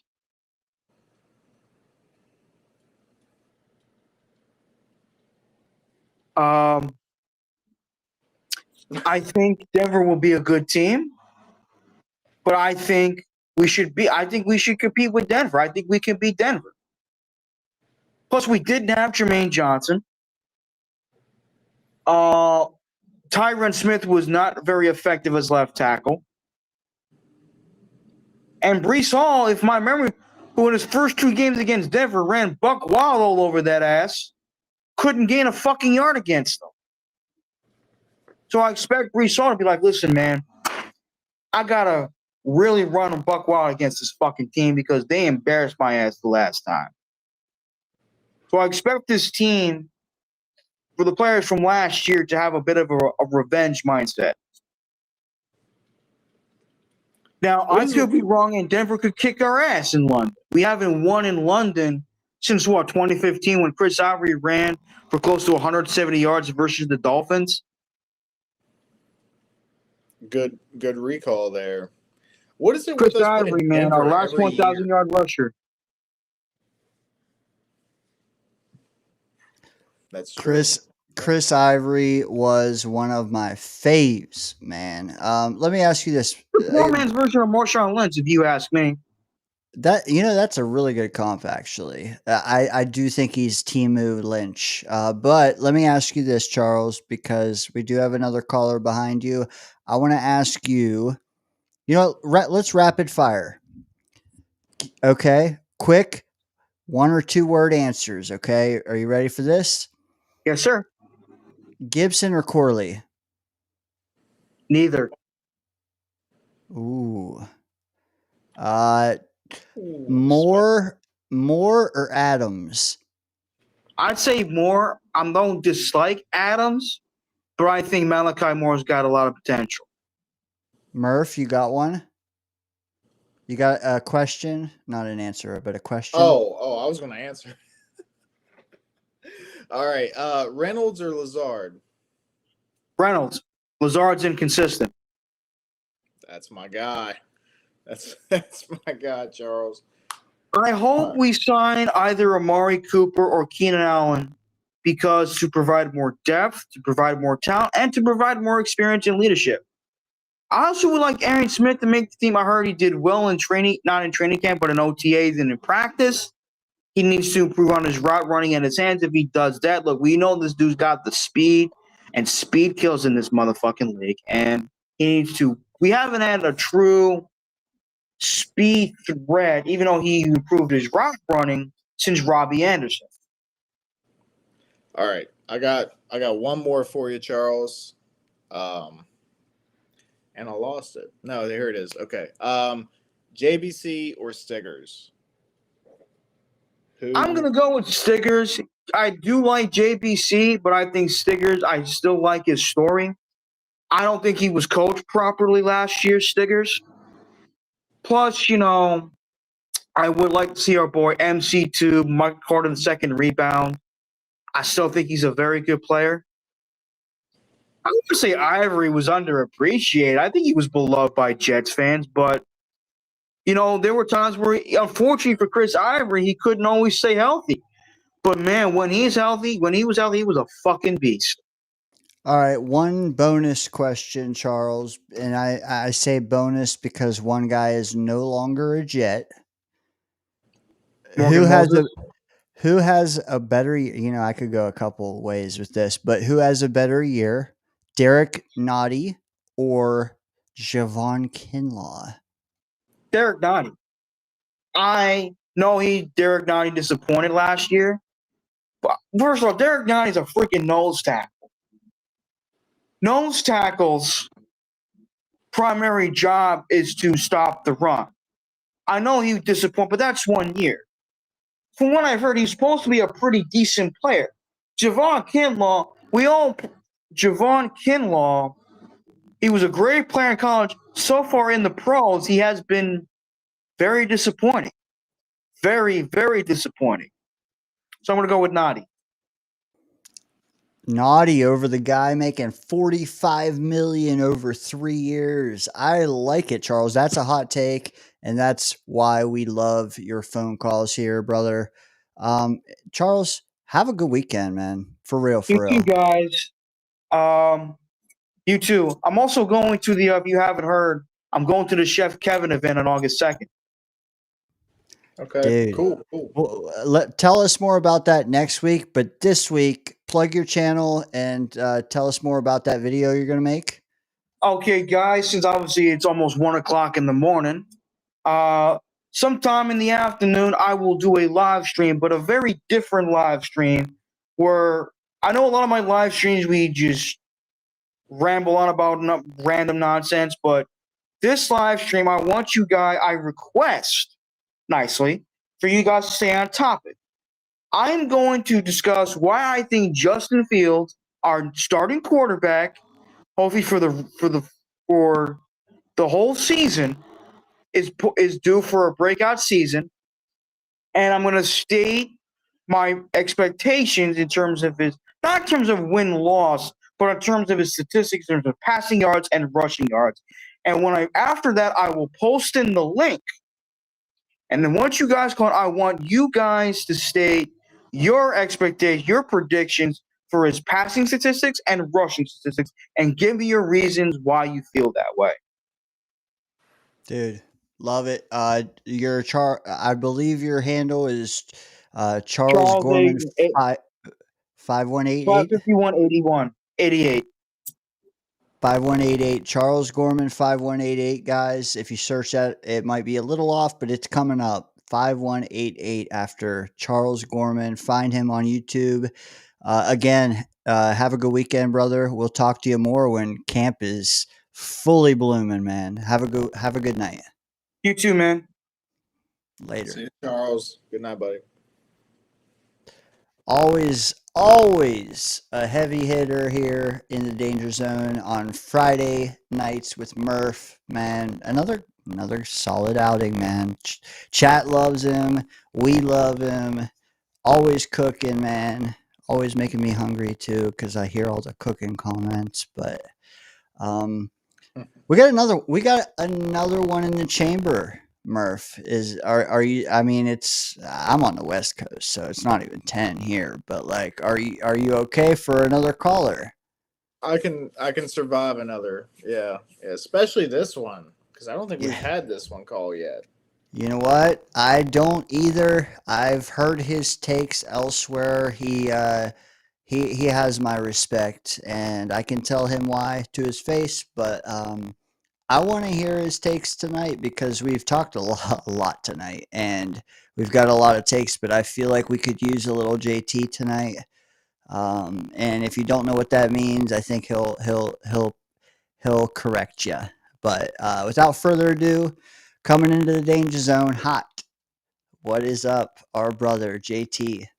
Yo, what's up, guys? How we doing? Dude, what is What's up, up, man? buddy? What up? What up? Yeah, I'm a little higher on this whole thing than Murph here. I'm curious what your 5 wins are. Okay, so I mentioned it earlier. Pittsburgh is one of them, and then we do not get another win until Carolina, Okay. and then I had the Browns. We beat the Browns, and then I have us beating the Saints and Patriots. Okay. That's the 5. So you have Miami sweeping us. Yep. Yeah, I think Miami's down to they're gonna implode this season. I think They're gonna still going to finish score fourth. points, guys. Like I know I get the whole implode thing. I don't think they're going to be a good team, but I still think they're going to win like 8 or 9 games because they're going to score freaking 35, 40 points a game. I hear what you're saying. I don't know. I'm higher on the defense, I think, than you are at that point. Because I think our defense is pretty talented, and they just had a down year, so I think our defense is gonna have a really good year. You know, JT, we let Charles break it down like literally all 17. You don't have to do that, but like we heard Murph's take. Give us yours, even if it's Yeah. even if it's just a matter of like, okay, September we're going 2-2. You know, however you want to do Yeah. it. I want to hear what you think. So what I'll do is I'll do wins and I'll do coin tosses and I'll do losses. I think week 1 is a win. We're winning week 1. I think week 2, I think we're gonna lose. It's gonna be close, but we're gonna lose. But I think it's gonna be a coin toss, but I'm gonna put it as a loss just because I don't want to have the green glasses on. You know what I mean? I just want to. I want to talk with like as if I was betting on it, not as if it's just from my heart. You know what I mean? You know what? Not enough people consider even you mentioned coin tosses. Like that's a huge thing because there's going to be like 8 games that could go either way. Exactly. I think Tampa's a coin toss that could go in our favor. I think we're sweeping Miami. Dallas is a coin toss that I think we're gonna win. I The mean, we are at home. Yeah. I love that we're at home. I don't know. I'm not as high in Dallas as a lot of people are. Honestly, I have heard some people say they're gonna give the Eagles competition in the East, and I don't think so at all. Here's the thing, like with Dallas, I feel like we match up well against them. Because agree. like their big thing is Lamb. I mean, you gotta hope Sauce can shut him down, but also like, can we stop Parsons? We're built to. I mean, can we is another story, but like I want to see that game, especially the fact that it's in MetLife. Yeah, our offensive line. I'm high on our offensive line, and with Lamb, the thing that pisses me off so much is that game. What was it, 2 years ago, when they had Sauce just on his side of the field and Lamb torches out of the slot? Oh my god, that burned me up so bad. I'm excited to see Sauce actually travel. You know what I mean? And I think it was mentioned earlier. Like, I hope there's like game plans week to week. Like, it's not just Sauce traveling, you know what I mean, each week. Like, some teams don't have a number one wide receiver. You know what I mean? Like, I don't think with Carolina, I'm too worried about Sauce covering Leggett the whole time. You know what I mean? Like, Yeah. so I hope there's a week to week game plan with that. But yeah. So Denver, I have as a loss. Carolina, I have as a win. Bengals, I have as a win. It's going to be a coin toss, but I'm going to put that as a win just because I trust our defense to stop them, and I trust our offense to not be stopped by their defense. You know what I mean? I just think it's a good matchup for us in that sense with their strengths compared to ours. Wow. Yeah. Trust. Plus, isn't Hendrickson still holding out? He hasn't signed. Shamar Stewart still isn't signed. Yeah. I don't know, man. They have nobody on that defense. I want to see that passing game against our secondary so bad. Like, if I still lived in Pittsburgh, if I I'm still going lived to in that game. Pittsburgh, yeah, I would be going I'm to that going. game. I'm driving to it. I looked for some drivable games. I'm 2 hours from Baltimore, so I'm going to that game. Cincy's 8 hours. I'm driving to Cincy. It's gonna be a fun one, but I'm You're gonna have that as a win. not worried about Brandon Stevens getting torched by T. Higgins. I think Brandon Stevens isn't gonna be starting by this point in the season. I think I said it on the show last week. I think it was on the show that I think Stevens is gonna be starting before the bye week. I mean, You did, yes, AZ's you gonna be did. starting before the bye week. Yeah, even if that's not true, the fact that the better of whichever two it is, Mhm. you like their chances. Yeah, I don't know. I like AZ. I like AZ Thomas over Brandon Stevens. Yeah. So I don't know. I have us around like 4-4 going to the bye week, give or take. Beating the shit out of Cleveland. They're bad.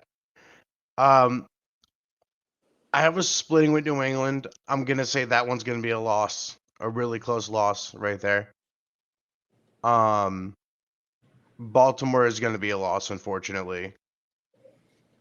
Falcons are gonna beat, sweeping the Sugar Sharks. I'm gonna say we're gonna win a close one in Jacksonville. Beat the Saints, beat the Patriots, lose to the Bills. Unless they have the first seed locked up in the resting starters, then we're winning that one. So you're also of the mind that December 1st, December, we are sweeping December. Man, that might not be a hot take after all. I like it. December's such an easy schedule, like especially because the Miami game is at home. Like, I understand if you want to say we're gonna split with Miami, you know what I mean? Like, we're gonna lose the away game, win the home game. But like, I think December's a very favorable schedule for us. Jackson, I think it was. Can I remind us of something that happened a few years ago? And yes, this was Adam Gase, I think, years. I remember we played the Bills, I think the last game of the season, and they had already locked up their playoff spot, and they did not start Josh Allen. They started a fella named Matt Barkley, Mm. who then shredded us up, and we lost the game anyway. So Oh, see, I'm just saying, just because it's a backup doesn't mean, that's a good team. They're well coached. So I have a lot of faith. Like, obviously we haven't seen him on the field yet, but this regime, I have a feeling like this coaching staff is going to be a really good coaching staff. And I think this coaching staff is going to be able to coach us through games like that. You know what I mean? Where it's not going to be that difficult against like a backups. You know what I mean? I don't know. I'm really high on this regime. I've heard that Angstrom had a lot to do with that Detroit offense. Like Ben Johnson apparently took a lot of his ideas. I heard them say somewhere. So like, I don't know. I'm really high on this regime. I think Steve Wilkes is a good defensive coordinator. He's a good shoulder to lean on for Aaron Glenn being a rookie. And Aaron Glenn, I feel like, is going to be a very good head coach. Okay, fair. So overall, you had us roundabout competing for a wild card. Competing for a wild card, about 9 or 10 wins. Because Dude, obviously some of the coin tosses I said wins aren't going to go our way. So okay, Hey, let me. I'm hoping So you're right. we were just straight looking at schedule. I wanted to ask you, like, if we do get to 10 wins, how do we do it? And not matchup specific. I'm talking more so like team. What's our strength on offense? What's our strength on defense for us to get to 10 wins? so I think our strength is obviously going to be the run game on offense. Well, I think Justin Fields is going to be more of a quarterback than people expect. You know what I mean? Like Aaron Glenn has said he's going to let him play quarterback. I think he's going to let him play quarterback. Like Charles said, I don't think Justin Fields has been in the best situations throughout his career. He's never had a line. Pittsburgh line wasn't good. Chicago line wasn't good. I like our running back room more than Najee Harris and Jalen Warren.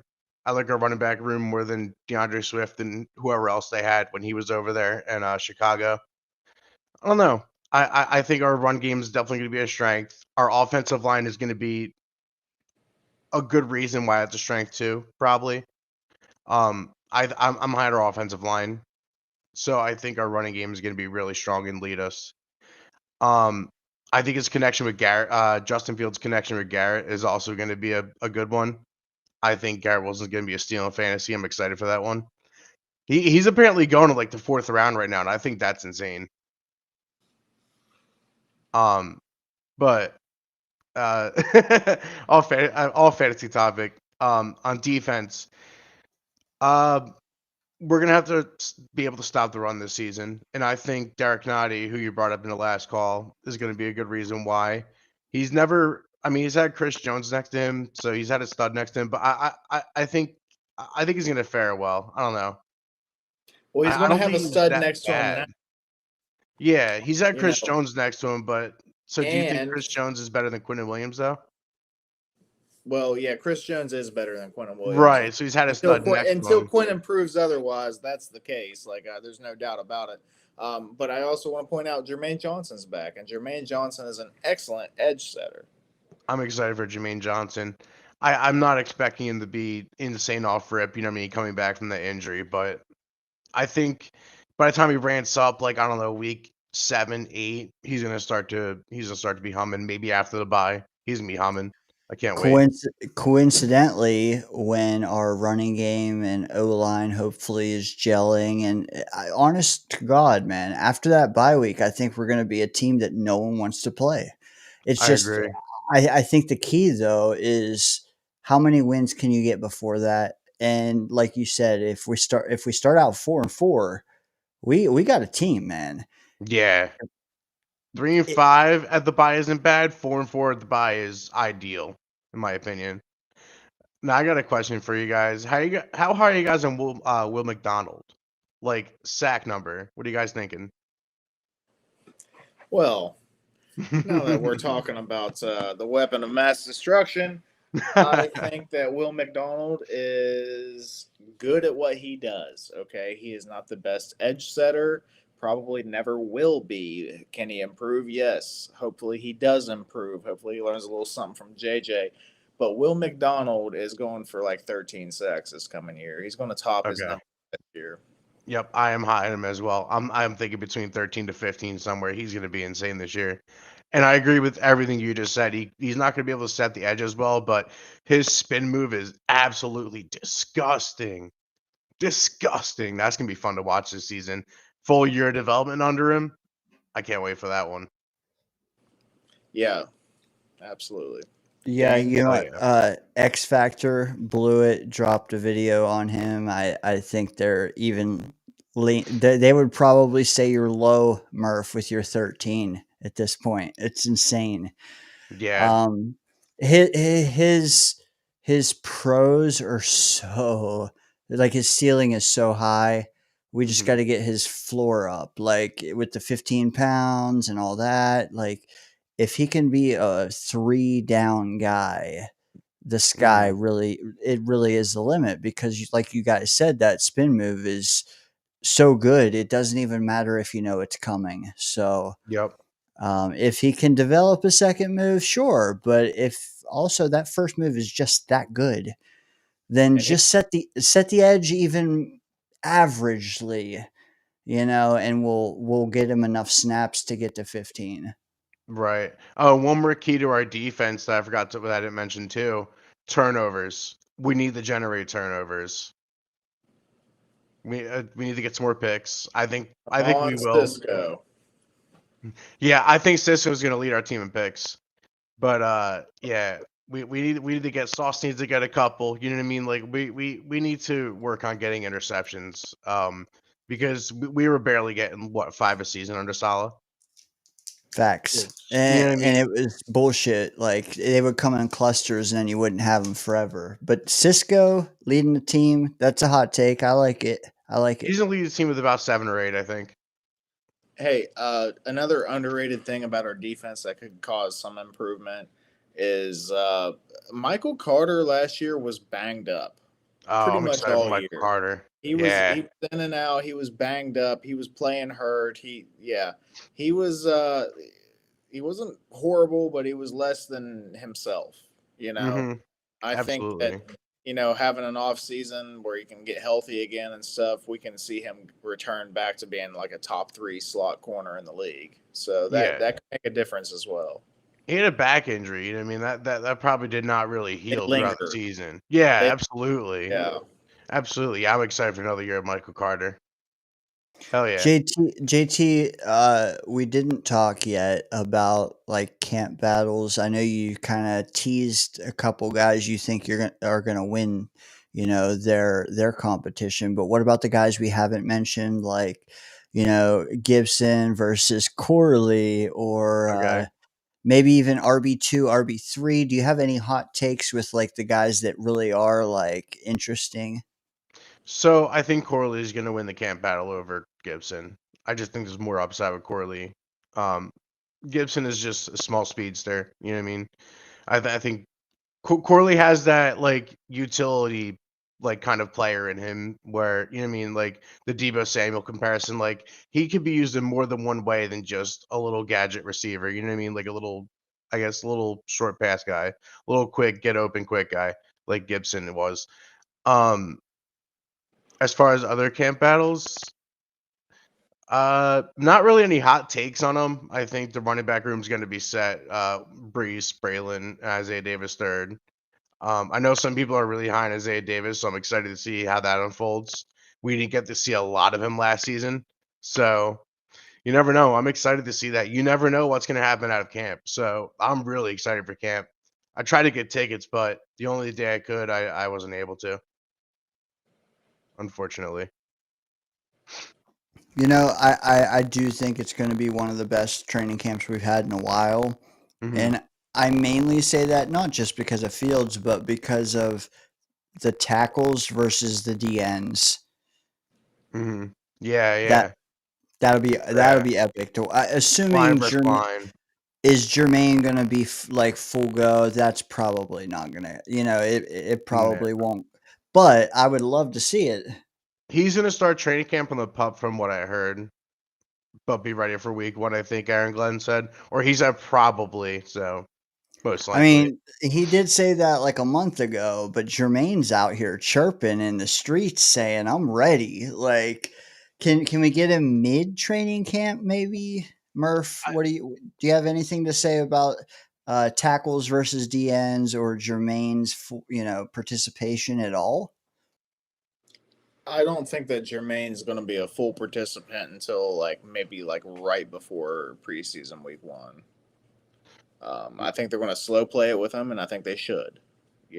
Why risk it? mm-hmm. Let the young guys get some reps in camp. We know Jermaine's an established player. It's not like it's a camp battle with Jermaine Johnson and Eric Watts or something. Like we're not doing that. Sorry, guys.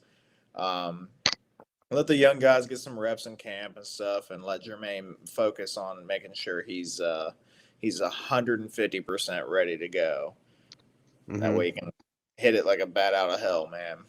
Yeah, one thing I want to add with Jermaine Johnson is he plays such an explosive position where he needs that push off more than like Aaron Rodgers at quarterback did. You know what I mean? When he was trying to rush back, like, so I think taking the time with Jermaine is definitely a lot more important because of that explosiveness from the edge position. And he probably wouldn't disagree, being that he's in a contract year. Like, bro, just be ready in September. You don't have to be ready in August or July. But selfishly, I do want to see him go against Fashanu day in and day out. That would be fun. This may mean nothing to you, JT, but I want to ask a question from the chat. Johnny Boy has one, and he says, "Do you believe in Joe Hendry?" And aside from that, your thoughts on special teams? Are we concerned at all about, Banjo, Kazooie there, and the new Motley crew? So, Joe Hendry, I honestly have no idea who the hell that is. If it's actually a jazz player, if that's a joke, went over my head. That boy JT. Huh? Yeah, We'll good, concern good. ourselves with that bullshit. Yeah, skip Okay. over it. It's a wrestling thing. You're good. Thoughts on special teams? Um, I don't know. That's a mixed bag because from what from what I hear, we're gonna put an emphasis on special teams. So I'm excited to see what we're gonna do. Chris Banjo is a younger coach, but I believe I think I was listening to actually his interview with the Jets media staff. I don't know if you listened to those interviews that dropped on the Jets YouTube page. This one just dropped like yesterday or something like that. But they actually had an interview with Chris Banjo, and he was talking about when Sean Payton actually called him to be a coach, like when he was still like looking to be a player, I believe he said. So like, if he's being sought out to be a coach that early on, when he's still like able to play, it means something might be there, and that he's still coaching, and that he was brought onto the staff as a coordinator. I think that has something to it, in my opinion. He learned off of our boy, right? Westoff. Like he Did learned he? under Westoff for a few years or so. I don't know too much about him, so I can't say. I'll tell you one thing. He looks like he could get out there and play if we need him to. Yeah, right. He's in But his 30s, I think, also, right? like, we needed a fresh voice in that room. Like, even let's say he's 80% of the knowledge that Boyer was, the fact is we needed Boyer to go. We just Yeah, we did. he's So, someone like, fresh. I'll take 80% if it means, hey, a reinvigorized unit.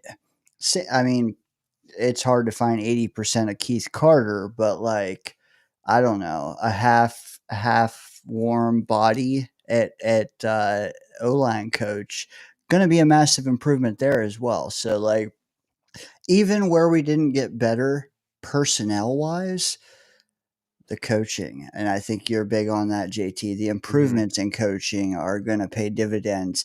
How fast is the question, but dude, it's going to Coaching be exciting. coaching's gonna make or break our team, and I think it's gonna make our team. I'm really high on the coaching staff, and I'm really excited to see what they do as special teams there because, like who are they gonna put back a returner? Arian Smith is gonna be a good one in my opinion. You know, what I mean, the speedster. As long as he just stay on the jugs machine all training camp and learn to catch, make sure it's not an issue. But it's exciting to see what they're gonna do back there. What do you think they're gonna do back there?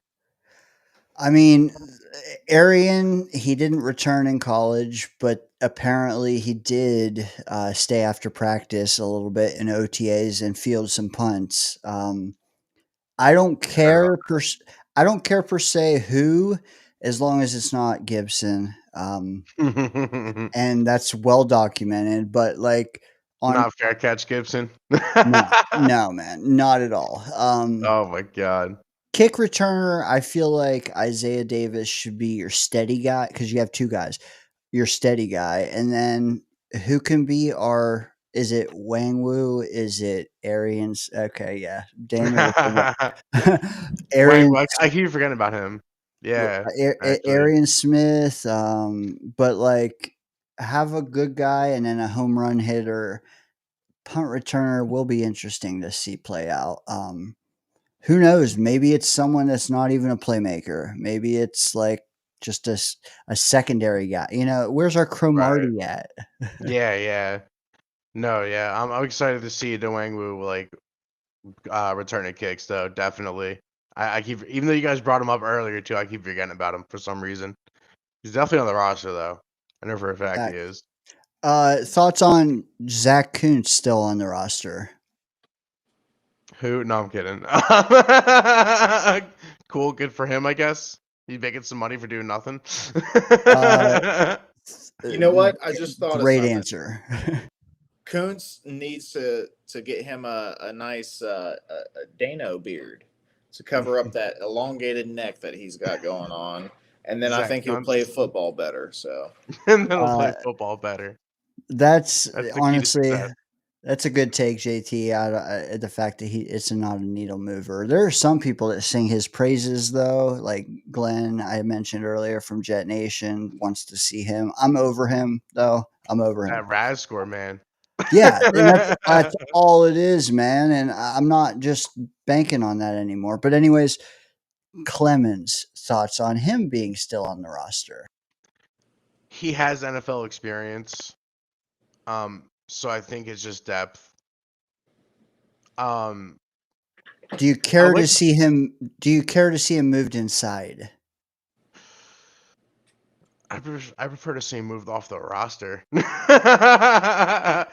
Personally, what I think he is he is a pass rusher if anything. You know what I mean? He's like a fucking Walmart Temu version of Will McDonald. Like he's just a straight up pass rusher. He's never gonna set the edge.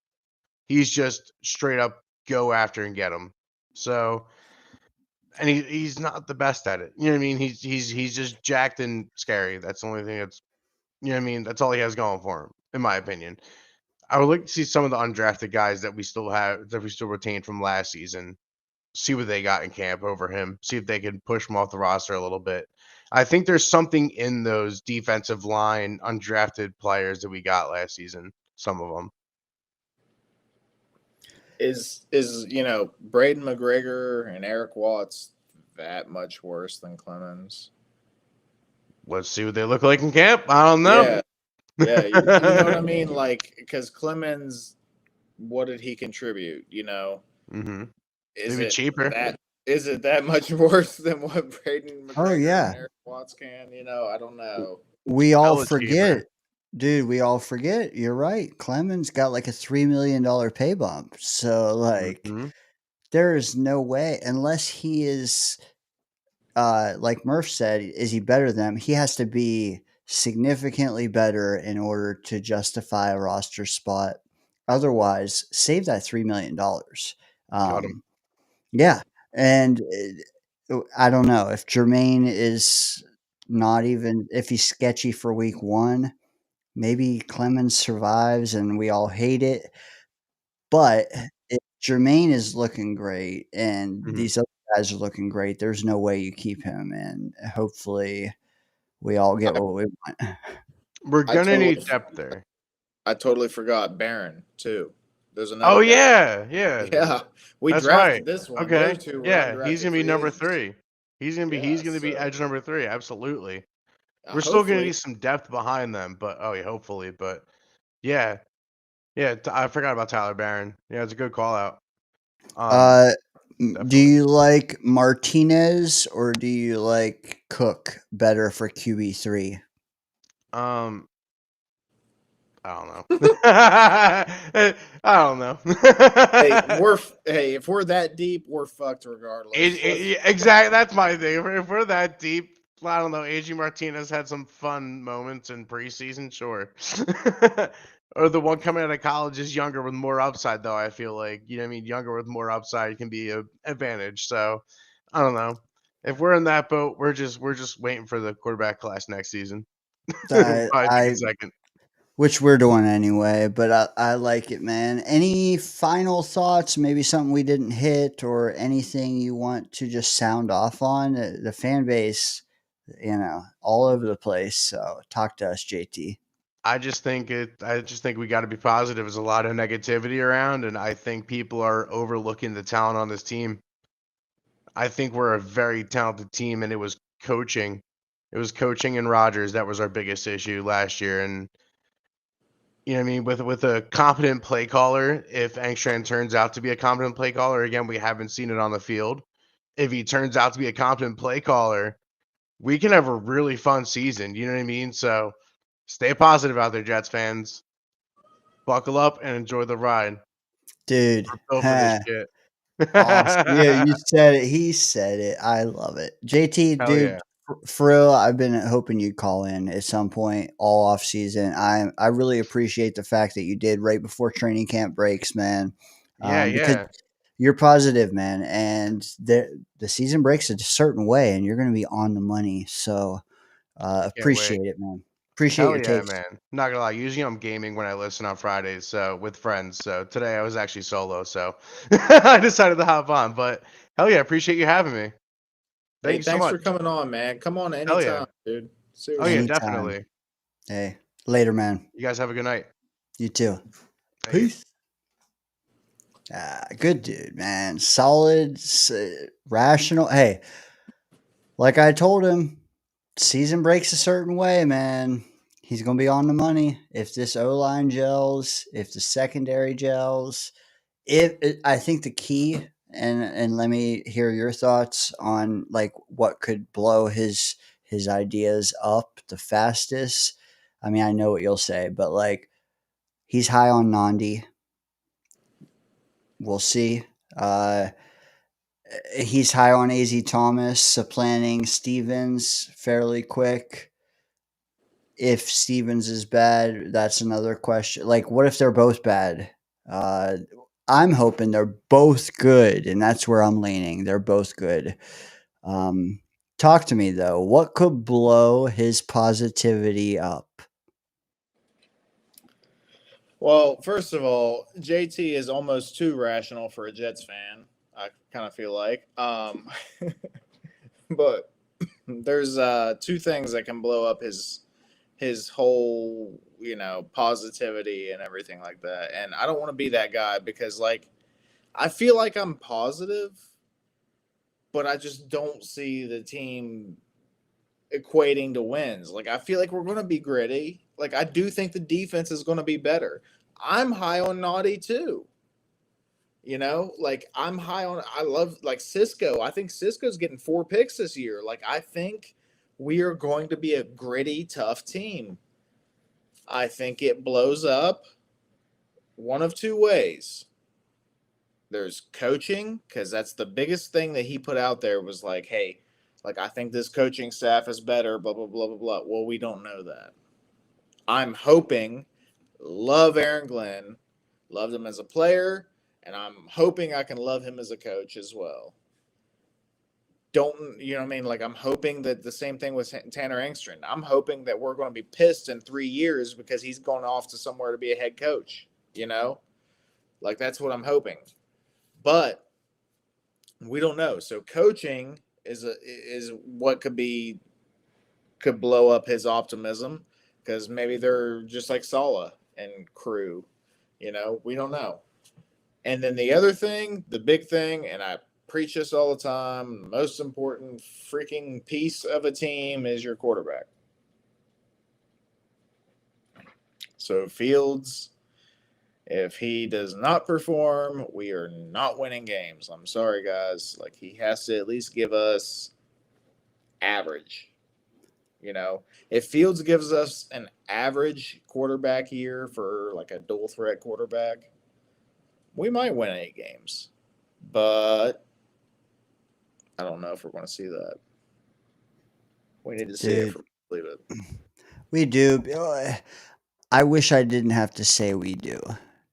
But like heading into last year with the expectations we had and getting the results that we had, not just on the line, not just at quarterback, not just at RB1, not just at defensive tackle.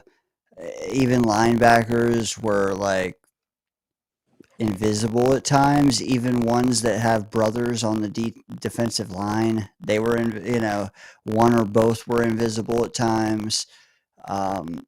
Stud corners were invisible or minus starters at times. Like it's a stretch to just think that it's all going to get better with coaching. But it's a coaching is phenomenal. It's not a stretch. I want a little of both. A little better coaching, a little better play, a little better accountability. Just give me a little of everything, and I think that we can go from 5 wins to 8. Because honestly, we could have had 8 last year if things broke a certain way. I don't want all of those 7 one-score games we lost back. I want half of them. And I don't think that's asking a lot, but also like Garrett, Sauce, Brees, you're all getting a do-over on last year. You don't have a Hall of Fame quarterback, but you have a guy that can win games when you suck. Can you win games when he sucks? And I have a question for you, Murph. Can you handle Johnny Jimenez if he calls? Do you believe in Johnny Jimenez? I do believe in Johnny Jimenez. I do not believe in he who must not be named.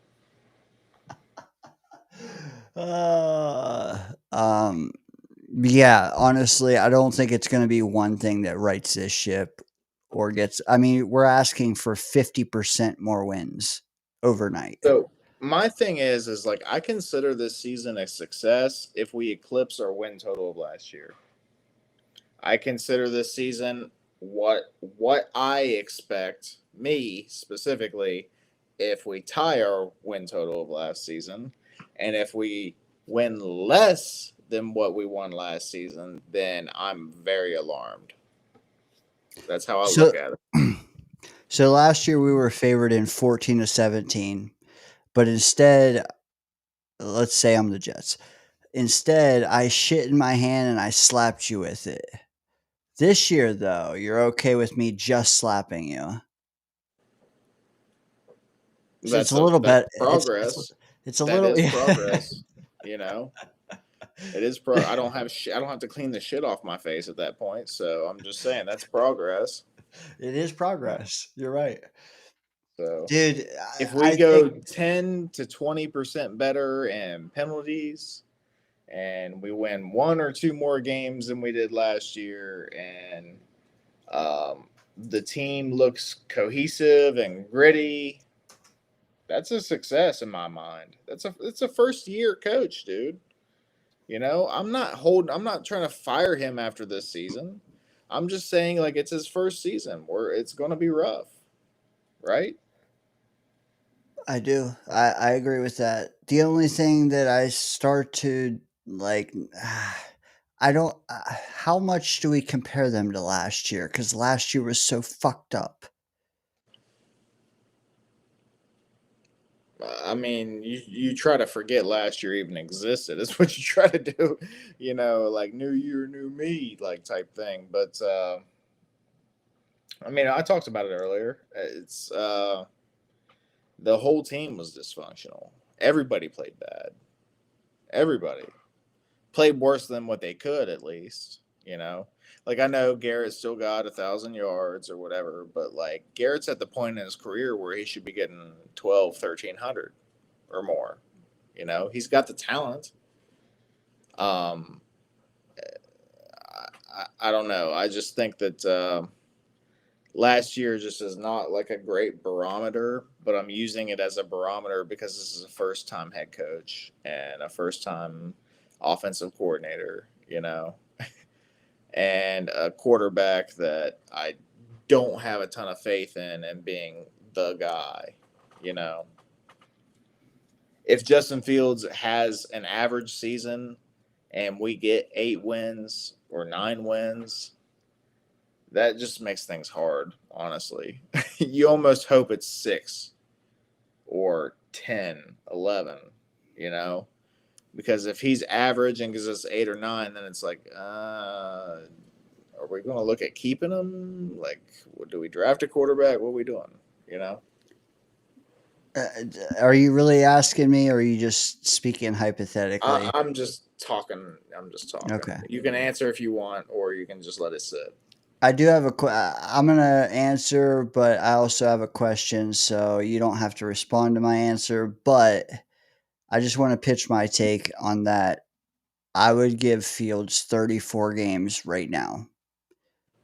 And the reason why I would do that is because I don't care as much about this year, but also I'm more interested to see Justin Fields' second year with the same OC than I am to see his first year with a better team, if that makes any sense.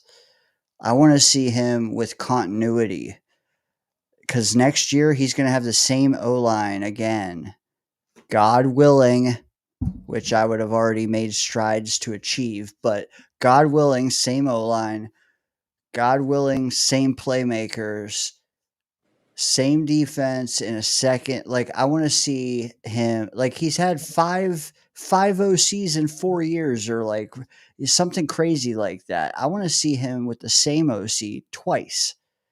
Not as badly, or more interested to see that than him get yet another OC, even though we all want to say this OC is the one. He's the one that's creative. None of the others were. Fuck all that. I just want to see the same guy twice for 30 games. You know, because I hope games 18 to 34 are going to be way better than 1 to 17. Anyways, you don't have to agree or disagree because a question was posed to you directly, Murph.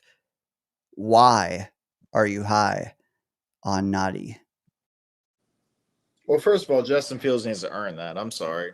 But, like, not every quarterback that has ever gone to another team has played mid or horrendous his first year and then been spectacular his second year. There's plenty of quarterbacks that have went to another team and played good or great. But regardless, I understand the continuity thing. I get it, and it would be wonderful to have that. But on to the Naughty thing. I know that he had a rougher year last year. I kind of feel like the Chiefs did too, if that makes sense. I know they went to the Super Bowl, but that's that's Mahomes magic. Whatever, they're always going to be in the race for that. I think Naughty is good at what he does, and I don't know. I just think that he's got it. Like he's played on championship caliber teams. He knows what it takes. He knows the pressure it takes. And I think that, putting him beside Chris Jones is getting a little older. Putting him beside a young stud and Quinnen, somebody that can kind of reinvigorate him in a sense, will help. And also he's got more help than just Quinnen. Like, I mean, what does KC have? They have Karloftis. That's it, right? I mean, we got JJ and Will McDonald putting some pressure out there. I don't know. I just see it working. I do. It might be a little blind faith, but I think it's just kind of I guess you could say a gut feeling the way it looks for me. Well, you made some good points too. Like, we're not even asking him to be better than he was in Kansas City next to Chris Jones. We're asking for that dude. If he gave us 80% of what he did next to Chris Jones, it would be a massive upgrade. I'm asking him to be better than Javon Kinlaw or Leaky Fotu, specifically Leaky Fotu. Wasn't he like Roger Saffold on this roster? Pretty much. Yeah. And I don't really have a take on this, but I'm just going to throw it at you in case you do. Thoughts on Thicker the Kicker? I love it. I hope he's good. I do. I hope he's good for us because I would love to have a thicker kicker. I'm just gonna leave it at that. You know what? Wasn't the I'm gonna steal your answer. I just need him to be better than Greg Zerline. Greg Zerline last year. Yeah, because first 2 years Greg Zerline was pretty good. I feel like Dane is forgetting that. No. Greg was coming into last year. I was so high on our special teams, Morstead and Zerline. Like I literally expected them to be the best unit in the league. But I'm also not an idiot. And once things aren't working, and I feel it as a fan every damn Sunday, and we're in Pittsburgh watching Greg warm up, miss more kicks, hit more uprights, and we still keep him for 3 more weeks.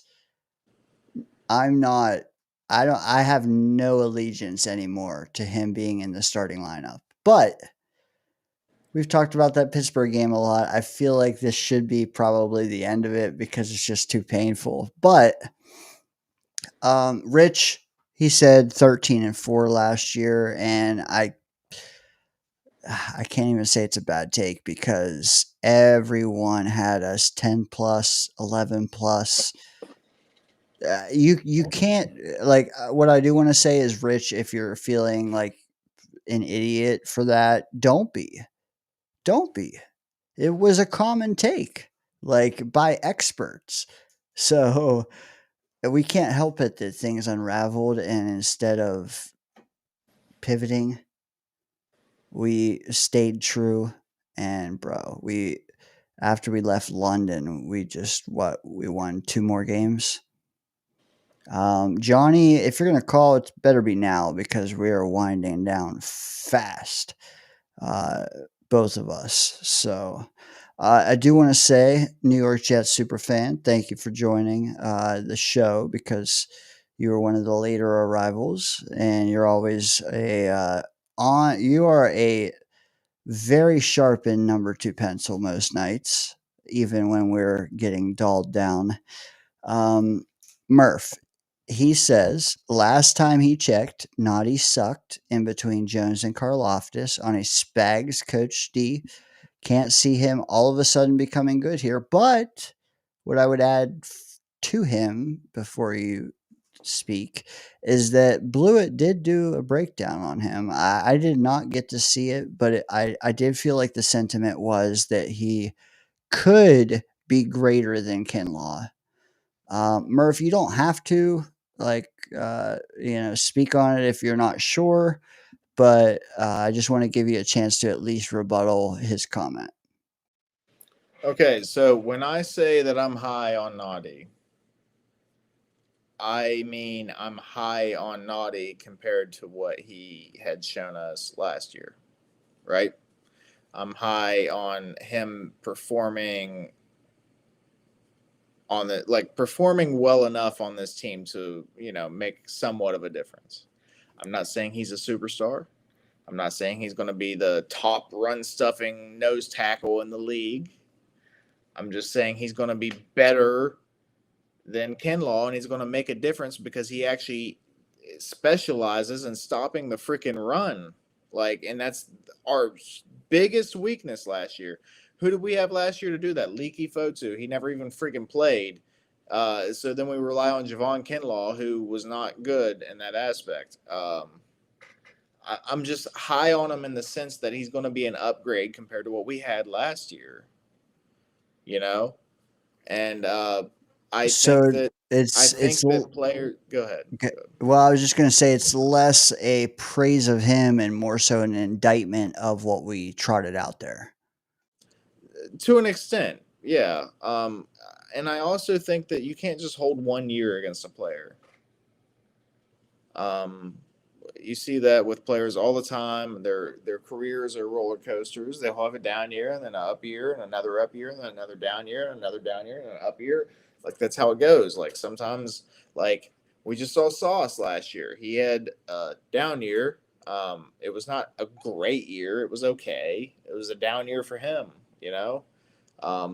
I don't think that's happening again. And I think most of the people in the chat right now probably agree with me. I think that he's going to take his step back up to what he was, that all pro type player. So I think that Naughty can go right back into being like a solid run stuffing nose tackle type. I think that I'm not saying he's going to blow the doors off of this team and he's going to be our most valuable defensive player. Like, no, not at all. But I think he can make an impact. And like, I'm sorry, but like Kinlaw, he got too thick. And no diddy, but like he got too thick and he could not compete sideline to sideline, which at some points it made him a liability, man. His thighs are larger than my waist, and I'm not kidding. He ate, what did he eat? Like 6 live chickens per day or something, they said. Maybe you should have stuck with 4, man, because you were slow. And Leaky Fotu, who started last year on IR, was supposed to be this great savior, and then I don't think he ever did come, or if he did, it was like for a moment, and then he stepped away again. It was just a joke, and he was bad even before he arrived. So like the fact that the fact that they had the foresight to turn over that room entirely when you have teams like the Commanders out there throwing 44. They gave Sherwood money to Kinlaw. I don't care if Nandi is bad. If he's bad in $1 million versus bad in 15 a year, we still are ahead of the game. And I get it, New York Jets super fan. You want to cook Daniel because you don't believe in Nadi. He was the worst defensive tackle of the whole league last year. That was on the best team in the league last year, or the second best team in the league last year. I think he can be better than we've had in a while. He's not going to be Chris Jenkins. He's not going to be Damon Harrison. Let's wait and see, though, because each line's different. And if he has Will McDonald cooking, Jermaine Johnson cooking, Quentin Williams cooking, and 2 great linebackers behind him, we'll see. It might not be Chris Jones next to him, but that front 7 might even be better than the Chiefs. Yeah. And to wrap this subject up, Chris said something in the chat. He said Naughty's ability to occupy blockers helps others to be a valuable role. Like that's what I'm saying is like he's not going to pop off the stat page. He's not going to have 35 tackles for losses or something like that. But like if he can plug the gaps and let Quinnen do his thing, like that's huge, man. Like Kinlaw was trying to do his own thing. Naughty is willing to just be the dude. Like, okay, give me the double team. Like he's willing to. He's done that most of his career. He's like, oh, okay, I'll occupy these gaps, and Quinnen, you do your thing now. Like that's kind of where I'm getting at. And yeah, New York Jets super fan. Like, yeah, he's a cheap bandage for 1 year. That's exactly what he is. That doesn't mean it's a bad thing. Band-aids work. Like, band-aids can work. Sometimes you bleed through them, but sometimes you don't, if it's not a bad enough cut. So I just think that he's going to be a successful band-aid. I don't think that he's going to be anything incredible for the team, but it will make a difference. Like every little bit helps. Hey, if you're joining us late, spike that like button. There's still 15 watching us on YouTube, Daniel. Insane. 15 still here. Most shows we start with 15, so I'll take it. But yeah, you're right. Cheap bandit, dude. That's one of our number one need. Like we haven't even broke camp, but like I can look ahead and say like next year in the draft, IDL is like right after quarterback. It should have been this year, but you had an AZ Thomas fall to you, and then you needed a wide receiver, and then after that, it's like too late.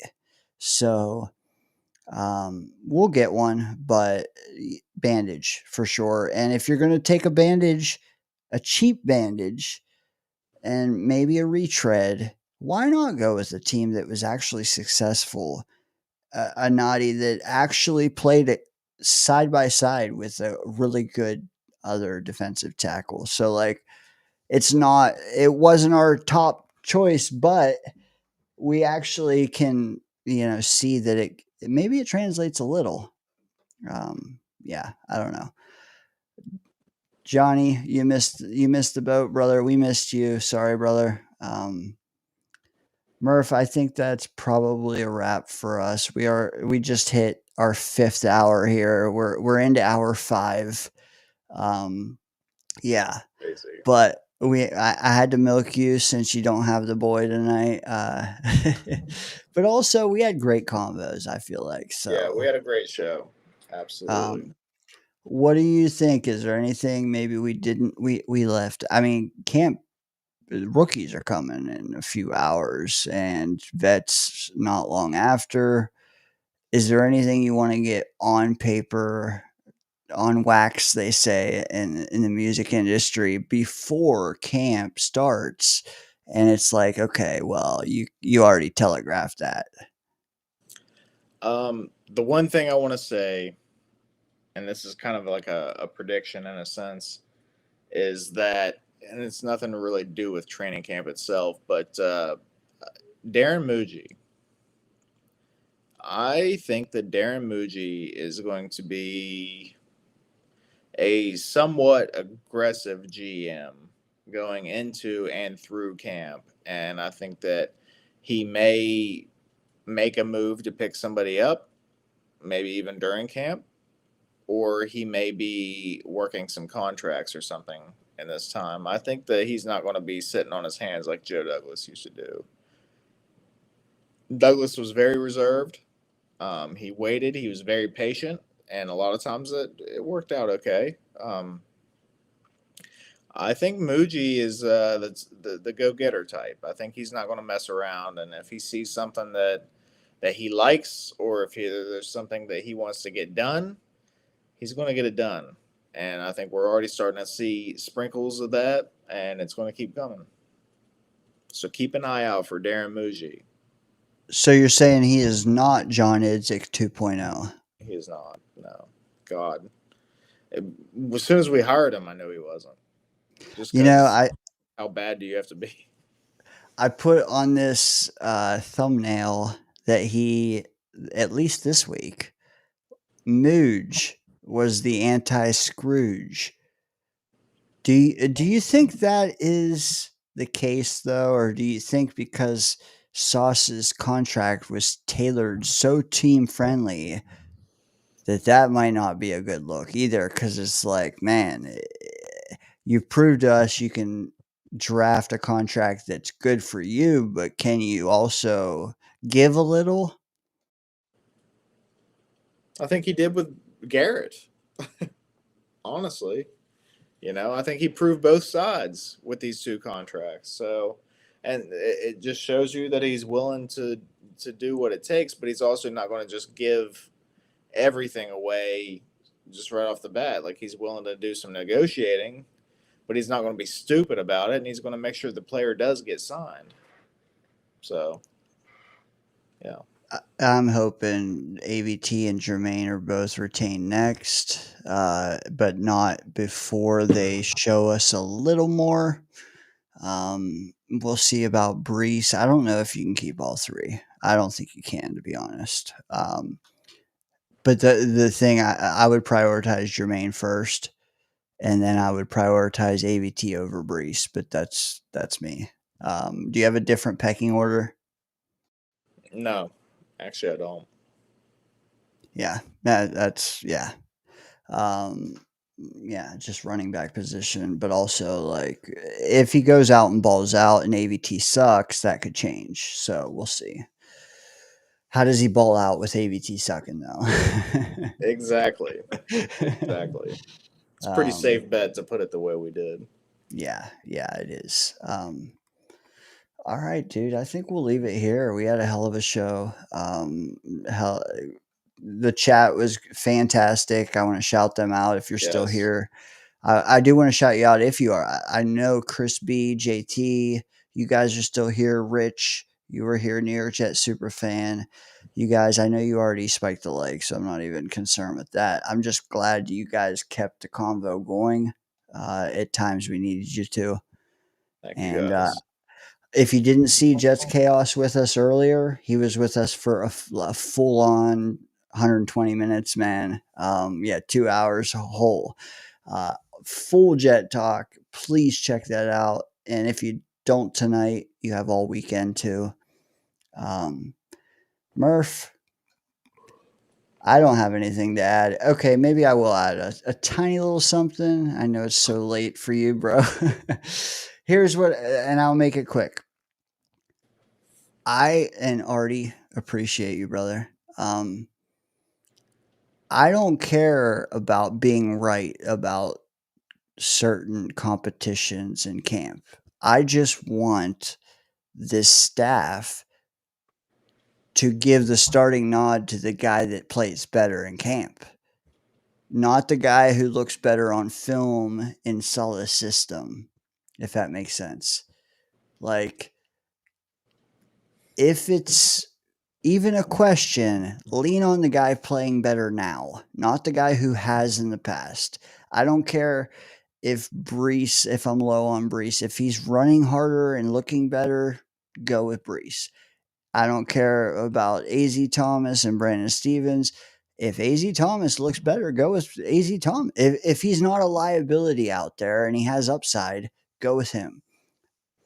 Evaluate what's in front of you, not what's behind you, because what's been behind us kind of stinks. I don't care about individual accolades, man. We've won 5 games last year, so let them all start on a blank slate.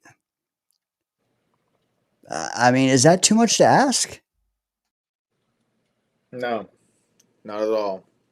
That's what we're hoping out of our coaching staff, to not have goggles on, to look at it for what it is.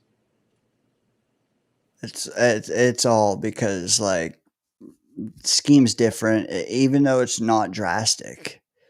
It's different, especially on D. All right, we're rambling. I'm rambling. You're rambling. You're tired. I'm tired. Hungry for sure. Chat, thanks for it. Thanks for tonight. Hey, Clancy, for real, good having you guys. I saw someone else pop in. Blitz BK, he's listening from work. He enjoyed the content. Appreciate you, Four Blip. plus 4+ hours, man. And it was a good 4. I think we're gonna have a lot to talk about moving forward. So this is just the start of it, guys. Chris B, he can keep going. But I'm gonna end with Daniel. I could keep going. I'm on, like, again, it's not even 11 here, but I can't keep going at the same time. I'm out of beers too. That's another thing. All right. Hey, why don't we hit, you know what? If you have headphones on or something with bass, turn it up, because this song only hits. Yeah, dude. If you have the bass amped up, it hits way better. So without further ado, man, good night, Daniel. Good night, chat. Let's see, dude. We're built for this shit, right? Let's do it. Peace. See you, fellas.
Put your seatbelts on and get ready for the ride.